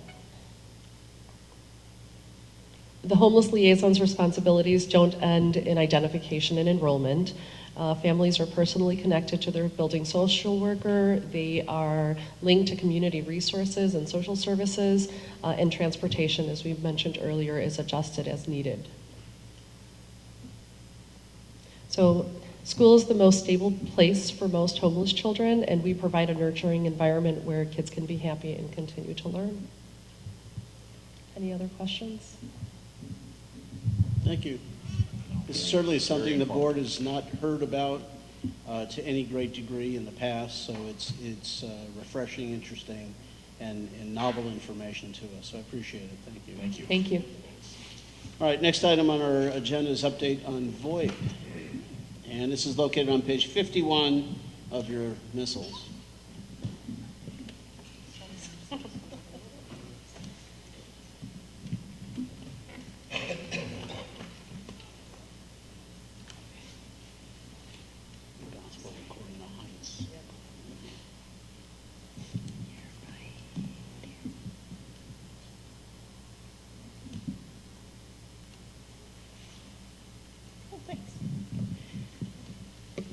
Ready to go? All right.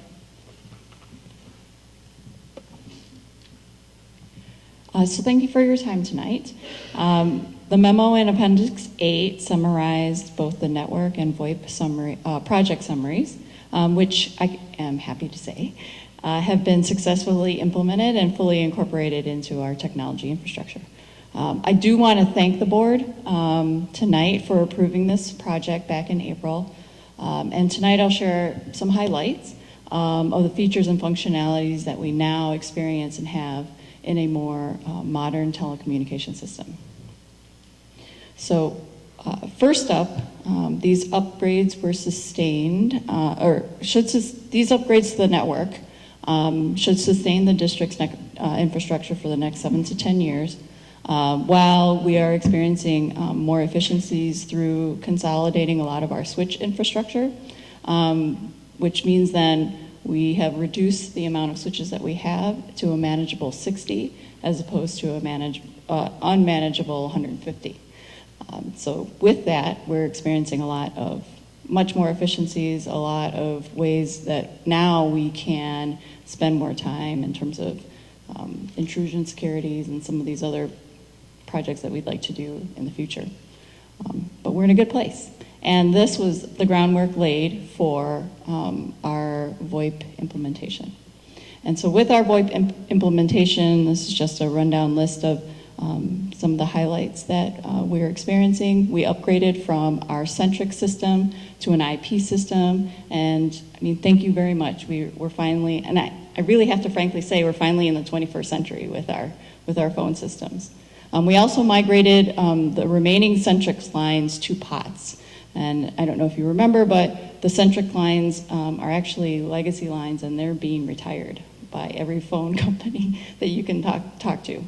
They do not support any technicians anymore on Centrix lines, so it was going to cost the district way more money to support those and continue on. We do have direct dial lines into all of the classrooms. One of the enhanced benefits of this is that we can now take advantage of what they call enhanced 911 locators.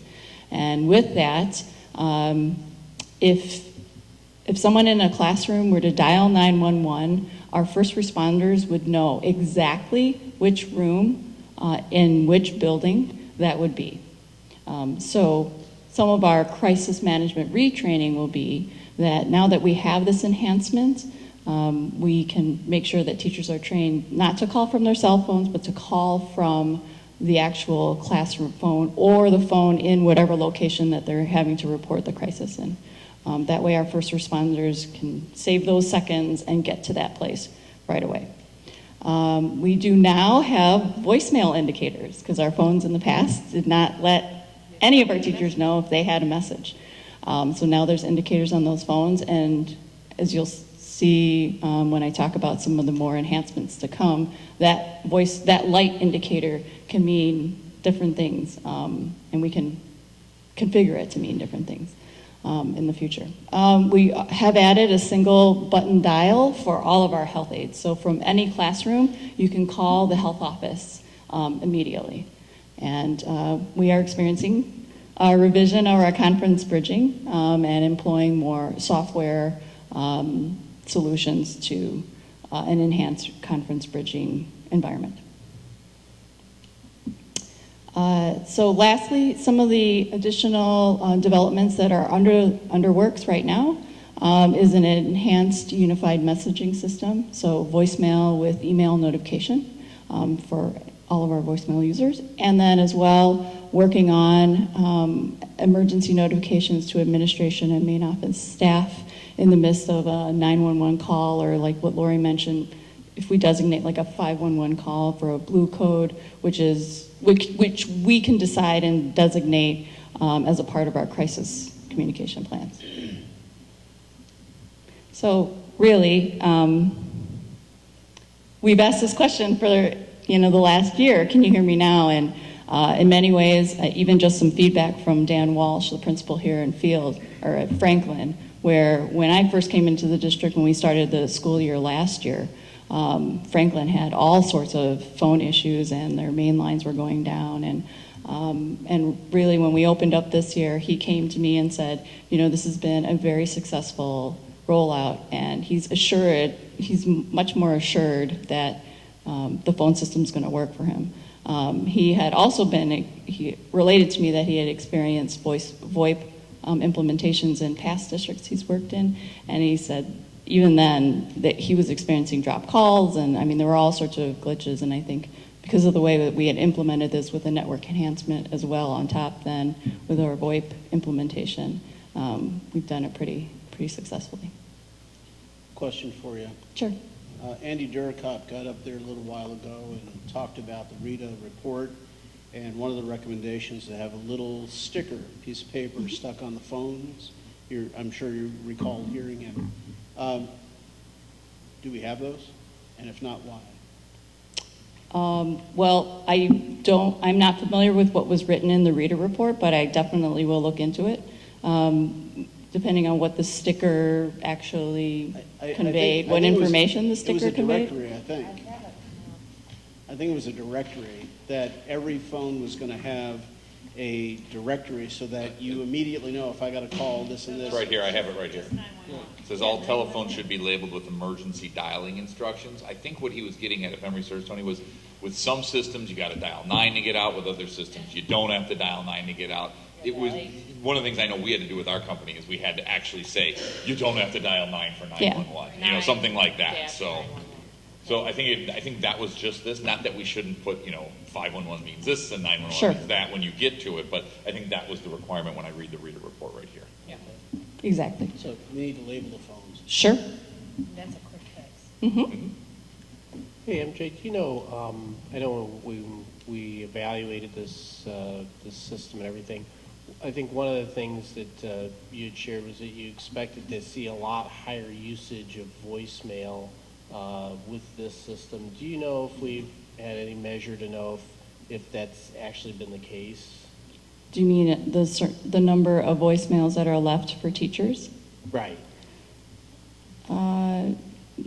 No, but we can get a sense in terms of, we've got feedback forums that we're planning to do, because really a lot of the teachers are still getting used to working this into their communication plans and how they communicate with parents and whatnot. So we will at least get that self-reported feedback from teachers to see how effective it's been for them in communicating with their parents. Once we've implemented the email notifications of voicemail, we can probably track that a little bit more. But I have not gone into the server to check how many voicemails we've I just remember that was one of the big selling points of this was that, hey, the voicemail system will be great. Everybody will use it a lot more. I was skeptical because every teacher that I ever did anything with was like, email me, don't call me, I won't check my voicemails. So, the selling point, one of the selling points of this was, hey, people are going to use voicemail a lot more because it's going to be a lot better with this. So I was just, we've implemented it, so I'm not suggesting anything else. I was just curious if, that sort of assertion, came to fruition or not. Well, we're still developing that, because the second part of that implementation was to attach a email notification of the voicemail that gets, delivered. So they're able to see their voicemails from their computers, and they're able to see it, get a notice that they have a voicemail through email. So essentially, you're emailing person when you leave a voicemail as well. Will they'll have to pick up their phone though and retrieve the voicemail? No, they could just, they would just The get it right voicemail will from be their an computer. attachment, a WAV file. Okay. or it would be a link to the WAV file. Okay. So that they would just hear it off of the server. Or as well, we also have communicator software that they'll see a whole listing of their voicemails and then just can hear it from their computer. Okay. One of the things we're trying to work on is which type of technology, communication tool is appropriate for what type of scenario. So if we're trying to say to teachers and administrators, certainly, if it's something quick, post-it note size, you can shoot it in an email. If it's something more significant, we really would encourage two-way communication, which is why we'd like to use the phone. And I know in years past it has been email, and we're really trying to help people understand that, there's a time and place for email, but then there's also that time and place for the phone. So I think it is going to be a learning curve. But Yeah. And the whole adjustment between an old system where we kind of had to make a lot of workarounds because they didn't have a voicemail indicator. They didn't even know if they had, there were many phones that were really just voicemail phones and they weren't phones in the classrooms. So bringing that system and standardizing it across the board, I think a lot of teachers are going to start feeling like, wow, we can take advantage of some of these more modern features and use them accordingly. Thank you. Thanks. All righty. I'm on the other page, so I'm just page. I just hit the wrong button. I closed out on my 53. Thank you, Scott. It's the I hit consent wrong agenda. button. Go ahead. Here. I hit the wrong button. All right, so. God, I hate this thing. Love it. Here. All right. Huh? All right, next item, consent agenda. Anybody want to make a motion? I move that the Board of Education of Community Consolidated School District 64, Park Ridge-Niles, Illinois, approve the consent agenda of November 16, 2015, which includes the personnel report, bills, payroll, and benefits, approval of financial update for the period ending October 31st, 2015, approval of policies 5:270, 5:290, and 6:15, adopt final calendar for the 2016-17 school year, and destruction of audio closed minutes, of which there are none. Second? second. All right, starting with Tom? Yes. Aye. Yes. Aye. Aye. Yes. All right, next item is approval of minutes. Anybody have, this is located at page 151. Anybody have any additions, subtractions, corrections to the minutes as posted? Not hearing any. Can we have a motion?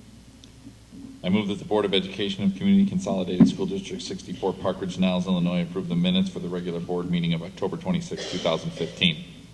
Is there a second? Second. Okay, starting with Mark? Yes. Aye. Aye. Yes. Aye. Aye. Okay, other discussions, Dr. Hines? I will move through this as quickly as I can. So you have your December 14th agenda. We will have to talk. We may make one change to this if we want to, and I think we probably would need to add any master facility type Yeah, if we have an progress update. update. So I'm going to make one amendment to what's listed here on our next agenda. We have a timely FOIA, somebody interested in our park numbers, so we sent that off. And we were able to provide that very quickly. We don't know our part. No, I mean in terms of the questions were how many participated in the, performance-based end of year, how many refusals. So somebody was just curious in terms of our numbers. So we reported that out to the person making the request. Laura, do you want to just quickly run through the Illinois Youth Survey?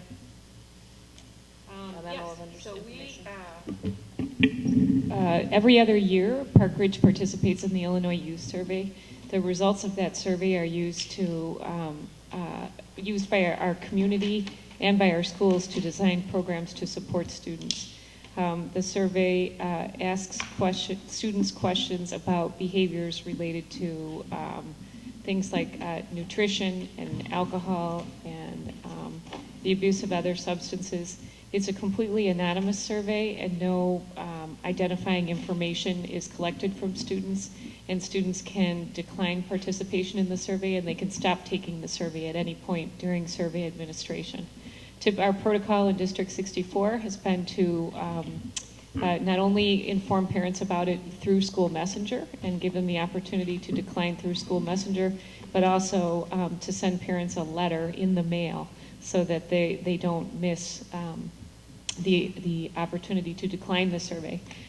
We've participated in the survey for many years, and all of our township participates in it, and so do other neighboring districts. So, yeah. Any questions? No. All right, that's it for us. That it? Okay, our next meeting is on December 14th, Jefferson School, planned for a 7 p.m. start.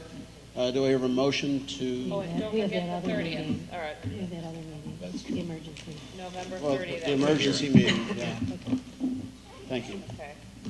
The next regular meeting will be December 14th. 7 p.m. December 14th 7 p.m., yeah, at Jefferson. at Jefferson. The emergency meeting on November 30th. Right. And 6 that's p.m. 6? No. 6:30. 6:30. 6:30 where? Jefferson. Jeff. Any other questions? If not, do I hear a motion to adjourn? So moved. Do I hear a motion? I'll make a motion. I'll adjourn the meeting. Second. Second? Okay. I thought you were asking for the motion. Okay, that's good. All in favor? Aye. Any disagree? None? All right, thank you for all your participation.